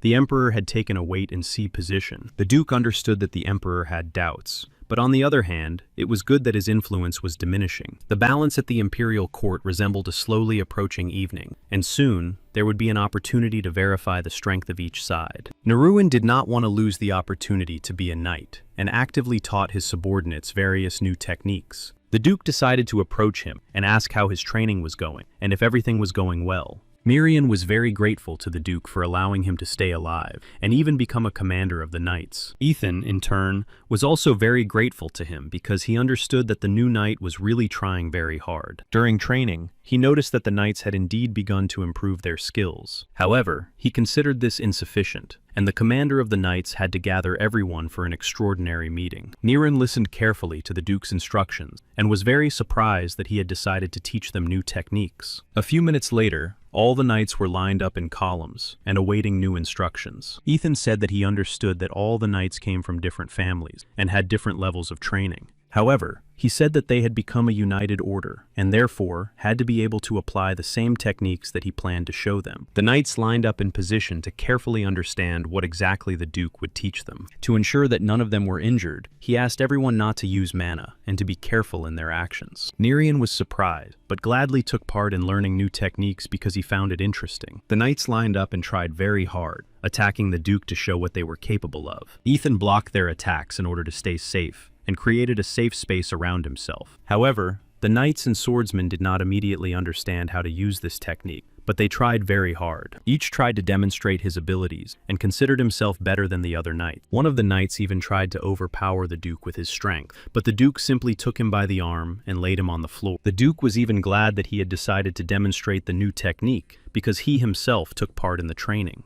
Manhattan was very surprised because the Duke's strength without mana was simply colossal, and he did not understand what this technique was. However, while he was distracted by his thoughts, the Duke easily slipped past him. Therefore, he simply did not have time to track his movement and location, and lost his balance. Nerian watched closely because he was sure that they would be taught the techniques of the Arden family. This technique was completely different from the technique of his family, and he was not familiar with it. He could not understand what kind of sword style it was, and he began to be tormented by vague doubts. At one point, he even managed to land several attacks on the Duke, which was a great advantage for him. Seeing that the Duke was confused, he decided not to delay and immediately tried to launch another attack. However, unexpectedly, he stopped immediately because he saw something very strange. He saw that behind every move the Duke made was the Dragon King, and this disturbed him. He couldn't understand why a man who had always opposed dragons was now using their techniques. However, he decided to return to this question later, and simply blocked all of the Duke's attacks. Ethan had no intention of stopping, and increased the number of his attacks with every passing minute. Nerian found it very unpleasant and strange that the Duke was using this particular technique. At some point, the Duke bent down and began to act in a different plane, not understanding what this technique was. After that,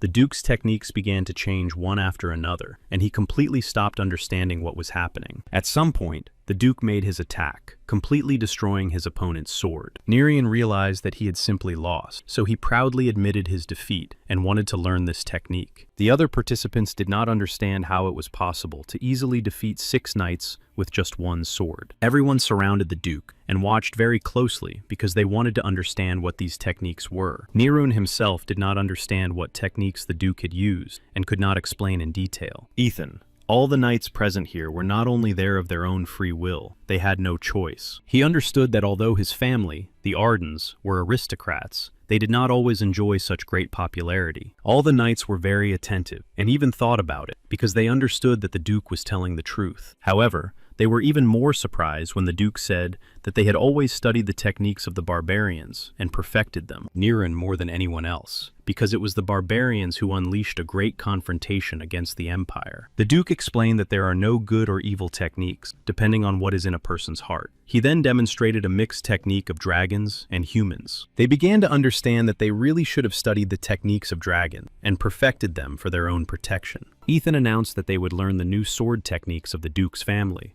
and become the greatest knights of the continent's order. He turned to the knights and asked who was ready to join his family and develop. The knights looked ahead and immediately began to kneel on one knee and swear their allegiance to the Arden family. On that very day, each of those present gave their own personal oath of allegiance to the Arden family. Ethan realized that he would most likely end up with a truly enormous knightly community. Lawrence announced that at this rate, they would be able to rebuild the Black Flame Legion. Ethan thought for a moment and said that under the current circumstances, he would have to change his tactics slightly. In the past, the Black Flame Legion was truly very powerful, and no one could stand against them. However, the tyranny of the side forces destroyed the Black Flame Legion, and it fell apart, leaving no trace behind. He understood that the confrontation with the dragon was still ongoing, and could soon enter a new phase. For this reason, it was necessary to create an order of professional knights to eliminate the dragons. Shimon received information that another family had been caught, which made him very happy because his faction had strengthened its position. However, his thoughts were interrupted by the butler, who rushed into the office and said he had urgent news. Shimon did not understand what kind of urgent news could be so important that the butler had forgotten his manners. His informant reported that the Duke had sent a notice of participation in the Senate meeting. Shimon couldn't believe his ears, because this was not part of his plans at all. He then decided to call an urgent Senate meeting and asked to notify everyone else. Looking out the window,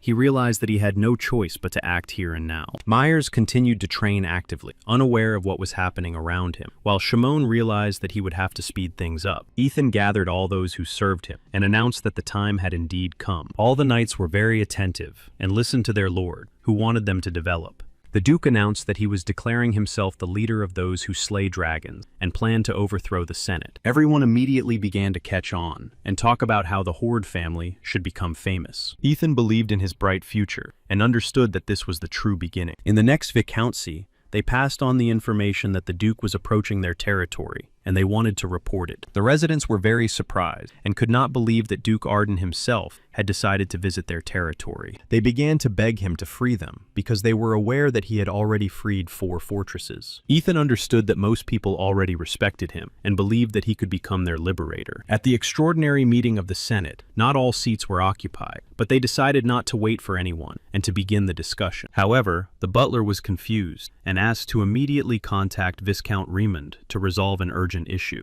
The Viscount did not understand why he was only now being informed that the Duke was on his territory. The butler said he was prepared to accept punishment for neglecting his duties, but the situation required a solution. Count Shimon was very surprised and did not understand how the Duke had found out that the Senate meeting was to be held now. The other servants tried to stop the Archduke and told him that he had no right to come like this. Ethan did not even pay attention to them because he considered them unworthy of his attention. Entering the meeting room, he said he was glad to see all the members of the Senate and suggested they begin. Lugon couldn't take it anymore and started shouting that this completely contradicted all the laws that had been established earlier. Pointing at the Archduke, he said that only collateral families could participate in the Senate meeting. The Duke calmly placed 4 letters bearing the royal seal on the table and announced that he had received permission to attend the Senate meeting. Therefore, taking his seat, he announced that they could express all their objections regarding his person to the king. He then said that he would be straightforward and ordered Count Lugon to immediately cut taxes in half and ban the spread of fortune-telling. Lugon Hamilton was confused and did not understand what all this could mean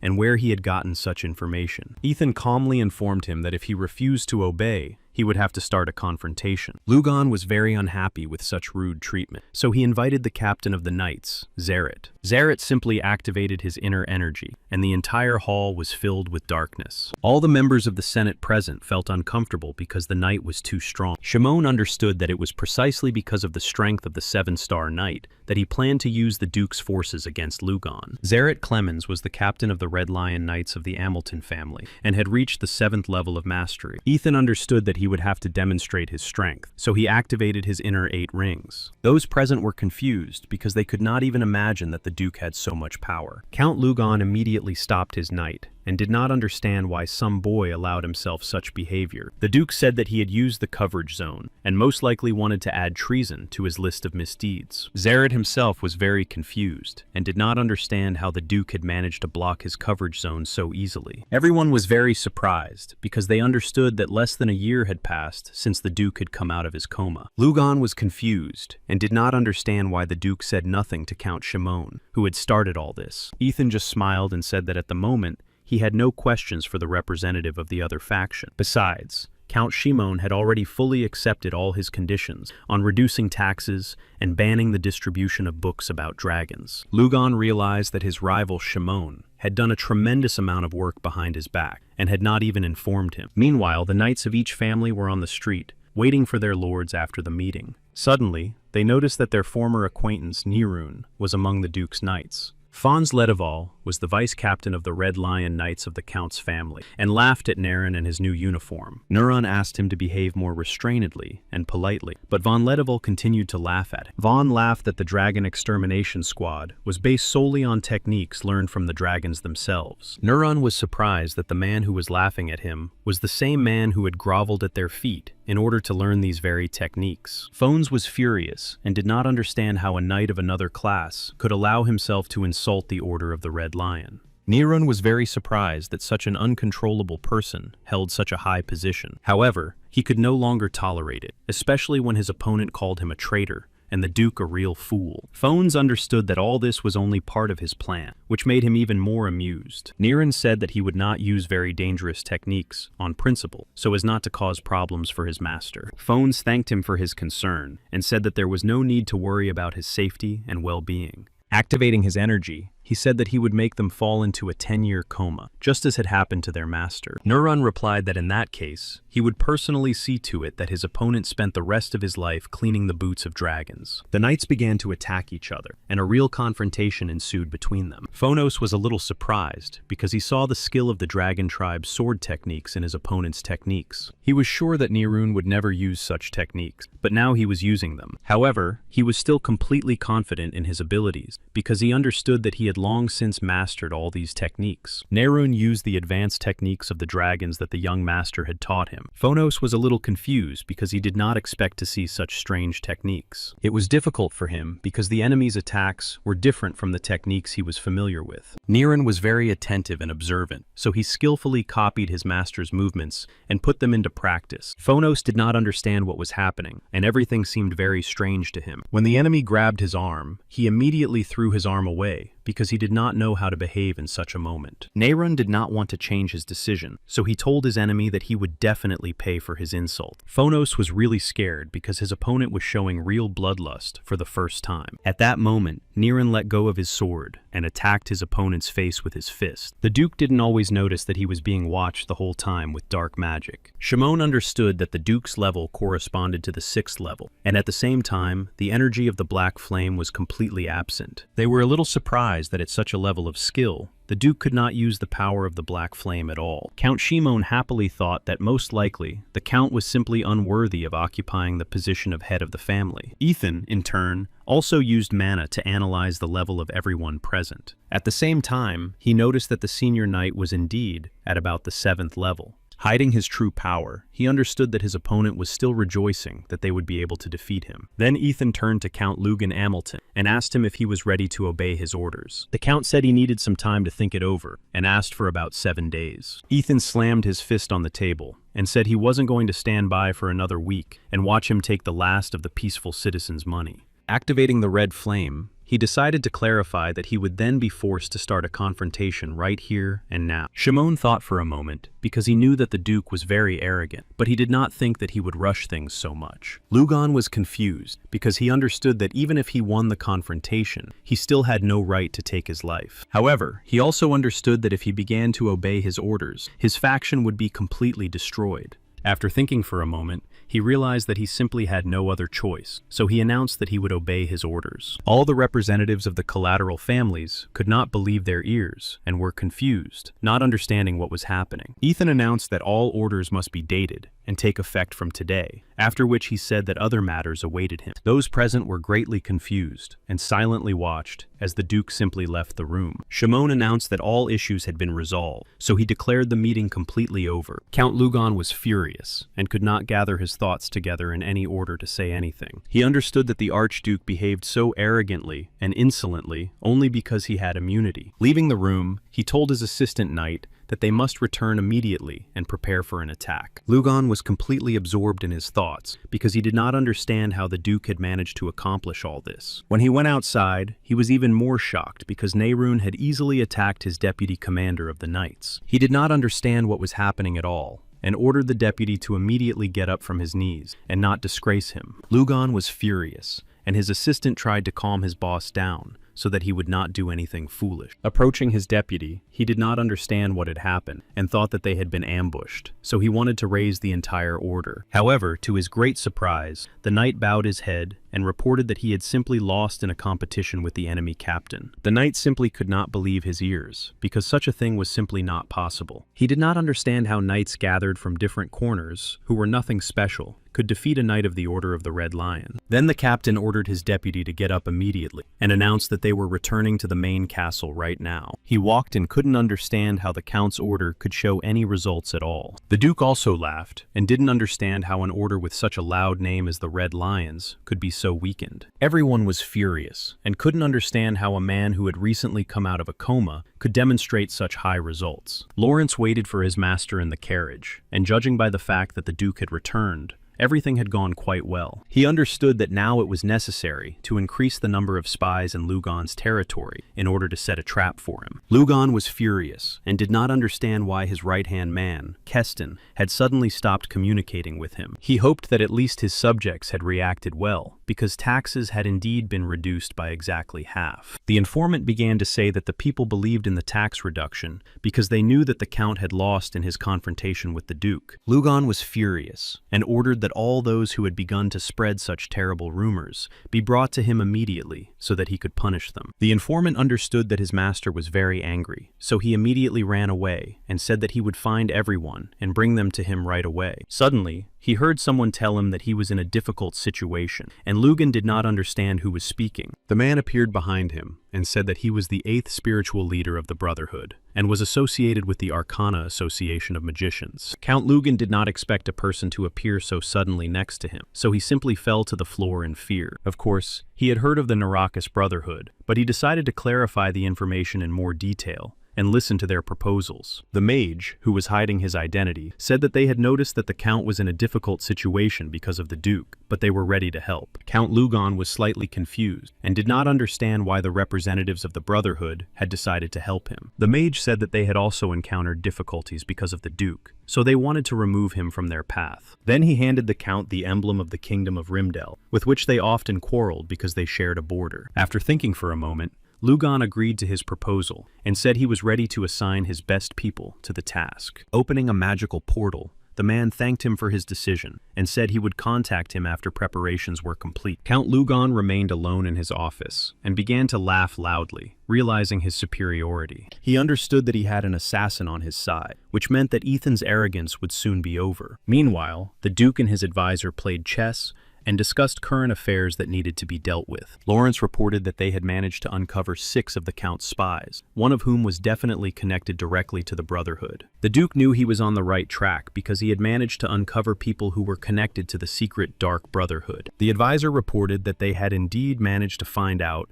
that all the spies had been monitoring the Duke's actions recently. After thinking for a moment, the Duke asked his advisor to spread the rumor that he was going to go on a secret operation alone. Lawrence had no doubt about Duke Ethan's skills, but it could be dangerous because a secret society was involved. Ethan said that if he went alone, the guys from the secret society would simply not dare to attack him, and he would not be able to lure them out. The advisor still won the chess game and said that he would need some time to come up with new ideas. He said that it would probably be better for the Duke to take someone reliable with him on such a dangerous mission. A few minutes later, Ilya was standing next to the Duke and said that she had come specifically to help him. It was difficult for the Duke to get used to the fact that the hermit mage completely lacked business communication skills and manners. He warned her that they were going on a dangerous mission, but the girl said that she was completely confident in her magical powers. The Duke was a little confused and asked the hermit magician to explain in more detail what exactly she meant. Ilya said that she was not only a magician and alchemist, but also, with the help of sorcery, could very actively resist enemies. Holding her magic staff in her hands, she said that she would eagerly await their next meeting and departure. For some time,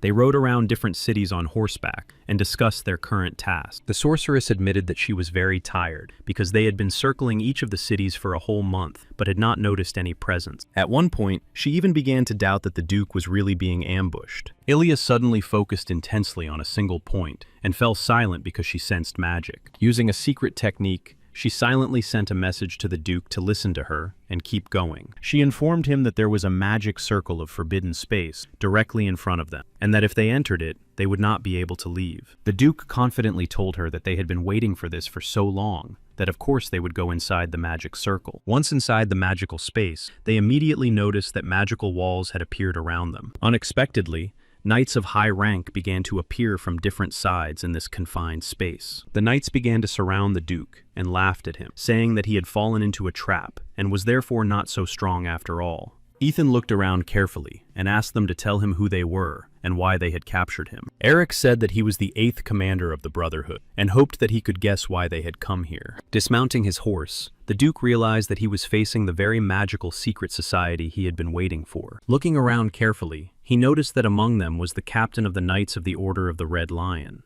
The knight drew his sword and said that the 10 years he had been in a coma had been the most peaceful for them. The Duke and his assistant looked around carefully because there were many enemies. They realized that they were completely locked in the room, so there would be no opportunity to simply escape. The Duke immediately activated his power and said that they were talking too much because he wanted to get down to business. Eric looked closely at his opponent and savored the confrontation, thinking that now he would finally have some fun. Ilya was a little surprised because the leader of the order said that even though she looked like a child, they would not spare her either. After that, Eric immediately began to fill the entire space with huge streams of the overwhelming mana of dark forces. Ilian was delighted and laughed at her opponents because she realized that they simply did not recognize her. Raising her staff, she said that right now she was ready to demonstrate to them the power of a true magician of the 8th magic circle, completely blocking their magic. She said that now they would not be able to leave this room until she allowed them to do so. So the dark space began to completely transform and be covered on the outside by her personal spell. The knights looked around, not understanding what was happening, because they did not believe that such dark energies could be changed. Eric was very surprised, because he realized that before him was Ilya, who was the best inventor. The girl just smiled, pointed at their leader, and said that he would go with her. After that, she began to completely absorb all his power with her magic staff, because she wanted to play.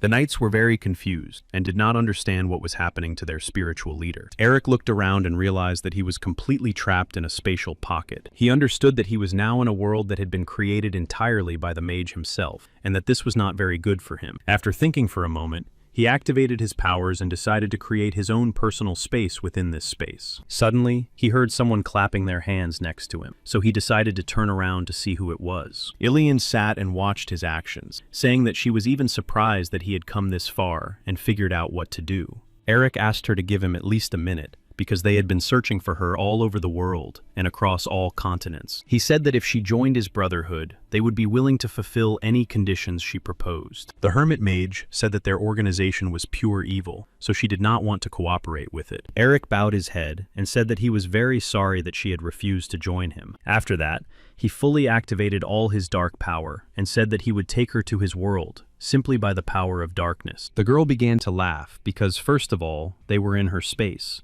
and secondly, she was much stronger. Meanwhile, the remaining knights looked closely at the Duke and did not understand what to do. Ethan understood that the situation was difficult because he was surrounded by very strong opponents. Remembering his past, he realized that he was not afraid now, because this was not the Dragon King. Therefore, he was ready to resist and move forward, no matter what. Meanwhile, Ilian was actively attacking her opponent inside the spatial pocket. She found it very funny, because her opponent was just running around the field like a little rat. Eric understood that it would be very difficult for him to win, because he was facing a very powerful mage. Then he decided to ask his dragons for strength, and allowed them to enter his body and fill him with additional mana. The hermit mage was slightly confused and did not understand what was happening. She watched in surprise because she had not planned to see a dragon at all. Eric completely changed his appearance and became like a symbiosis of a human and a dragon. At the same time, the power emanating from him began to increase several times over, and at some point, he even seemed frightening to her. The hermit mage girl watched closely to figure out what tactics to use. She thought what was happening was just amazing, because the enemy was able to increase his mana reserves. Eric was already above her, and said he would take her life in the space she herself had created. However, the sorceress just laughed at him and said that he had made the game a little funnier with his appearance. The enemy immediately began to attack her, using dragon techniques to increase his chances of victory. Ilian cast a spell and created a huge magical wave with potentially high power. Meanwhile, the knights noticed that the amount of mana had suddenly increased. They did not understand how this could be possible, because it turned out that he had been hiding his true level from the beginning. The knights looked closely at their opponent and did not want to admit that he was really very strong. After a moment, they finally realized that they would have to exert a lot of effort to have a chance of winning. The Duke activated the power of fire to completely fill the space with flames. The wave of fire rising from him was so powerful that all the knights were simply blown away. The knights were very confused because they had never seen anything like this before and did not believe in the power of the Arden family. The commander said that as soon as they saw the flames, they should retreat so as not to get hurt. The knights did not understand what to do because they had never seen a human body completely covered in fire. The commander asked them to calm down because, despite such strange techniques, he still could not be invulnerable. After carefully examining the Duke, they noticed that there was a wound on his chest, which meant that they had to make an effort. The other knights noticed that the Duke also had scratches on his neck, which meant they really had a chance of winning. The knights understood that they would not be able to repel the Duke's best attack, but they had to focus all their mana on their sword. The Duke used his family's secret technique called the Body of Fire, which completely repelled all possible attacks. Ethan understood well that this technique had its drawbacks, because it used up mana very quickly. For this reason, he understood that he had to attack all the knights as soon as possible, before he ran out of mana. The knights stood diligently in their places and did not understand what exactly they should do in such a situation. The Duke used a technique called the Fire Fist Dance and pierced the hearts of all the knights. Ethan understood that he only had 40% of his mana left, so he tried to move faster. To do this, he began to alternate between different techniques and moves so that his attacks would be more accurate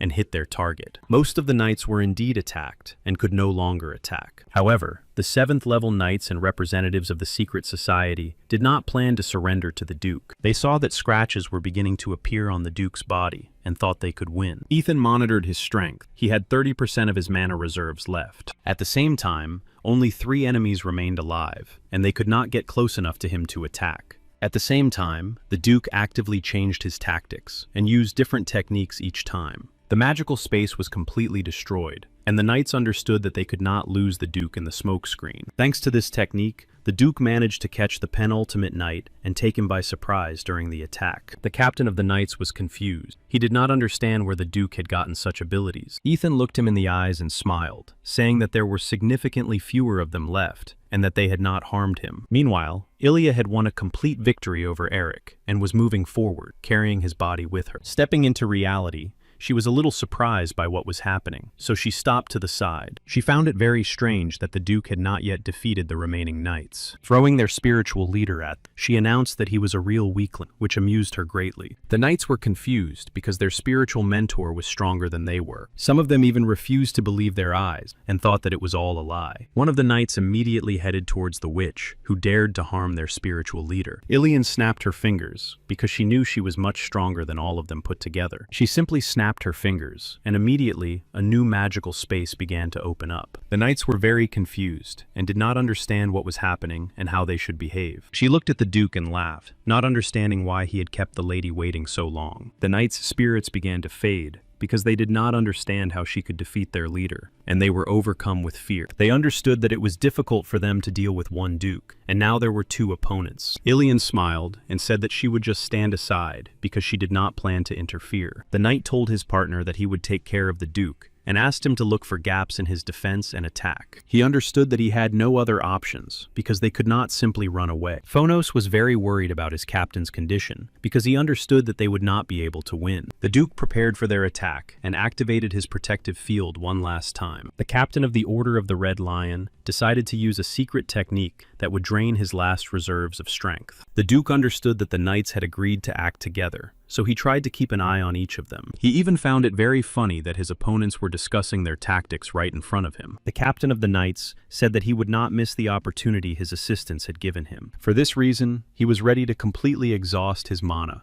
to get at least a chance at victory. The Duke understood that he had no mana left, which meant that now he would have to defend himself physically. The knight also noticed this, so he decided to take a chance and began to attack. It was really difficult for the Duke to stand on his feet, but he delivered a final attack to the first knight's heart. At the very last moment, the knight grabbed his opponent's arm and ordered his assistant to attack him. Fons did not waste a minute, because he understood that the captain had lost his life and he had a chance. So he gathered and activated all the mana he had to attack the Duke. The Duke used his last strength to apply the combination of 9 rings to take advantage of the wyvern's breath. Everyone was confused and couldn't understand how this had happened, because they were so close to victory. They didn't understand how a man who had used up all his mana reserves could absorb energy from outside. Due to such a large accumulation of energy flows, the knights were simply blown away in different directions. Ethan looked even stronger than at the beginning, which surprised everyone even more. Even the sorceress was a little surprised by the Duke's powers, because she did not expect this from him. After defeating the knights, they decided to approach Eric to negotiate. When he regained consciousness and looked around, the spiritual leader could not believe that all the knights had been defeated. He did not understand how this could be possible, because he was accompanied by the best knights of the 7th level and above. At that moment,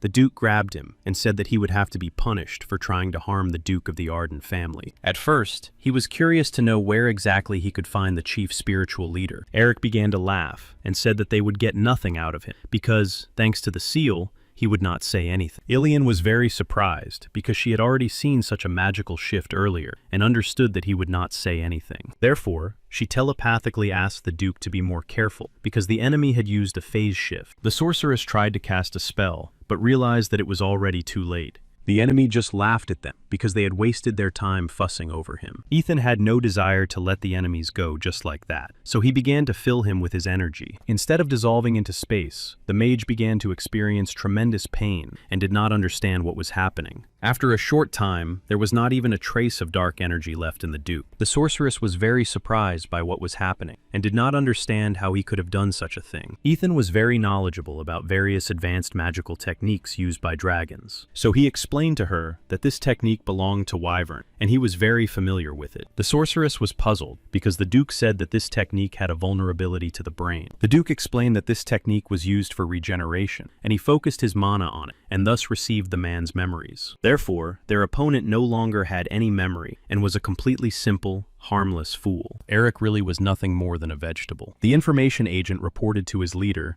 that everything had gone wrong and they had lost their best people. The great spiritual leader was very confused and did not understand how he could have lost his best spiritual mentor. According to the report, the priest of the dark arts who ran the mines was killed by the Duke. The high priest who ran the publishing house was also killed by the Duke, and the publishing house was closed. Books on spiritual practices were completely banned from sale throughout the territory under the Duke's rule. The great leader did not understand what was happening in the remote territories and asked for an investigation. An informant reported that, according to intelligence data and the report, the Duke was alone and only a woman was with him. At the same time, the 8th spiritual master was accompanied by assassins and several 7th-level knights. Therefore, they began to think that the king himself was most likely involved. The spiritual leader did not understand how one person could oppose such a large number of powerful players. The advisor thought about it, realizing that most likely the king would indeed be blamed for everything. The spiritual leader thought for a moment and said that they needed to immediately check the Order of the Knights of the Shadow, which belonged to the king. Then he ordered the most elite troops to be sent to punish the Duke for crossing his path. Meanwhile, spies working in the territory of Count Luga were waiting to meet with their leader. The commander of the Duke's Knight Squad arrived at the appointed time, as agreed in his letter. Manrettan clarified whether the second spirit responsible for the task was indeed standing before him. Markers introduced himself and reported that they had everything prepared and were ready to begin.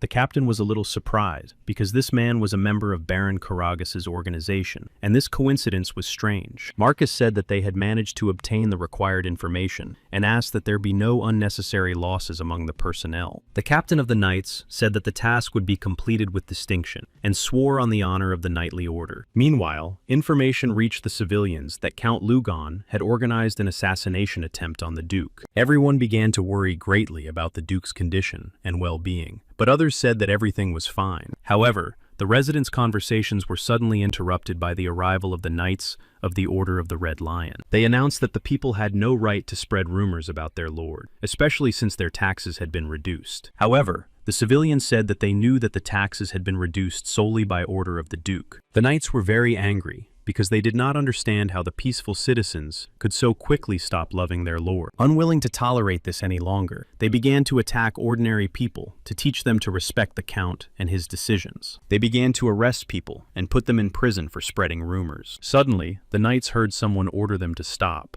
and they turned around in surprise. Despite the violent reaction of the peaceful citizens, they saw that somewhere among them was a heroic liberator. Realizing that there were knights among the peaceful citizens who were spies, they prepared to attack. Marcus said that he only wanted to protect ordinary citizens because they were not criminals. The knights began to attack each other because they did not want to give up their positions and were confused. Marcus understood that he had no right to let the Duke down, so he acted with full force. The Count's knights also had great potential and abilities, so they had no intention of yielding to him. However, their abilities were insufficient to stop the man who served at the court of Duke Arden. Then Captain Manchurton took off his hood and began to smile, realizing that they simply could not cope with him. The Knights of the Red Lion realized they had lost and did not know what to do in the current situation. On the other hand, they did not want to disgrace themselves in front of the peaceful population and gathered all their willpower. They gathered in a group and decided to try to use the Red Lion's joint hunting technique. Manhurton was completely confident in his abilities and strength, so he acted carefully and attacked his opponents. The Knights of the Order of the Red Lion were confused because they had never seen such techniques before. From the beginning, they had the feeling that this was not an ordinary knight, but a real dragon. In this regard, the knights began to lose their strength, and their opponents became fewer and fewer with each passing minute. Manhurton was completely confident in his victory, so he used various techniques and arts of sword mastery. He understood that the techniques developed by the Duke were indeed very effective, because no one could do anything against them. His assistant spy began to tell the crowd that their real target was Count Lugon himself, not them. All the civilians began to rejoice and say that they were ready to help. As soon as Lugon received information about what had happened in the central square, he was furious. He did not care at all that the civilians were supporting his enemies. His informant reported that all the best knights of the Order of the Red Lion had been defeated and disgraced. Realizing what was happening, the Count ordered that the strongest members of the assassins be contacted immediately. The informant was very frightened, but he mustered up his courage and told the Count that those people had not been in touch for a week. Lugan was furious and did not know what to do in this situation because he had been backed into a corner. After calming down a little, he decided to start by gathering a detachment to suppress the rebels. At that moment, the butler began knocking on his door and saying that they had bad news. The butler had run so fast that he couldn't catch his breath and therefore did not immediately report the information. The Duke had captured the fortress of Toledo, which was what the butler was trying to say. Everyone in the Count's office was completely confused and did not understand what to do now. The Count understood that he would have to stand until the last second of his life, so he asked everyone to gather in the palace. The Count's guard, who was guarding his castle, looked down carefully and was simply horrified. He couldn't believe that all the inhabitants of the neighboring villages had gathered in the square near the castle. Nerian was the captain of the infantry and ordered the guards to open the castle gates immediately. He announced that the true ruler had come to punish Count Lugan for violating the terms of the vassal agreement for 10 years. All the residents cheered because they understood that a new peaceful life awaited them. The knights were confused and did not know what to do in this situation. On the other hand, they knew that they had a whole squad of fourth circle mages at their disposal. Therefore, they were completely confident in their abilities and in the fact that they would not allow the Duke to enter the castle grounds. Therefore, he ordered all his subordinates to gather their courage and use their magical weapons. The people were confused because they could not believe that their former master had fired arrows at peaceful citizens. The Duke watched the events closely and understood that the Count did not deserve to live. With his energy and aura,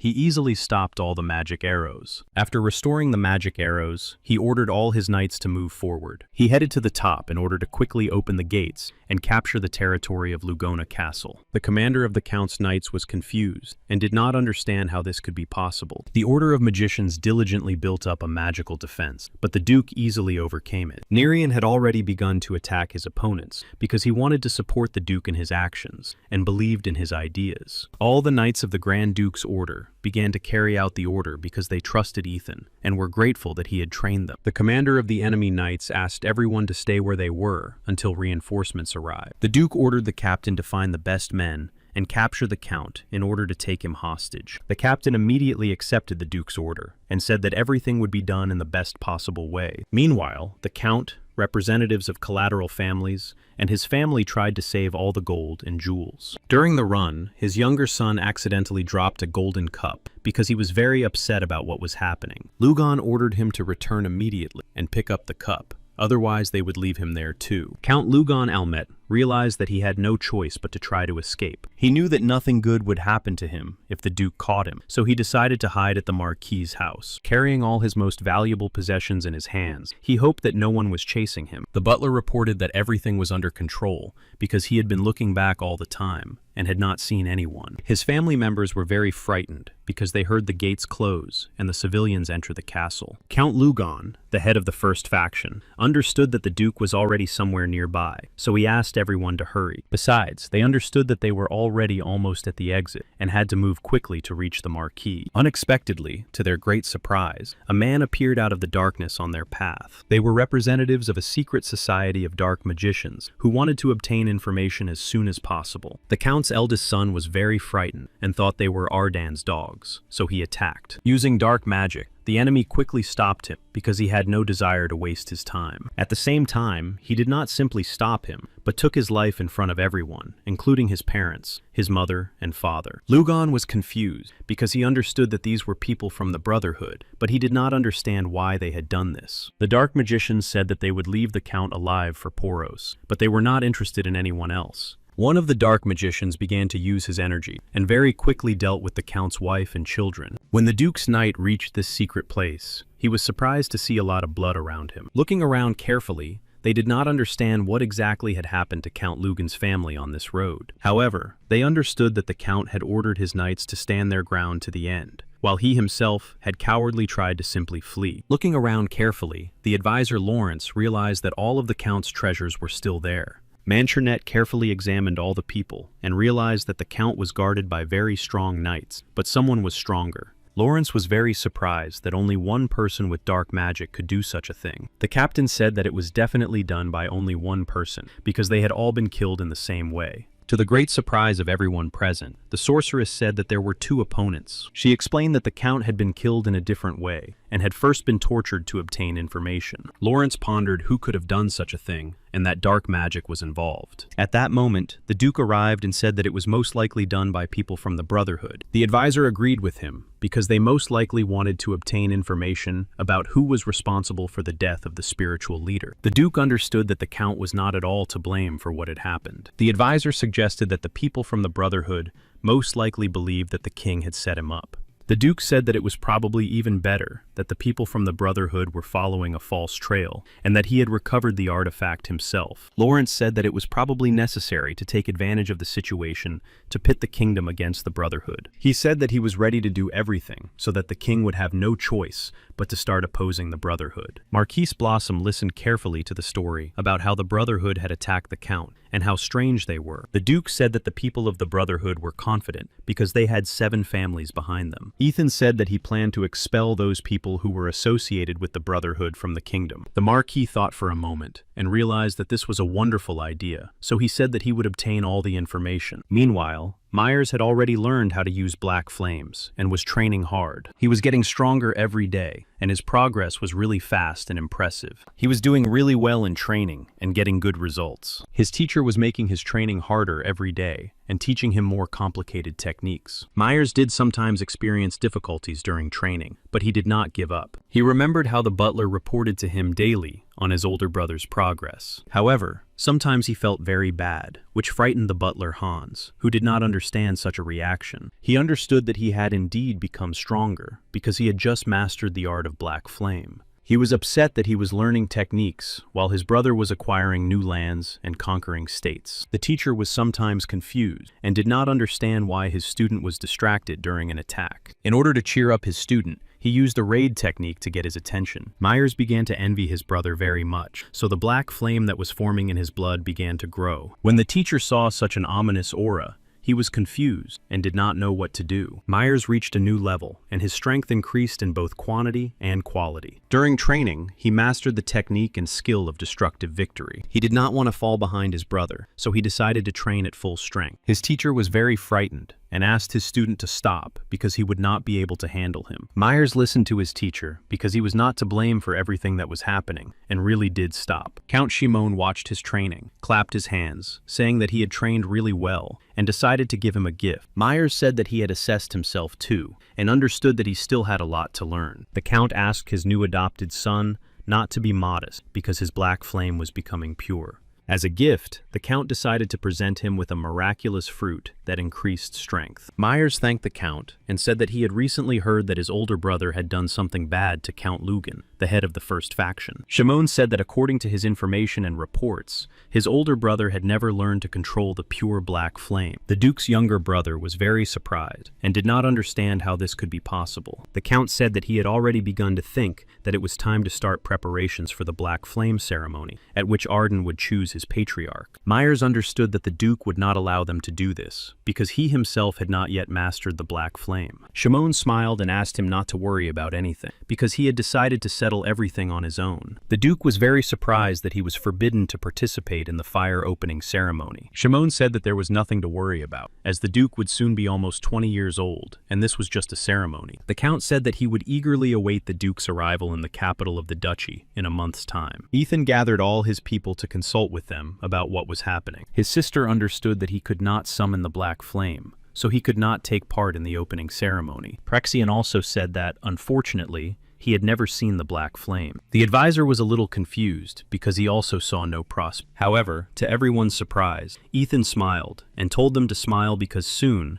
they would put an end to the rule of the intermediaries. Rondinium was the name of the capital where the Arden family originally lived. Ethan smiled and told his older sister that it was time for them to return to their family home. Therefore, the Duke's family began actively gathering all their belongings in order to make the move. His assistants carefully monitored the movement of all the items so that nothing would be forgotten. Yes, it seemed to him that they were overlooking something, and this bothered him. The Duke decided to talk to the girl frankly because he had heard that she had been sleeping poorly lately. He said that he was very concerned about her health and well-being, especially since she was his right hand. Rumors were indeed spreading very quickly, and Lawrence really couldn't even eat for several days. Ethan asked Lawrence to take care of himself, because they now had many people and responsibilities that needed to be delegated. Afterwards, the Duke gave his advisor a gift that his older sister had made with her own hands. He said it was a magical amulet that could fill him with strength, because his sister was worried about the advisor. Lawrence understood that the Duke and his family genuinely cared about him and were worried about him, so he immediately put on the bracelet that the Duke's sister had made for him and happily began to wear it. The advisor's assistants tried to do everything very quickly because they had to move all the things before sunset. Suddenly, he saw the usually impassive Sir Lawrence smile for the first time. He was a little scared because that usually meant that today,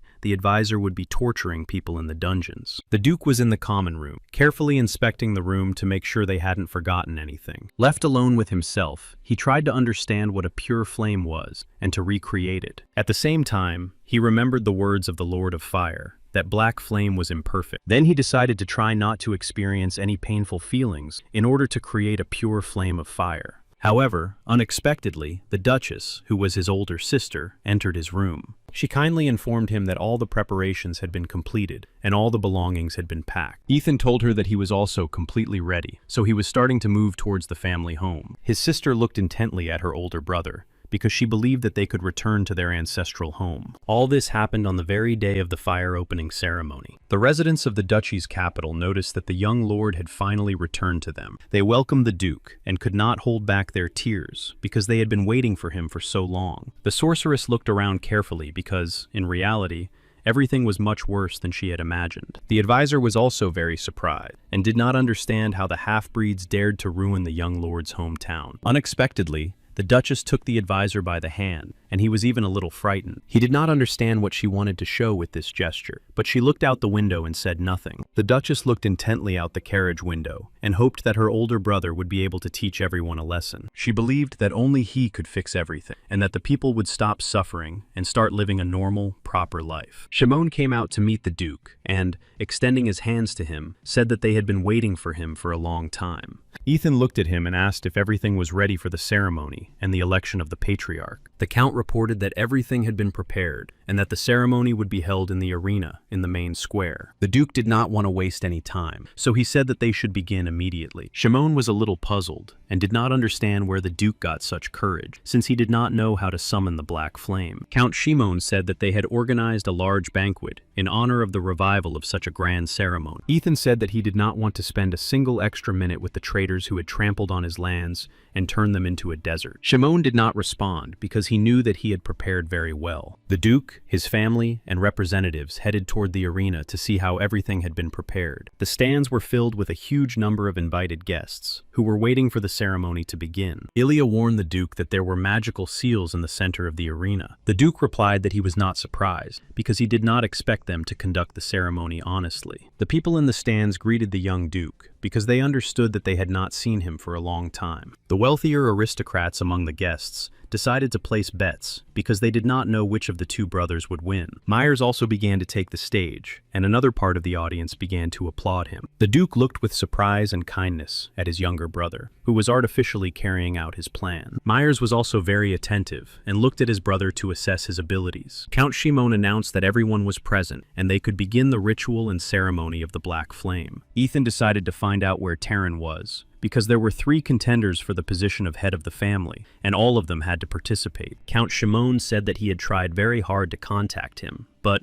unfortunately, had been unable to find any information about it. This is how the 18th opening of the Arden family fire began, and everyone in the stands began to applaud. The brothers looked at each other intently, each thinking about something of their own because they were relatives. The tension grew, and everyone in the stands watched closely because they did not know who would win. Myers decided to start first because he wanted to show his brother how much stronger he had become during this time. Count Shimon made a gesture with his hand, and the dark magicians immediately understood his signal and began to recite a spell. With the help of dark magic, they began to build a large zone of suppression around Myers. Everything around them was filled with the energy of darkness, and they understood that Myers looked amazing against this backdrop. The younger brother himself was a little surprised, because he did not understand if this was his true power or something else. Count Shimon was delighted, because he understood that they would definitely win at this initiation ceremony. Myers was a little scared, because he understood that the magician Chiman was pumping his mana into him, which is why it had expanded. The Duke asked his brother not to be afraid, and to do everything he could to buy some time. Ethan urged him to trust him, so that no one would suspect anything and find out about their conspiracy. Myers was grateful to his brother, and continued to fill his blade with the black flame energy of the Arden family. At one point, he even put in a little more effort, and the flames around him began to spread rapidly. All the guests in the stands began to cheer, because they saw that the younger brother possessed enormous flame power. The aristocrats noticed that the boy surpassed even the previous head of the Arden family, in terms of the amount of his power. The leader of the second faction, Shimon,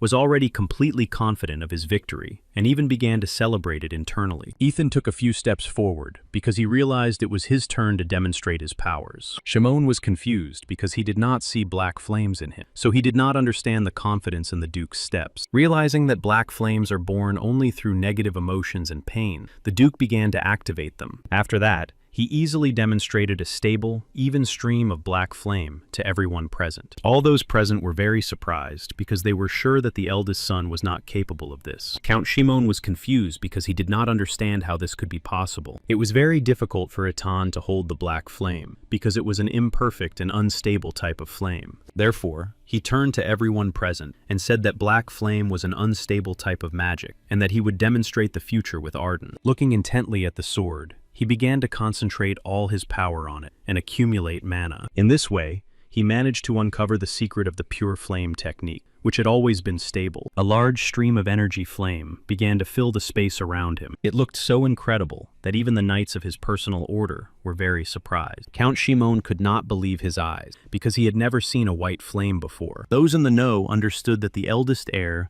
was demonstrating the legendary magic of the founding father of the Arden family. Prexian and the Duke's older sister were very surprised and proud of the Lord's abilities and talents. Ethan said that the black flame was the symbol of the Arden family, but it greatly restricted their potential and prevented them from growing. Therefore, he began to learn the art and techniques of the founding father and realized that the future of the Arden family lay with the white flame. Myers watched closely what was happening, then simply knelt on one knee before his older brother. He announced that he obeyed the laws of the Ardenov family, therefore acknowledged his defeat and swore to serve faithfully. Everyone in the stands immediately began to say that the eldest heir was indeed worthy of taking the place of the head of the family. Ethan looked around and realized that the outcome was completely obvious. Count Shimon did not understand what he should do because he had to declare him the winner. Suddenly, someone ordered everyone to stop, and a gentleman accompanied by knights began to approach the arena. The man radiated a great deal of dark energy and said that they had no right to choose the head of the family without him. Ethan was confused because the man who entered the arena had too dark an aura. The Duchess immediately realized that it was Terran, and even wanted to run out into the arena because she hadn't seen Gio in a long time. Terran began to activate his powers and say that he was the only best candidate for the throne.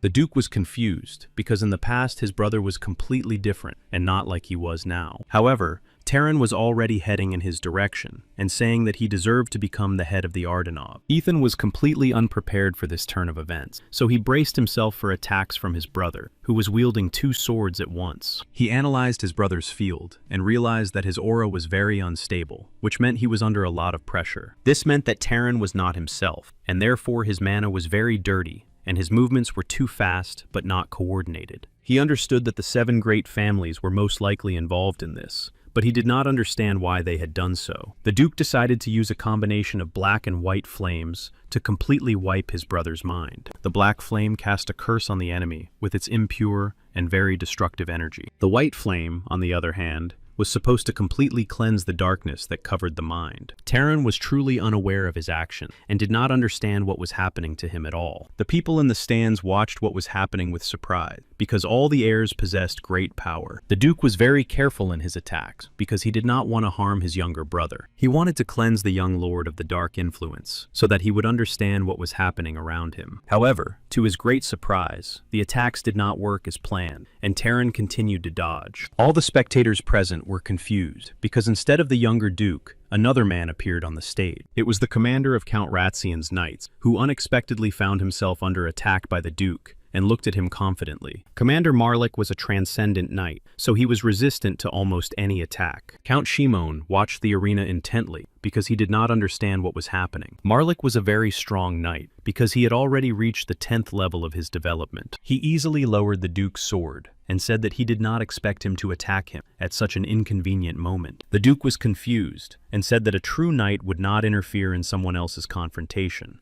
Ethan was surprised because the knight was able to stop his white flame just by using mana, without even using any defensive skills. Marlik laughed and said that he had come to stop the improper conduct of the flame initiation ceremony. The aristocrats sitting in the high stands did not understand what was happening at all, but watched closely. Roger Bergline entered the arena. He was the leader of the Black Demons and had reached the 8th level of his development as a mage. Ratsiani and Agils had received a letter about the ritual only 2 weeks earlier, so the young Lord Terran did not have time to prepare properly. Ethan thought such excuses were ridiculous, but there was nothing he could do to change anything. Besides, he understood that his opponent, the captain of the Knights, radiated a tremendous amount of energy. Therefore, he decided to listen to what proposals they would make in order to consider everything. Marlik reported that the Middle Heir's condition was unstable, so the ritual had to be performed again.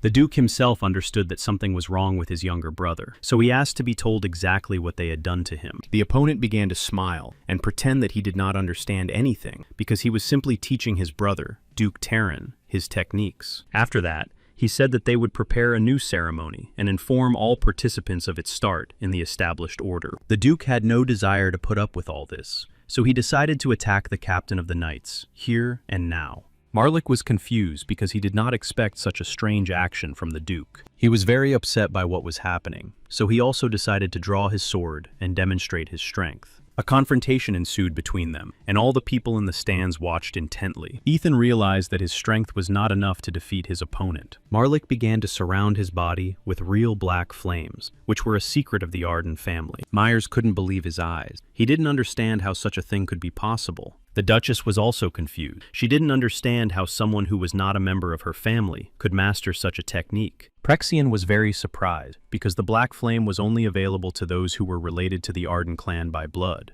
Those present at the ceremony were confused and thought that perhaps he was an illegitimate child. Marlik had no desire to reveal his secrets because he had indeed managed to master the technique of another family. Ethan was very angry because his family had been robbed not only of their land, but also of the secret techniques. During his attacks, Marlik demonstrated absolute calm and concentration. The Duke began to try even harder, and, not understanding how to defeat him, began to change his tactics and techniques. Marlik noticed that the Duke really had a lot of knowledge, but he clearly lacked mana. He even got the impression that he was seeing Count Jaren, the father of all the brothers. Marlik didn't want to lose face, so he used all his skills and abilities to win. At the same time, the Duke also had no desire to give up, and began to move even faster to try to win by speed. The confrontation was so fast that it felt as if the huge sword was an extension of his arm. However, his opponent was very calm and easily blocked all his attacks despite the increase in speed. Count Shimon completely lost track of what was happening because the Duke was at the 7th level and Marlik was already at the 10th level. The commander of the Knights deliberately began to use black flames against the Duke to mislead him.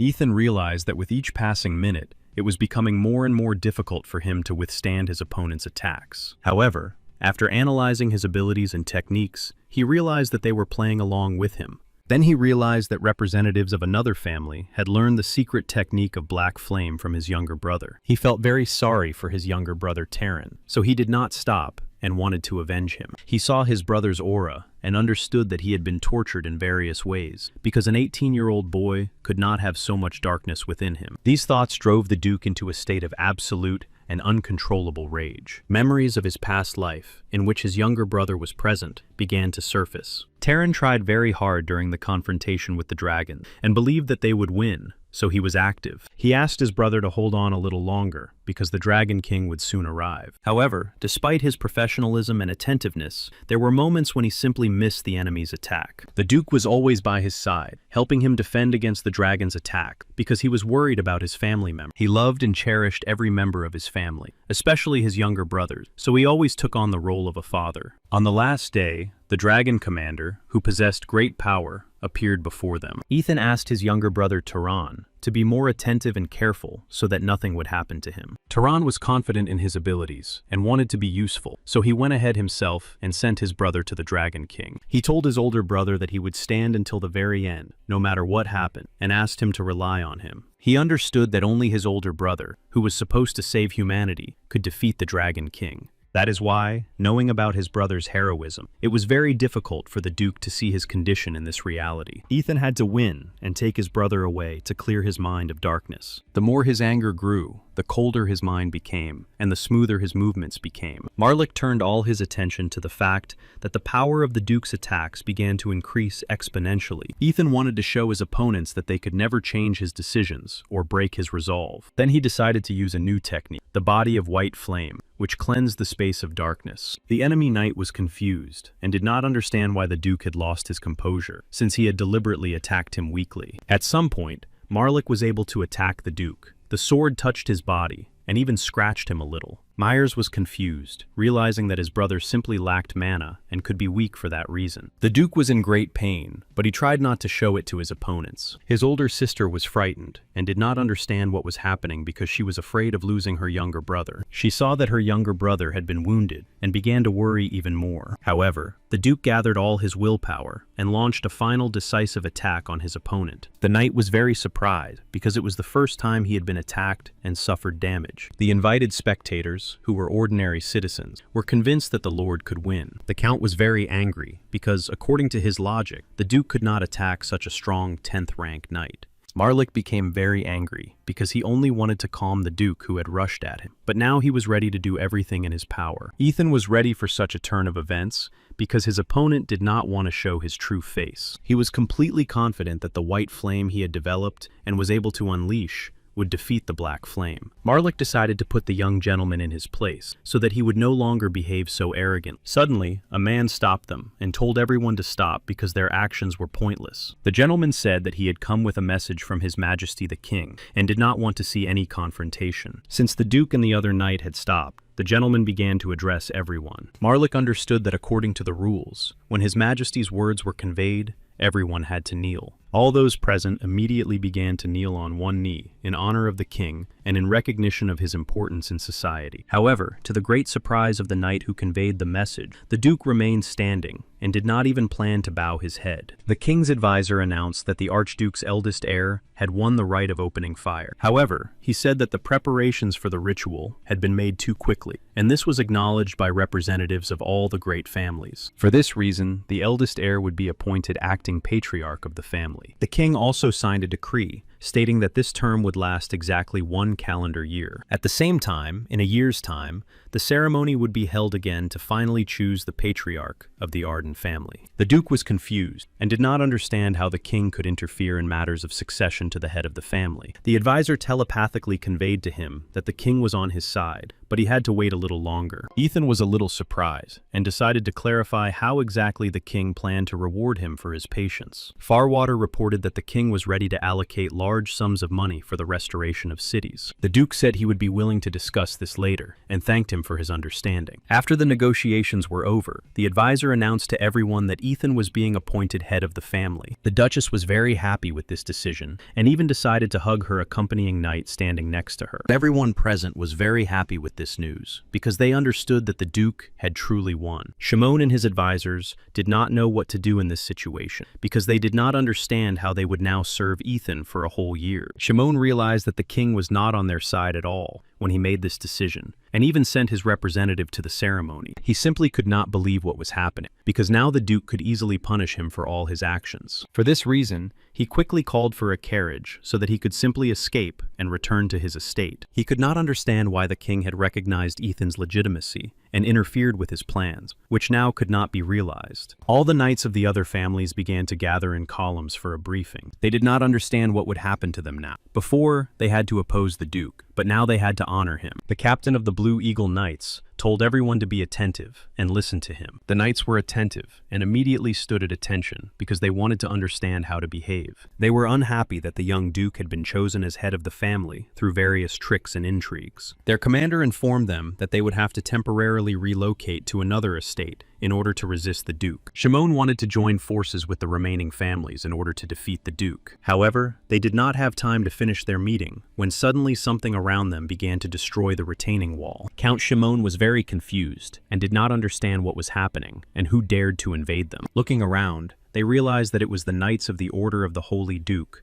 who had come to take revenge on them. The Knights of the Order of the Blue Eagles realized that the Knights of the Duke's Order and the families of the Ardan clan had come for them, so they began to defend themselves. Shimon decided to gather his family and go to the safest place because he could no longer help here. The commander of the Blue Eagles was confused and did not understand how the Duke's knights could calmly pass through the wall. A confrontation broke out between the knights, and they had to use all their strength. The captain of Ethan's infantry knights asked the captain of the Levelin knights to surrender because they did not want to harm him. However, the representative of the Count's order had no intention of surrendering and began to attack the enemy. The captain of the anti-dragon order said that he had become much stronger and that they would not be able to take the duchy away from the rightful heir. Loveland was furious because he did not want to listen to any of this and did not want to recognize the Duke as the rightful heir. Each of the opponents used the special and secret techniques of their orders to prove their strength and abilities. At the same time,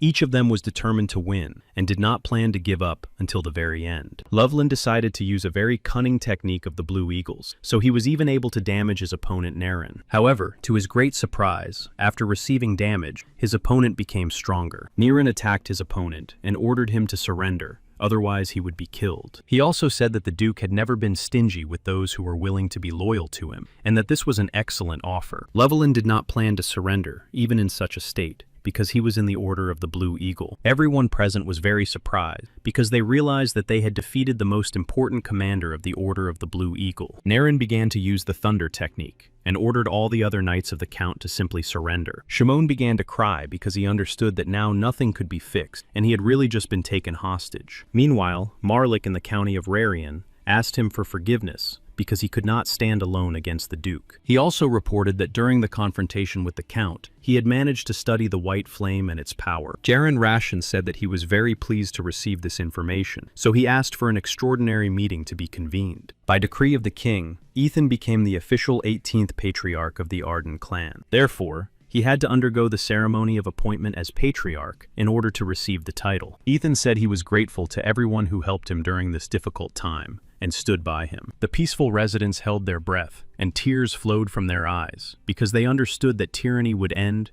and high taxes would disappear. The Duke announced that, having gained his power, he was ready to sentence Furness Amelt to public execution. He listed all the marquises and barons he had defeated in recent times. After that, he announced that he was establishing a new system of government, and all the people were delighted with what he said. He announced that from that day and that moment on, his order was to be carried out, and all the people were freed from the increased taxes. Lawrence told the Duke that too many people had disappeared, and now they lacked administrators for such a huge duchy. Ethan was slightly confused, because he thought the advisor believed it was his fault. The advisor said that they were going to hire those who had been removed from power during the time of Baron Karagas, but there were no worthy people among them. The Duke carefully reviewed all the reports and prospective candidates, but he also realized that there was no one suitable. Prexian entered the Duke's office and said that he would like to introduce a candidate for the position of managing this place. The next candidates were Kalen from the Hallam clan and Erkan Belmont. Ethan was simply delighted and could not believe his eyes that those he had been searching for so long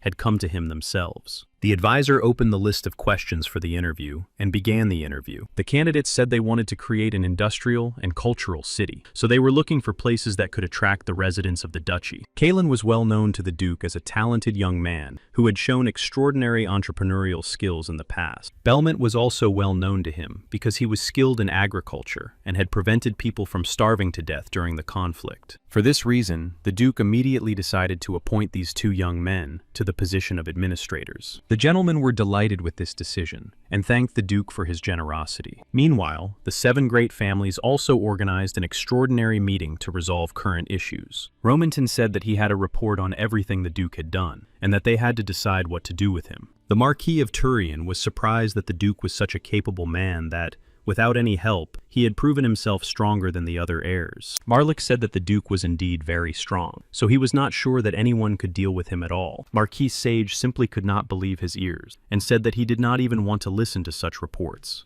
they had to find a solution. Duke Dostin said that Milton Lacian was the strongest and most capable heir of all 7 families. This man was indeed very strong because he had been trained in the secret techniques of dragons and the dark magic of Arden. They understood that this could be the only solution to all the problems concerning Duke Ethan. However, they also understood that if a confrontation took place right now, there was no guarantee that the Duke would lose. On the other hand, they could not understand how the Duke, who had been in a coma for 10 years, could develop his abilities so quickly. Therefore, they began to think that during the confrontation with the dragons, the young Duke was able to gain knowledge and experience from another being. The great 7 families present were confused, realizing that the white flame could have come from the dragons. For this reason, they were actively searching for artifacts that could give them more information. A great spiritual leader arrived at the meeting and found this unbelievable because he had never heard of such a thing. Naricus appeared as always, very unexpectedly, and no one heard when he arrived. Romerton was very pleased that their meeting was finally attended by the great lord of dark magic and dragon, Naracus. After thinking for a moment,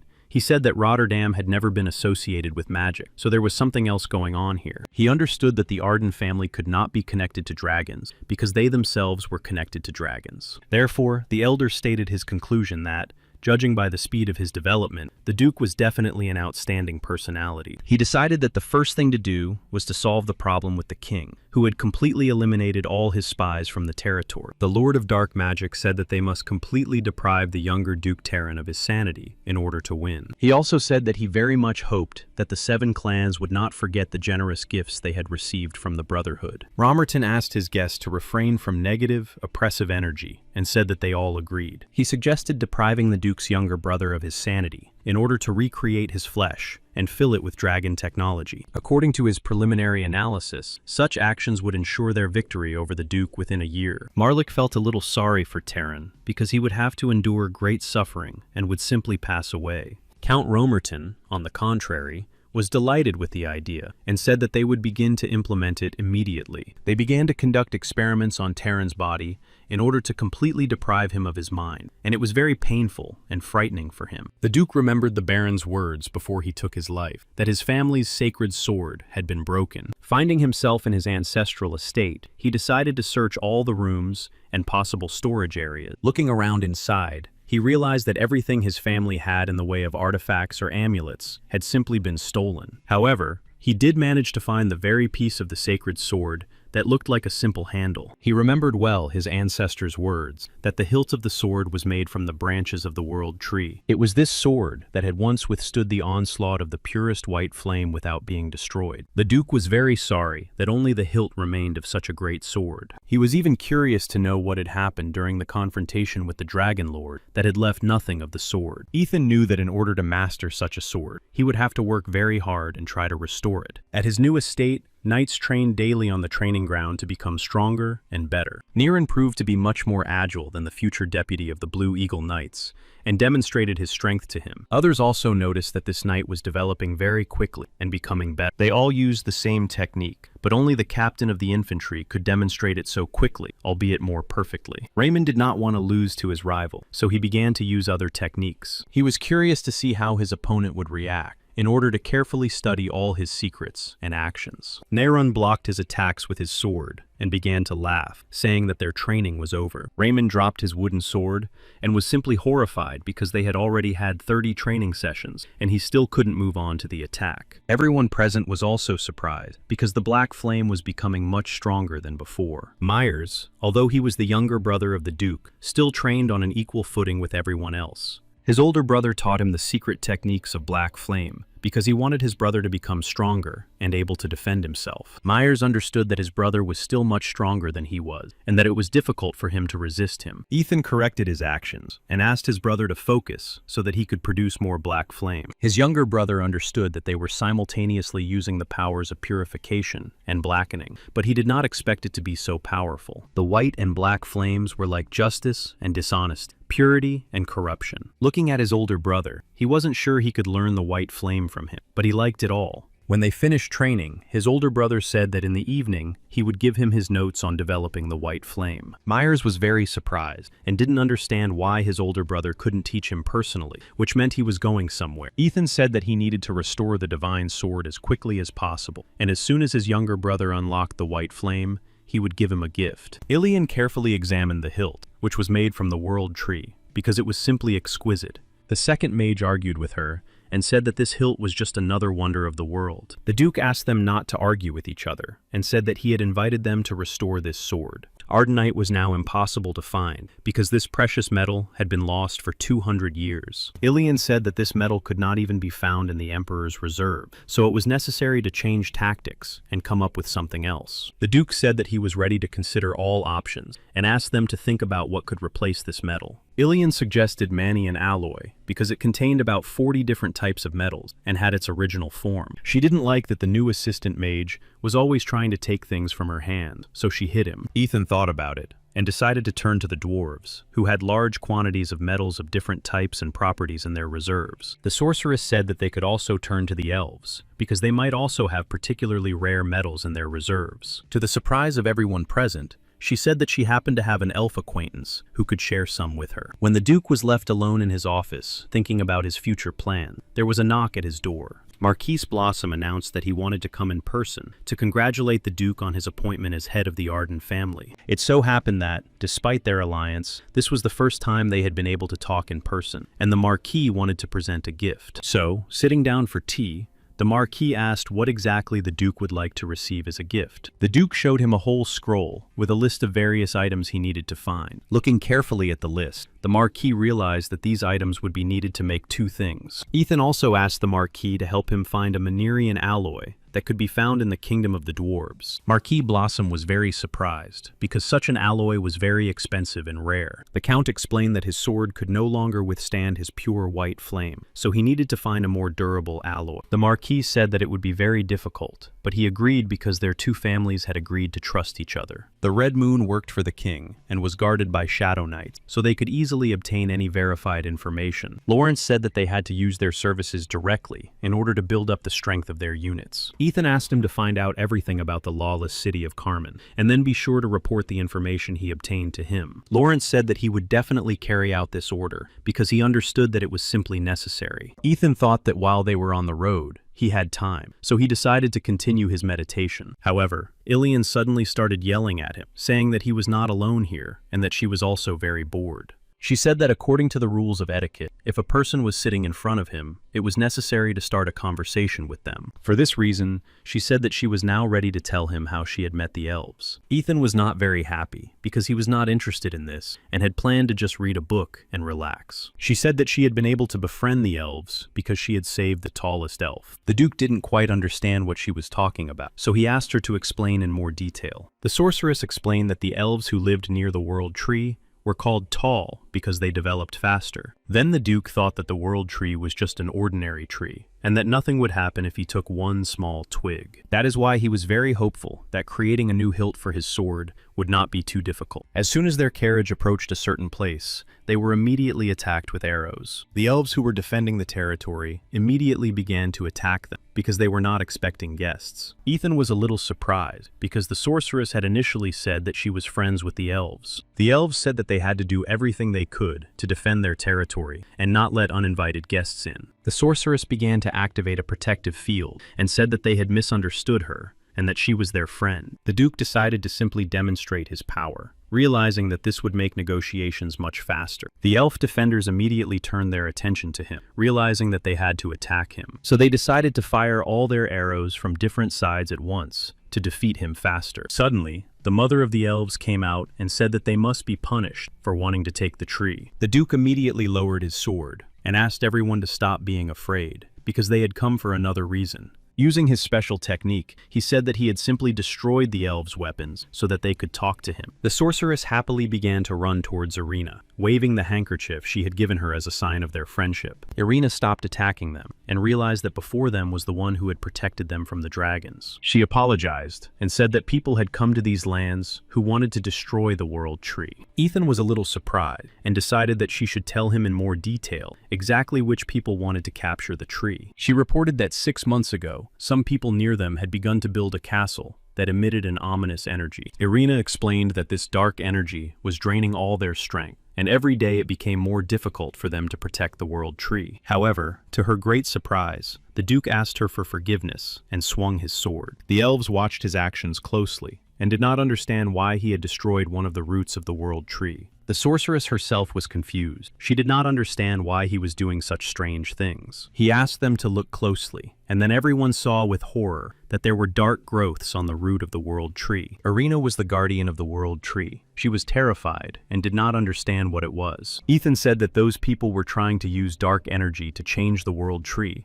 and turn it into a dragon tree that took away strength and energy. He didn't know exactly where the enemies had planted the dragon tree, but he said that the world tree was on the verge of disappearing. Irina began to lose consciousness. She did not understand what would happen to them now and what they should do. The Duke asked her to focus and be more attentive so that she could explain who exactly had begun construction of the castle. Bowing her head, she said that they themselves did not know who it was, but they saw that they were wearing cloaks with a purple glow. The Duke thought for a moment, because the only people he had seen wearing cloaks with a purple glow were members of the Brotherhood. After thinking for a moment, he thanked her for such important information and said that they would definitely help them. Meanwhile, the sixth bishop, Diego, was sitting near the tree that they all took care of together. An informant came to him and said he had come to report the latest news. He reported that the world tree had been destroyed by 80% and that very soon, all the elves would lose their powers. The bishop was delighted because he understood that even if the elves guessed something, it would be too late. He himself watched with joy as the dragon fruit grew, drawing on the power of the world tree and possessing enormous strength. However, he understood that he should not touch it, otherwise he would be punished by the elder, who was much stronger even without the fruit. That is why he chose Irina as his target, as she would be able to restore the world tree by planting its seeds. He wanted to win her over to his side in order to master new types of dragon techniques. Suddenly, the wooden mannequin he had been holding in his hands began to move, which seemed strange to him. After thinking for a moment,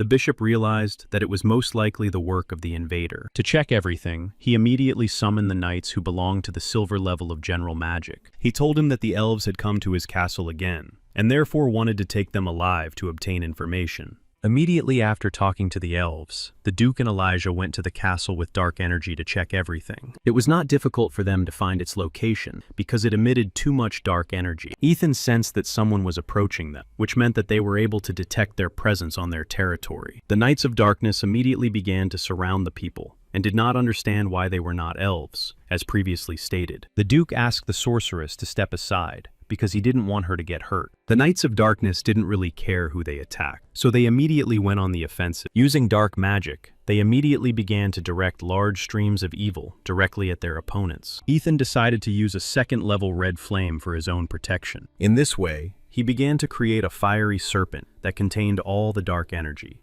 The Knights of Darkness were confused because they did not expect such a strong opponent and decided to retreat. Therefore, they immediately opened dark portals in order to teleport to another place. The elves looked at the Duke and were very surprised because they had never seen such strong people before. After a while, they set off in pursuit and found themselves near the inner part of the fortress. They approached with their entire team because they wanted to quickly sort things out and restore the world tree. It became difficult for the elves to breathe because there was a very dark aura around them that exuded an ominous smell. The Duke decided to use white flames to cleanse the space around them. So he asked everyone present to stay close to him and not stray far. He felt that someone had given orders to his knights to immediately stop the elf mages. At that moment, a huge dark seal began to form above them. It was very difficult for the elves to cope with such an amount of dark magic, so they fell to the ground. Elder Irina sadly realized that her body had stopped obeying her. The sorceress understood that this was the influence of gravity magic, so she recited another magic spell. She was completely sure that she had to protect the elves. Ethan asked Ilian to protect the elves, while he planned to deal with the leader of the enemies. He saw a man approaching him who demonstrated excellent skill in dark magic. The enemy laughed loudly, realizing that the Duke looked just like in the pictures. Ethan was a little surprised by such strange remarks, and immediately went on the attack. The bishop carefully used dark magic to block the attacks of the head of the Arden clan. Ethan was a little surprised that his opponent blocked his powerful attacks with such ease. The bishop began to increase the suppression zone with dark magic because he wanted to win. Ethan was confused because he realized that his body had been transported to a space from which there was no escape. Ilian was confused because she had never seen such a strange technique before. Irina, as the elder of the elves, also began to worry greatly about the Duke's condition. The sorceress asked them not to worry and not to be afraid because she was confident in the young lord's powers. The other opposing knights increased the spread of dark energy because they wanted to assist their master. Diego was very grateful that the elder of the Dark Brotherhood saw him as a leader and shared his secret technique. It was thanks to the technique of the dragons that he learned to control other creatures as if they were his own puppets. The Duke did not understand what to expect from his opponent, so he tried to act very cautiously. He understood that he had never seen such a technique even in his past life, and that it was similar to the techniques of the Dragon King in the form of subjugation. To begin with, he decided to try to clear the space with the white flame of purification. Diego laughed. He was pleased to see the legendary white flame that he had only heard about in legends before. However, he suddenly began to laugh very loudly and say that it was all a deception.